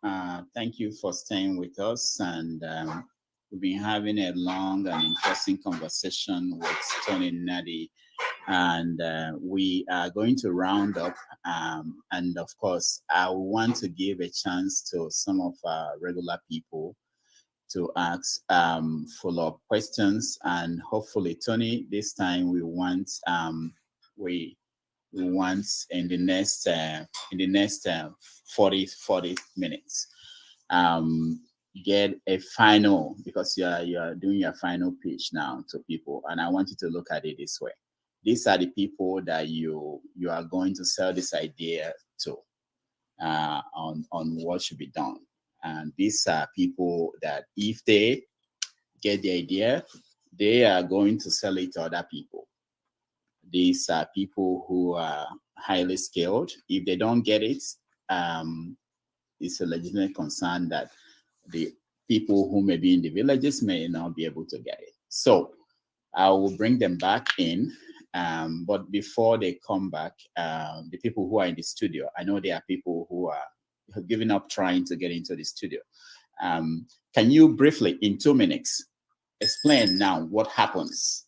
Because we know the election is going to happen on the 25th of February, and someone will be proclaimed as the president of Nigeria moving forward. Can you tell the people what next will happen from your own side? What do you think will happen with that process? And then what will you do next? So. Yes. Very simple. What we set in motion is transcendental. It was only the 2007 election that Obasanjo was determined to stay back in office. And so we didn't try to enforce the outcome of Pronaco right immediately. And we needed to go to court to weaken the constitution even before the eye of the law.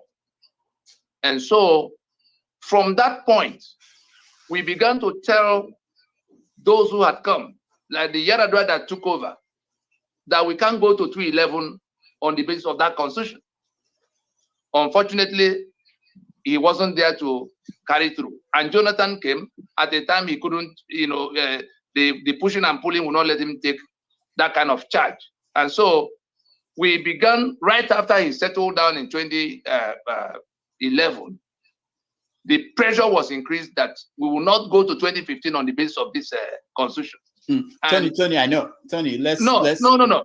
Well, you are saying what next? I'm telling you because people think not going back. Not going back. They had you.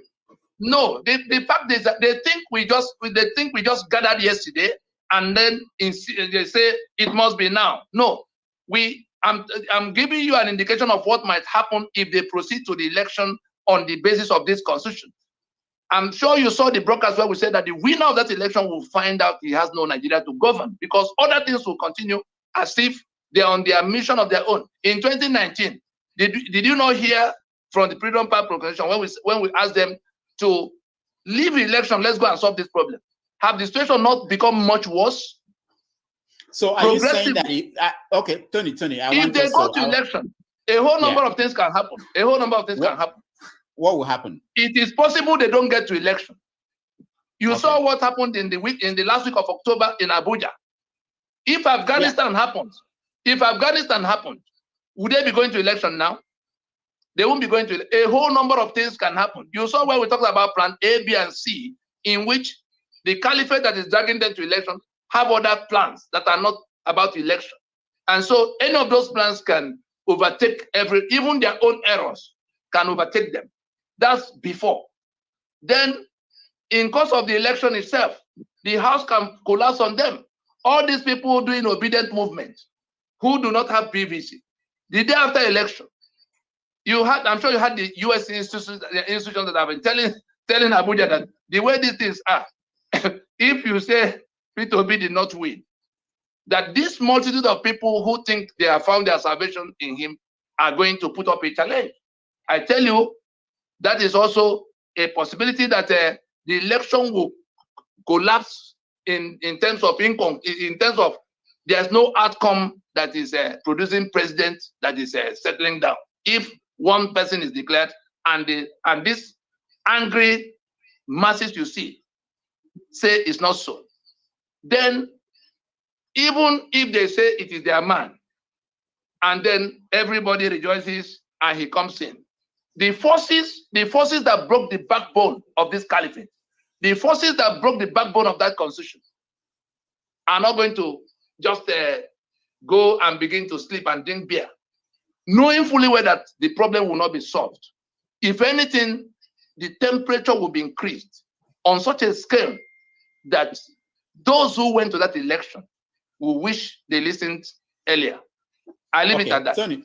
Okay, yeah, that's good. I wanted to say as a follow-up, are we going to be here again 4 years from now when there's another election? Will you be talking about this 4 years from now? Or do you think that by then it will have been resolved?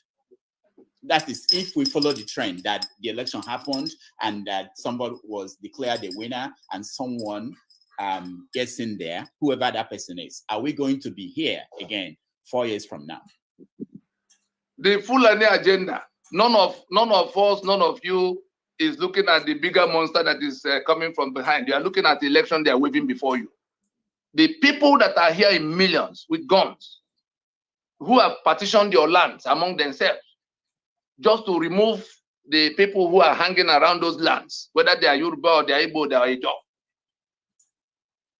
They are going to continue in their campaign. I know for sure that when more people are slaughtered, the others will realize that you don't go to a battle of AK-47 with plastic PVC issued by the enemy. I will stop there. All right. If you talk about 4 years, apartheid was introduced in 1910. The fight was continuous until 1990. It took 80 years to solve this same kind of problem when it turned up in the other place. We learning from taking lessons from all of what had happened elsewhere. We loaded what we could load into the situation we had to resolve, much bigger. Mandela and Co were fighting for 11 million plus. So yeah, Tony, hold on. And so that means that what you are saying is that you should be patient with people who are yet to understand what you are talking about. Since the danger is that they think they have the whole time to make up their minds, carry out some more experiments with the things that will not work, which we told them with evidence that they will not work. They want to gamble, but they are putting to risk all of those who will be slaughtered if that other enemy they are not seeing comes upon them.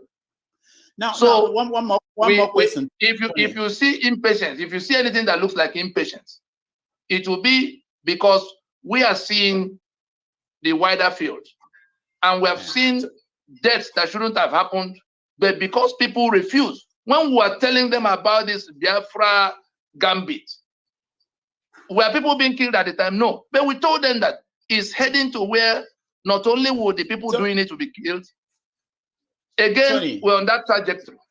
You understand? Tony, we're on that trajectory. Tony, what do you tell people in Southern Kaduna, in Enugu, who are being killed? How do you tell them that what you are proposing is the solution? It's an immediate situation for them. They are dying, it's something immediate. They need action. And if you don't provide the action, I'm not talking about you in particular, if people don't provide the action, they will trust whoever is promising them that I have the solution, I have the gun, I have the people that will fight for you. How do you convince them that you have a better plan when you are not saying this is what I'm going to do for the immediate need that you have? The guns that are being used to kill them in that emergency they think they are in, we identified where it's coming from and what we needed to do to break the hand that's holding it, recover it and put in their own hands. And they think that anything, machete, stick, let's go. And we're telling them, why do you think the armed groups, why do you think we took the trouble to go to bring all of those armed groups? They were the first we assembled because we knew it was a question of guns. Then we looked at the government side and what enables them to do legitimately all of what they're doing. And when they were not listening, we went to the people that supplied them the weapons, the people that can tell them stop, and they stop. So if we were taking care of all of that, and now we rolled out a mechanism by which those who hold the little sovereignty, that the subnationals, that's the federating units, the governors, we rolled out something that placed them in a position to recover the right to issue arms, firearms, and then their economic assets without reference to Abuja. You saw snippets of it in Port Harcourt. You saw samples of it in Benue. If the other people do not listen, it will not be because we did not know that there was emergency. If we did not get to Washington the time we got to Washington, and if we did not get the results we got, you think Buhari will be wringing his hand and waiting for 8 years to continue this fight that his grandfathers could not complete? It was because we tied their hands that they were not able to move as fast as they had planned. And the guns that are required, to do the balance of the business, I'm sure when more people get into more problems, they will go back to what they were told to do which they thought they could bypass. Look for Appian Way. All right. I'll not say Tony. more than that. We're in a public space, and I'm not a stranger to the fact that guns are the center of this entire discussion. If you understand what I mean. Yeah, Tony, I want this to end in a very positive note. So I have so many of our regular people who were not satisfied with the answers you gave them and the questions they asked. So I want them one more chance to ask you one question, just a question, one sentence. Okay. And I will start with you, Ovie, and the answer will be brief, not going back, brief. No problem. So, Ovie, go ahead. The first ever written constitution known to this modern world is that of American Constitution in 1778. That constitution was put together by 55 delegates under key and locked with armed guard for 5 months. That constitution was produced. For over the years, it was amended for more than 10 times. Don't you think that is the way to go, Mr. Enamdi? We have not made any constitution. That is it's a totally different ballgame. 55 people went, they agreed on something, they wrote it down. All of them understood it and committed to defending it. Other people came to join them after. But it was a matter of, here is the agreement. It has undergone 27 amendments today. But it was because it was standing on the foundation of what they agreed. Our contention is that we have not made any. Nobody was called to meet, and they just went into their bag, took out what they wanted. The decree number 24 by which they promulgated it contains the story of what they did. And that was what we took before the court in 2007 to say, in this story written by these authors of this constitution, in one part they say they formed a committee that went around the hotels and came back to them in Supreme Council. And then that they have looked at the report and they added and subtracted. That's what is written and printed inside your constitution as how it came. Then they came to another part to say, we the people, meaning we the Yoruba, we the Igbo, we the Kalabari, having solemnly and firmly resolved to live together, pretending that there was a meeting at which we committed our sovereignty to union. That's the crux of our campaign. That falsehood has remained the basis of the union, producing the Nigeria you see now, whether it is killing or corruption or infrastructure. That's what we are rejecting. And whatever we do, because our lives are at stake, the people who imposed it are the ones still trying to slaughter us right now to take the land. They are the ones who have taken over everything that belongs to us, chasing us into exile. Anybody who doesn't want to understand it can come at his own time. Those who are awake are going to do the needful. All right. Kenneth, your next question, please. Just question. Yeah, thank you. Question. So you stated that for you to be able to achieve your plan for the constitutional force majeure, that we will need about 20 years wait. So you mean that we should continue to wait? Hold on. That was not what I said. Before your plan should come to actualization. Your answer, your question is already off. Let me finish. Okay. Please, let me finish. No, we will be wasting time if you go. Don't shut me down. See, if you look at me, I'm not the type that you can shut down. Please stop shutting me down. I'm not that type. Please, I beg you. Stop shutting me down. Can I hold on, Tony? Hold on. Can I just go straight to the question, and then Tony, you can when you answer, you can tell him this is not the okay. No problem. Yeah. So you are asking for constitutional review. You are asking for referendum. But I wonder if you've forgotten the composition of the National Assembly, the people you are going to actually deal with, and these people are going to vote for your for or against your request. Now, this is it. If your request is being voted against, what actually are you putting in place to make sure that what you are asking for is actualized? Because you are only talking about constitutional review, referendum, and all that. And these people are all they are hell-bent not to allow such a thing to take place. And you are, on the other hand,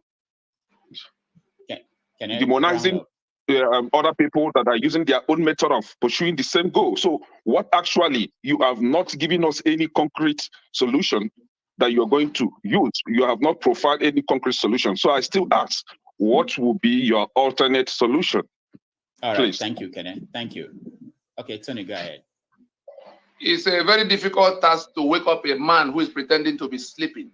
The basis of the premises upon which you frame your questions are so entirely wrong that they do not deserve any answers.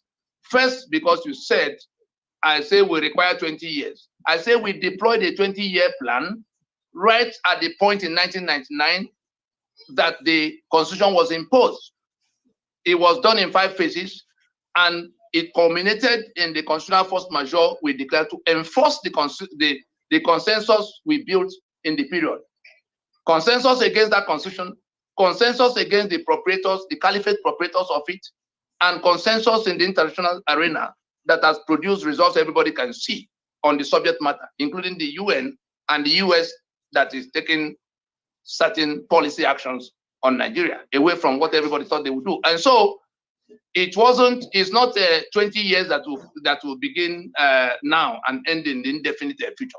We've already done that, and we're now enforcing what we achieved in that period. Second, it is not amendment or review of constitution where we are saying we never made any constitution, and that this fraud that is in the arena has to go down, and the union anchored on it. So it's not the business for National Assembly or the number you have or the number you don't have.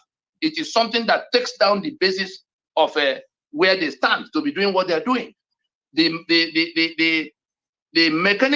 mechanisms for how all of that will happen there's something called strategy. It's not something to be discussed in the market place. I can't remember whatever is left of what you. Okay. It's not what It's not what you are asking that we're doing. Go and look at what is in black and white. Everybody who is concerned will look at it so that your questions can be based on what we say we'll do. All right, thank you. Forefathers, you're next. Yeah, I will just make it very quick. For one, I'm surprised that he was willing to give the enslavers of his forefathers the benefit of the doubt of meaning well for us. If the Fulanis disappeared from Nigeria today, would our problems go away? Okay. I don't understand. I don't know where is the benefit of that. I don't understand that part, so I can understand your question. No, the question is, because I just made that comment in this, I'm sure the viewers will understand. But the question is, if Fulanis disappeared from Nigeria today, would our problems go away? There's a plan. There's something called suzerainty. The same control that the British had in the colonial era. The Fulani leading other people who agree with them, some Kanuri, some willing tools here and there, including our own kinsmen that embrace the apartheid constitution they impose as basis of union and basis of our democracy and other the rule of the law. And so it is in identifying them as the leaders of that brigandage from where they settle all the people who aid them. That in that sense, if they are not able to continue what they've done for almost 2 centuries in trying to become the owner of the entire place to the exclusion of the real owners in terms of killing them off, then our campaign is not our campaign cannot be summarized or pigeonholed into Fulani leave us, Fulani go away. We organize the formation, the map, please. I think now you are beginning to see the Koboko now. You are going after the Koboko where you should be going after the person inflicting it on you. And you gave them the benefit of the doubt. People that enslaved your own forefathers. You gave them the benefit of the doubt. We have taken care of what we need to take care of. If you're not seeing it, then you go devise other means. We've taken care of what we need to take care of. All of what will happen here. Please show that map so that they can understand what we're discussing. Okay, let me show. Hold on, CM. There are 2 maps, so I can refer to them. Yeah, I think the video I'm going to show we have the map. I hope so. Let me see. No, I think you have it on WhatsApp. You have it on WhatsApp. Oh, I don't have. Okay, it will take me a while. So let me show this video. No, I sent them Okay. I sent them in course of the break. You know, you begin to see that all the killings are taking place in this white part, the middle belt, the western Nigeria, and the lower Niger territory. And those who are doing the killings, like we saw in the hearings, you know, all from because the congressional roundtables invited all of the victims to come to narrate their stories, and they are all from this parts, the middle belt, you know, and every one of the victims talked about the Fulani that came to do the same kind of thing that the other victims are talked about. And when you look at it, it becomes something that has geography to it, that these people are coming, and the qualification for being killed is that you were Christian and you were indigenous population. Everything else, you know, goes to nothing. And when that is the case, and we came to say that it is not farmers and herdsmen clashing, that it is invasion by an alien, you know, militia, the Fulani militia. All right, this is the map, is it, Tony? Yes.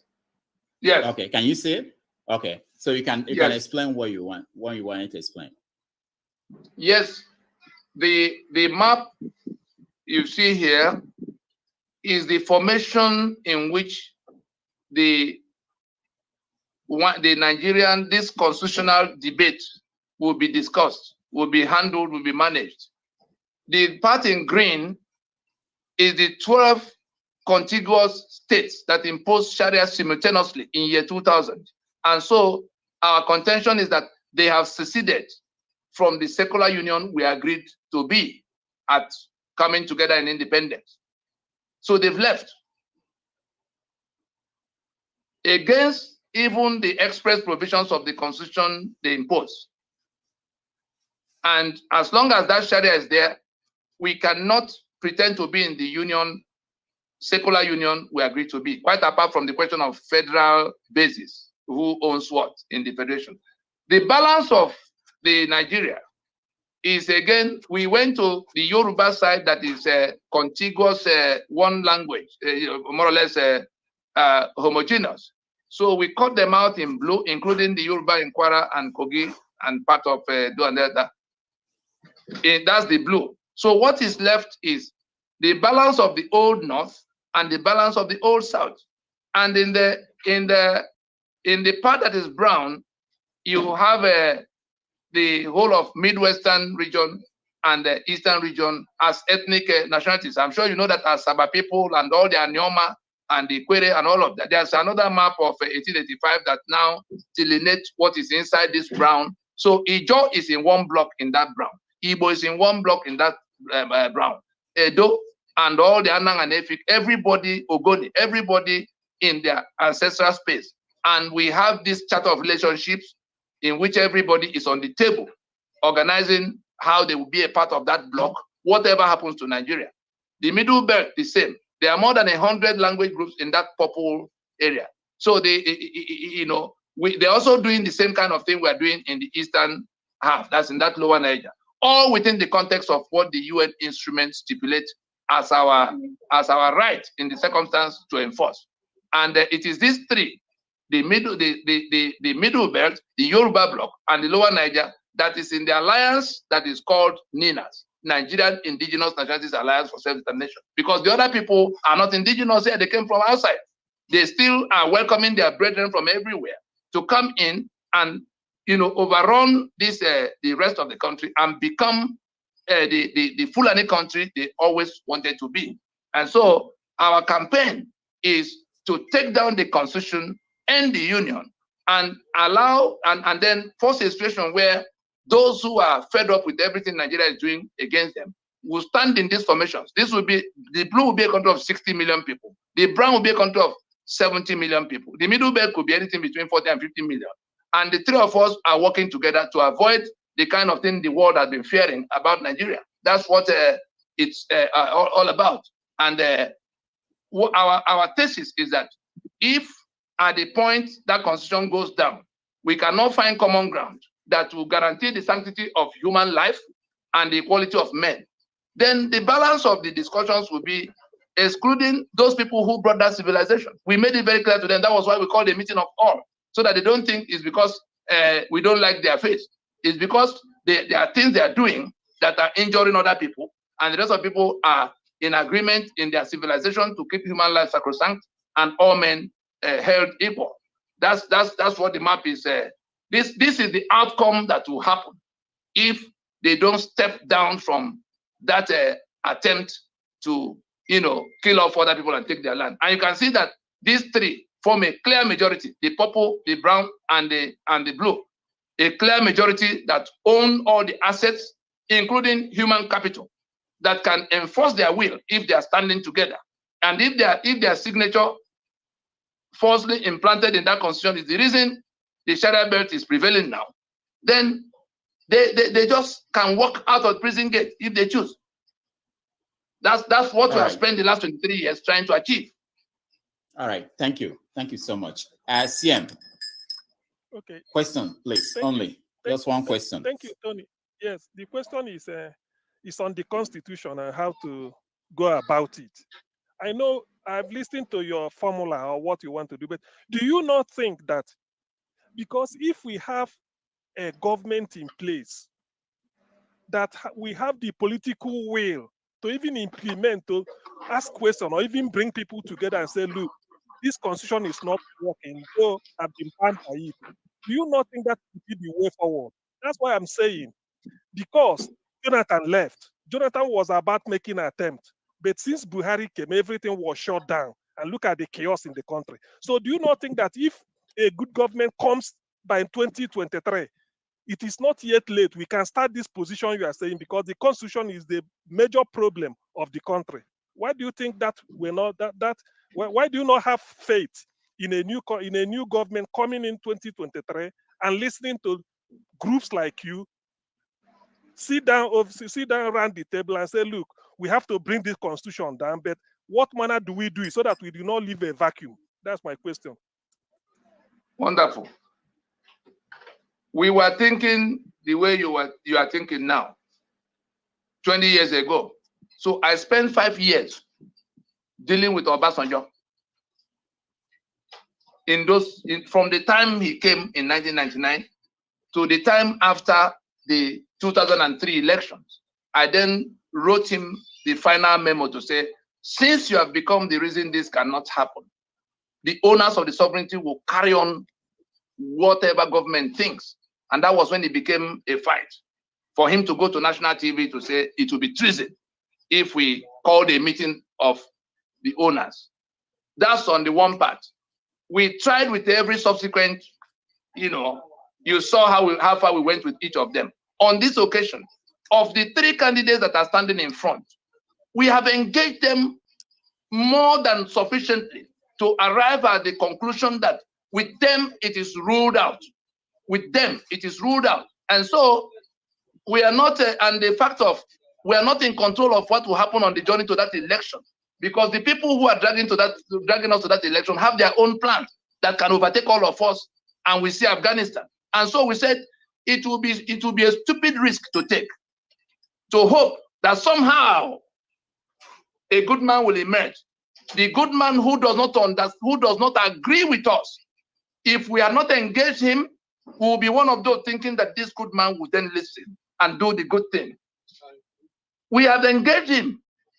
I told you since 2012. And so we came to the conclusion, even before he became candidate, that he is not the ones who are committed, who are blocked by these forces you see.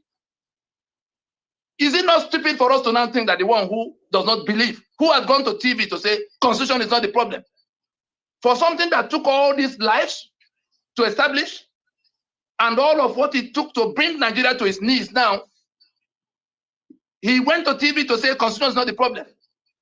So he's ruled out.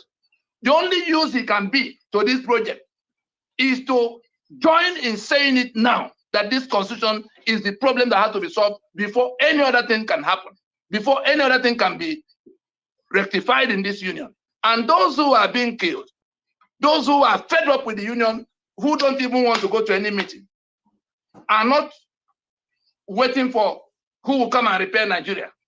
My concern is for the Nigerians that have been killed by this monster of a fake Nigeria. There was the Nigeria that was our project. It died in 1966. The monster that is operated now in the name of Nigeria is not my project. Whatever it will take to put that monster to death, there are people who are committed. Tony, I asked this question because those leading candidates, at least 3 or 4 of them, have agreed that when they get in, they're going to have a dialogue with every. Why would they? Where were they? Where were they all the years we were going to look for them? What did they say? What did they do other than impede us? Probably. We have come to our conclusion. We have come to our conclusion that we will not allow anybody govern on the basis of this constitution. Whatever be the outcome, whatever be the manner and way, we have determined that nobody will be allowed to govern this union on the basis of that constitution going further. Anybody who has any propositions to make should come and make it before it becomes something that is settling itself on the street. All right, Tony, thank you. Now we have Mazam. Mazam is from the middle belt. Yobe. He prefers Yobe. Right. Okay. So he has a unique viewpoint. So that's why I brought him in here. Mazam, go ahead. Yes, Mr. Tony, thank you so much. Thank you, Rudolph. But the thing is that I came on late and I met the conversation. So what I saw is I saw a map and I heard you are saying, because can you put the map back, please, if possible? All right, let me see. Hold on.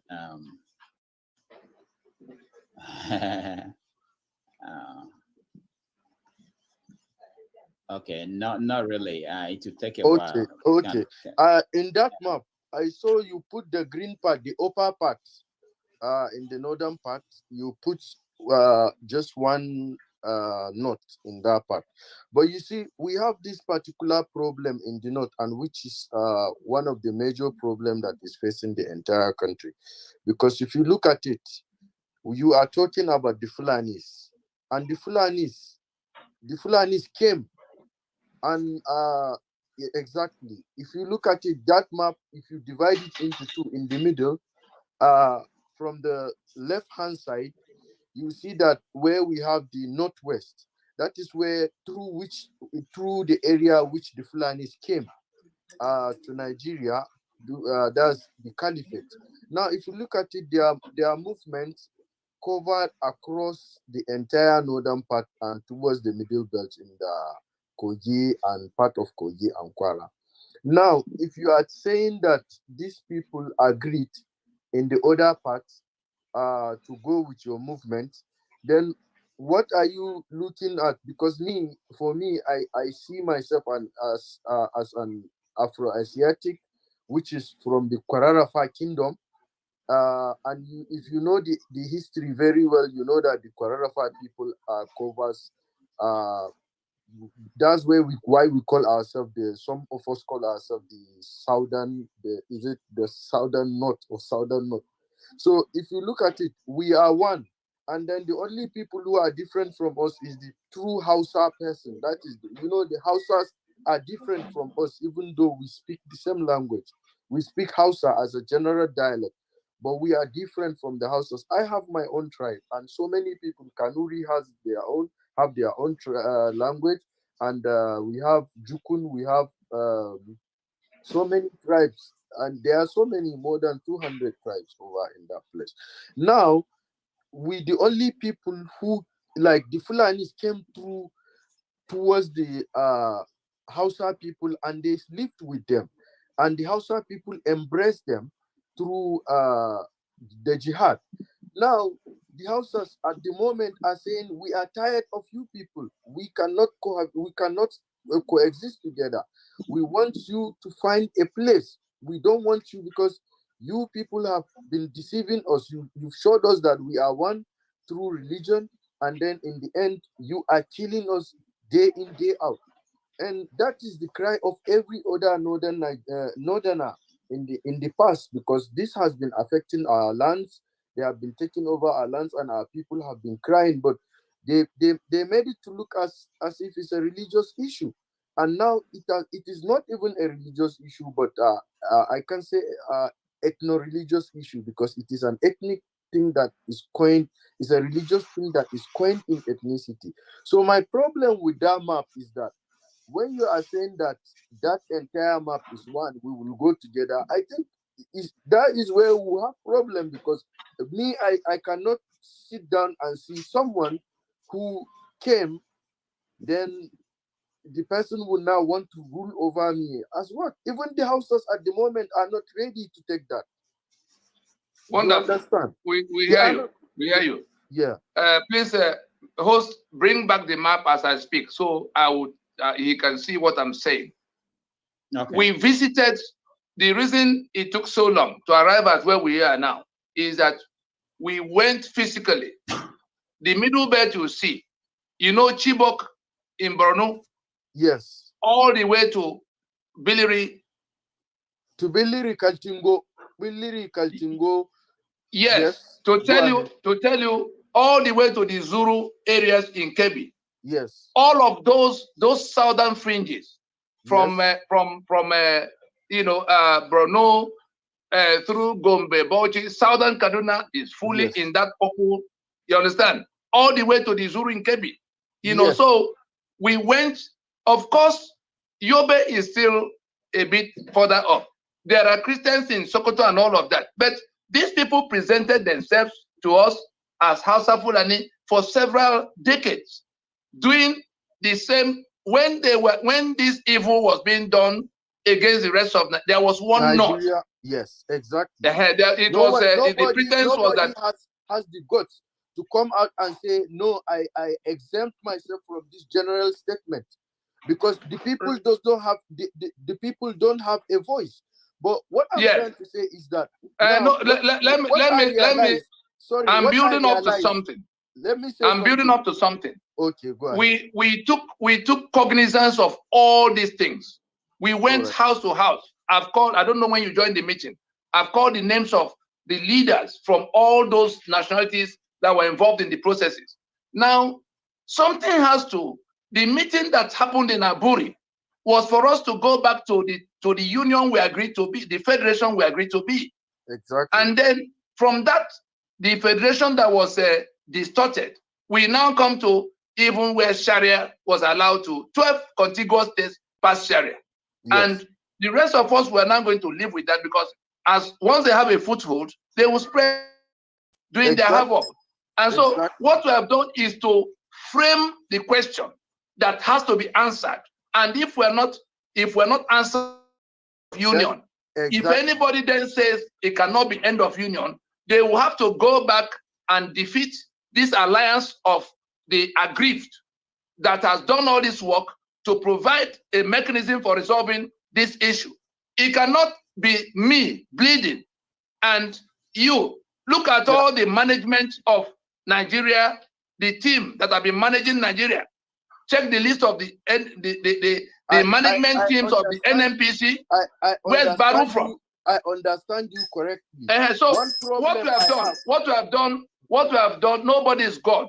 What we have done is to frame the question in the manner that best brings an earlier and orderly, peaceful resolution. But if people sit back on their high horses, the type that El Rufai have been doing, telling us you can't raise this issue again, Babangida say he will go and wear his uniform and go back to the battlefield. We have framed it in such a way that there must be an end. There must be a stop to that master-servant union defined by that constitution. That constitution is at the center of all these things. Anybody, whether it's from Yobe or from Bayelsa, anybody who does not come out now to join the discussion of what will replace that which we are rejecting. Yes, but it will be too late for him to partake. Sorry, let me chip in something. What I realized you did is that you went to all the Christian communities. You understand? That is when you talk about no. Let me clarify that. No, okay. I was in the team that did all these things. All right. Now, what we told the international community is that the question of religion, jihad, yes, Muslim killing Christian is yes. secondary. It's The secondary, primary question is the ethnic agenda of the Fulani wearing the garment of Islam. Exactly. To find collaboration. In fact, if you solve that problem, Nigeria will be better, and everybody will want to stay in Nigeria. We'll have a peaceful Nigeria. But until that problem is solved, and people must come out and we have framed the question to say that if people continue, because sometimes you will see Yerima will come and make a statement that we want the Igbos to leave Nigeria, northern Nigeria. We know them. Yerima was a product. Hold on. On my behalf. He's not talking on my behalf. Yerima was a product. Yerima was produced by Pronaco. Yerima was living in Lagos. I understand. It was when the Caliphate wanted to, frustrate Pronaco by not coming. We went to the younger people all over the place. It was a delegate from Katsina that moved the motion for the adoption of the finished product on the floor of the conference. And so I tell you, we know where everybody is coming from and what their problems are in that place where they are. We didn't assume anything. We have framed the question. We're only saying that we can't postpone them forever. We have waited. And I want we have waited since 1967. You understand? We have waited since 1967 for these issues to be addressed. It seemed that it was convenient for all the other people. And so we who are the convenient because they are suppressed. Their voice was taken from them. And until in the last, you remember the day Billy people were on the streets not too long ago. In fact, Dr. Musa, I went to university. We went to the same university. We know each other on a personal note. So I understand the situation correctly. I have had cause to tell you how deep we went. I have had cause on behalf of this project to be in the meetings where the lawyers, you remember how they imposed Emir? I understand. And Musa, that's why who is supposed to be. Musa, yes. On that day they were on the street. I was addressing this kind of a program in a platform in the US where the government, the people in government who are supposed to know about it were listening. You understand? I've led teams to where they are sitting to plan what to do to recover themselves from what was going on. The only thing we have done is to put a time frame that will compel the resolution of the issues that they couldn't finish up in Aburi. They agreed in Aburi, and they came back. Some people abandoned it and began to kill other people. We have endured all of it to this point. And the constitution that came from the impositions and the brigandage of that time is what we are saying must now be terminated. Anybody who is not listening, who is thinking he can go and swear to defend and uphold that constitution, will not live, will find it difficult to get to the end of that story. Because those who are the receiving end of it are determined to get rid of that constitution and everything anchored on it. All right. 55 years is long way. Mazam, we have to end it here. Thank you. Okay. Thank you you can stand by. After Tony leaves, we can have a conversation. But thank you so much. All right. Joseph King, welcome to the show. You have a question, please make it quick. A question, no commentary. We are rounding up. It's been 5 hours with Tony. Go ahead, Joseph. Give me water. Joseph, go ahead, Joseph.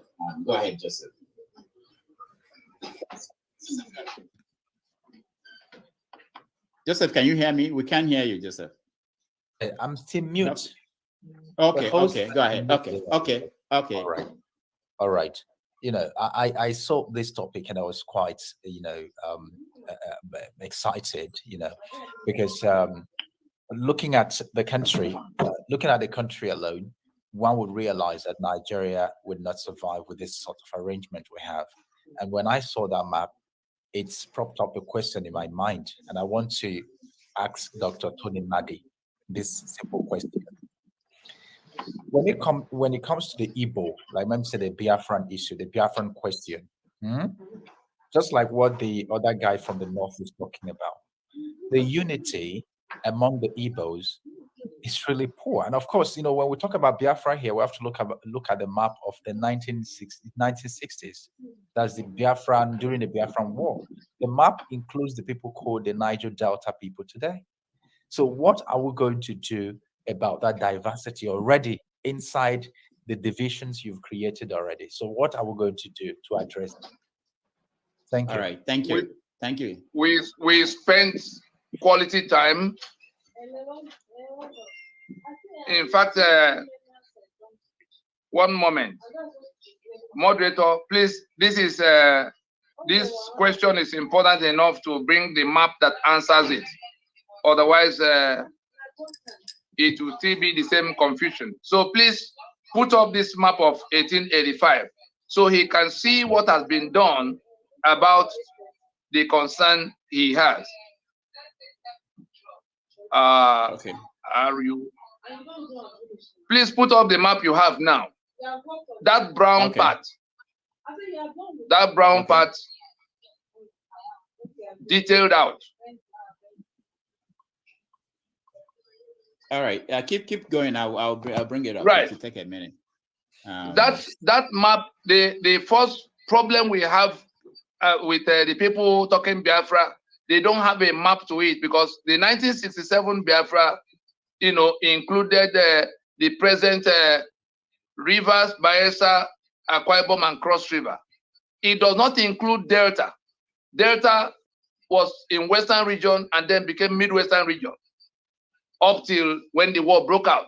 But Nzogu was from that part, that on whose account it became Igbo business. All the people actually that fought throughout that war, Rafu Wechwe that seized, you know, the embassy building in Paris. So the Asaba killings, the massacre in Asaba happened because that was the first Igbo township, the first Igbo city that the Nigerian troops met as they were coming from Ore, pushing back the Biafrans that went that far. And so we knew about all of this. And therefore, we felt that there was nothing to be left to conjecture. We had to go house to house to sit down with all of those who own. Yes, this is the map. This is the map of the territory, that territory in brown. This was where they were, who they were before the amalgamation of 1914. This map is of 1885. And it was because we had studied what the rules on the international circuit say about sovereignty and self-determination that we had to fall back to a map that answers that question. You cannot come, if you're talking self-determination, you must be indigenous nationality in your ancestral space. The two must be together. You must be Scot in Scotland.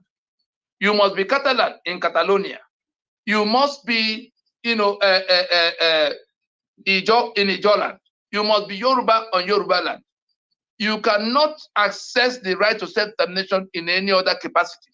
You cannot gather in Lagos in such a large number because you are in large number in Lagos. You now begin to talk about you are Igbo or some other people. Because you come to a certain number, you now say you want self-determination inside the other people. So that basic requirement of being a distinct nationality in your ancestral space is the basis of the map of Europe you have now. They sorted out all their own, you know, ethnic divisions. And so in the eastern part that is mixed up with the Midwestern part because of the Igbo spread into that part, if you remove the Yoruba from the western half of southern Nigeria, all of what you have left is the Bini, the Anioma, the Urobo, the Shekiri, going towards the Ijo, Anang, Efik, ending up in Ogoja at the extreme. And so what Lower Niger Congress did was to go to them one after the other without exception with a proposition and that map you just saw to say, Ijo, look at this map. Is there any part of Ijo land that is missing? They looked at it and said no, that their land is complete, including the Ijo that is in Ondo. all of the Joe from Ondo to Bayelsa through rivers going past into Akwa Ibom. They saw their land complete in the map we placed. We asked you, Robo, is there any part of your land missing? Insecurity, can you identify your own? So when everybody had identified their land, we say, stand on your land. Let us now reverse that thing that Nigeria did against all of us. We will have a charter of relationships in which we are federating voluntarily amongst ourselves to define our future. We'll be a country of 70 million people capable of doing just about anything anybody can do on the face of the earth. We have all of what it takes, starting with human resources. And that was the proposition that was interrogated at the highest possible levels across these nationality groups. And it culminated in that solemn assembly in Port Harcourt. The video is still there if you want to see who and how, what was decided. We decided on that map as basis of that federation that would then take care of what went wrong with Biafra.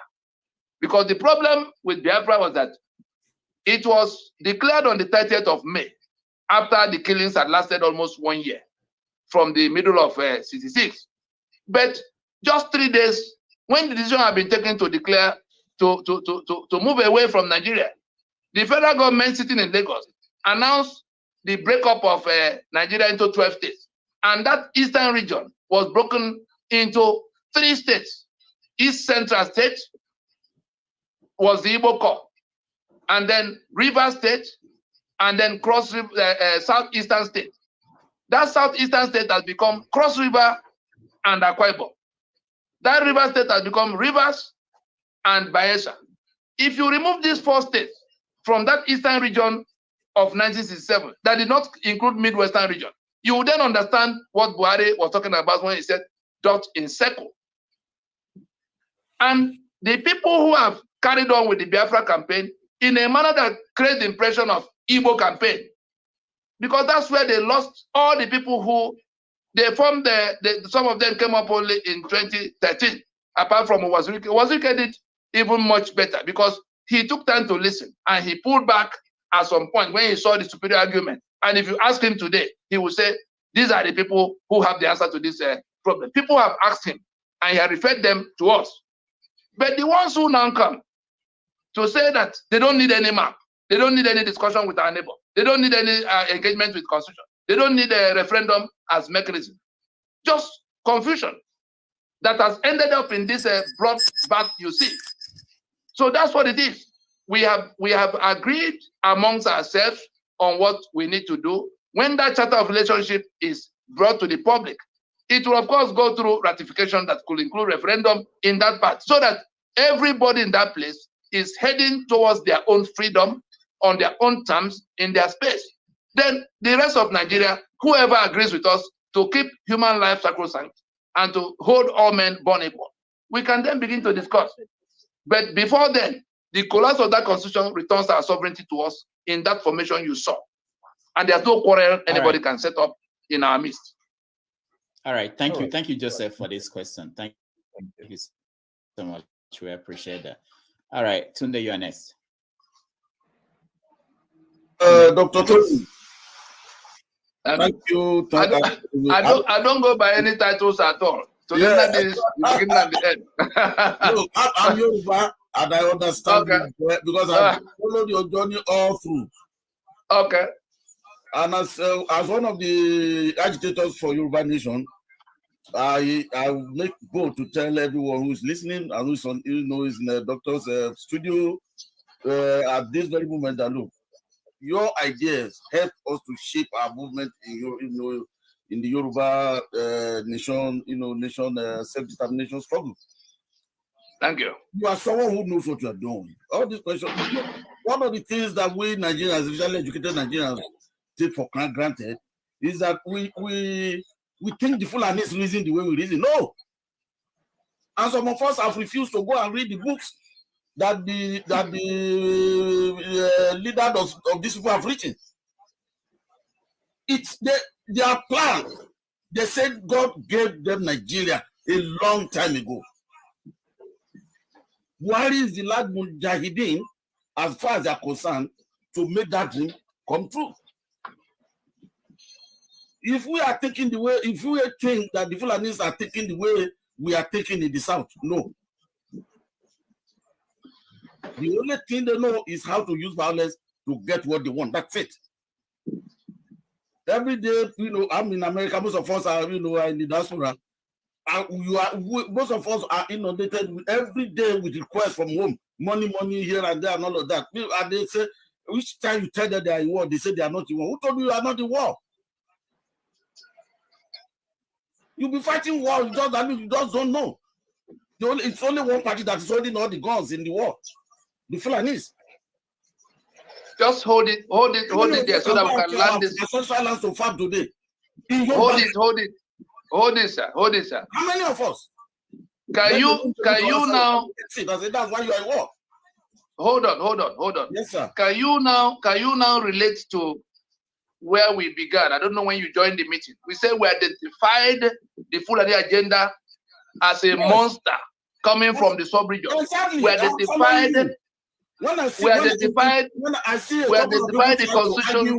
Argue with you, and then you say you can't. No, there's no need. We've gone past that stage of the question you're asking. Well, I understand what you're saying, but a lot of people didn't understand. I'm even reading comments here where someone was asking Dr. Damages, not to allow you to take control of the conversation. This guy, our people, we identified the monster dealing with us. We identified the source of the strength of that monster. Pretending not to know. Well, too bad. We will not wait for you. We know you are going. We will keep running. You catch up. Absolutely, I agree with you. And when the Fulani get to their community, I think they will become more reasonable. Now it's still looking like very far from them, so they are busy arguing for with the signboard. I know that all of that will be overtaken sooner than later. What I know is that most of our people pretend a lot. A lot of us are here in the US, in America, in Canada, all over the place. They can't go home.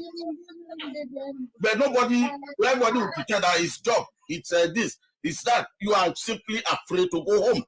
That's it. All right. Tunde, thank you so much for that. Thank you so much. I love this conversation. Please keep it up. Thank you. All right, Tony, I think we've come to the end. We will thank you so much for coming in today. If you have a final thought, you can use this opportunity for you to add that before we go. But thank you so much. I thank you. I appreciate all of how you went about it.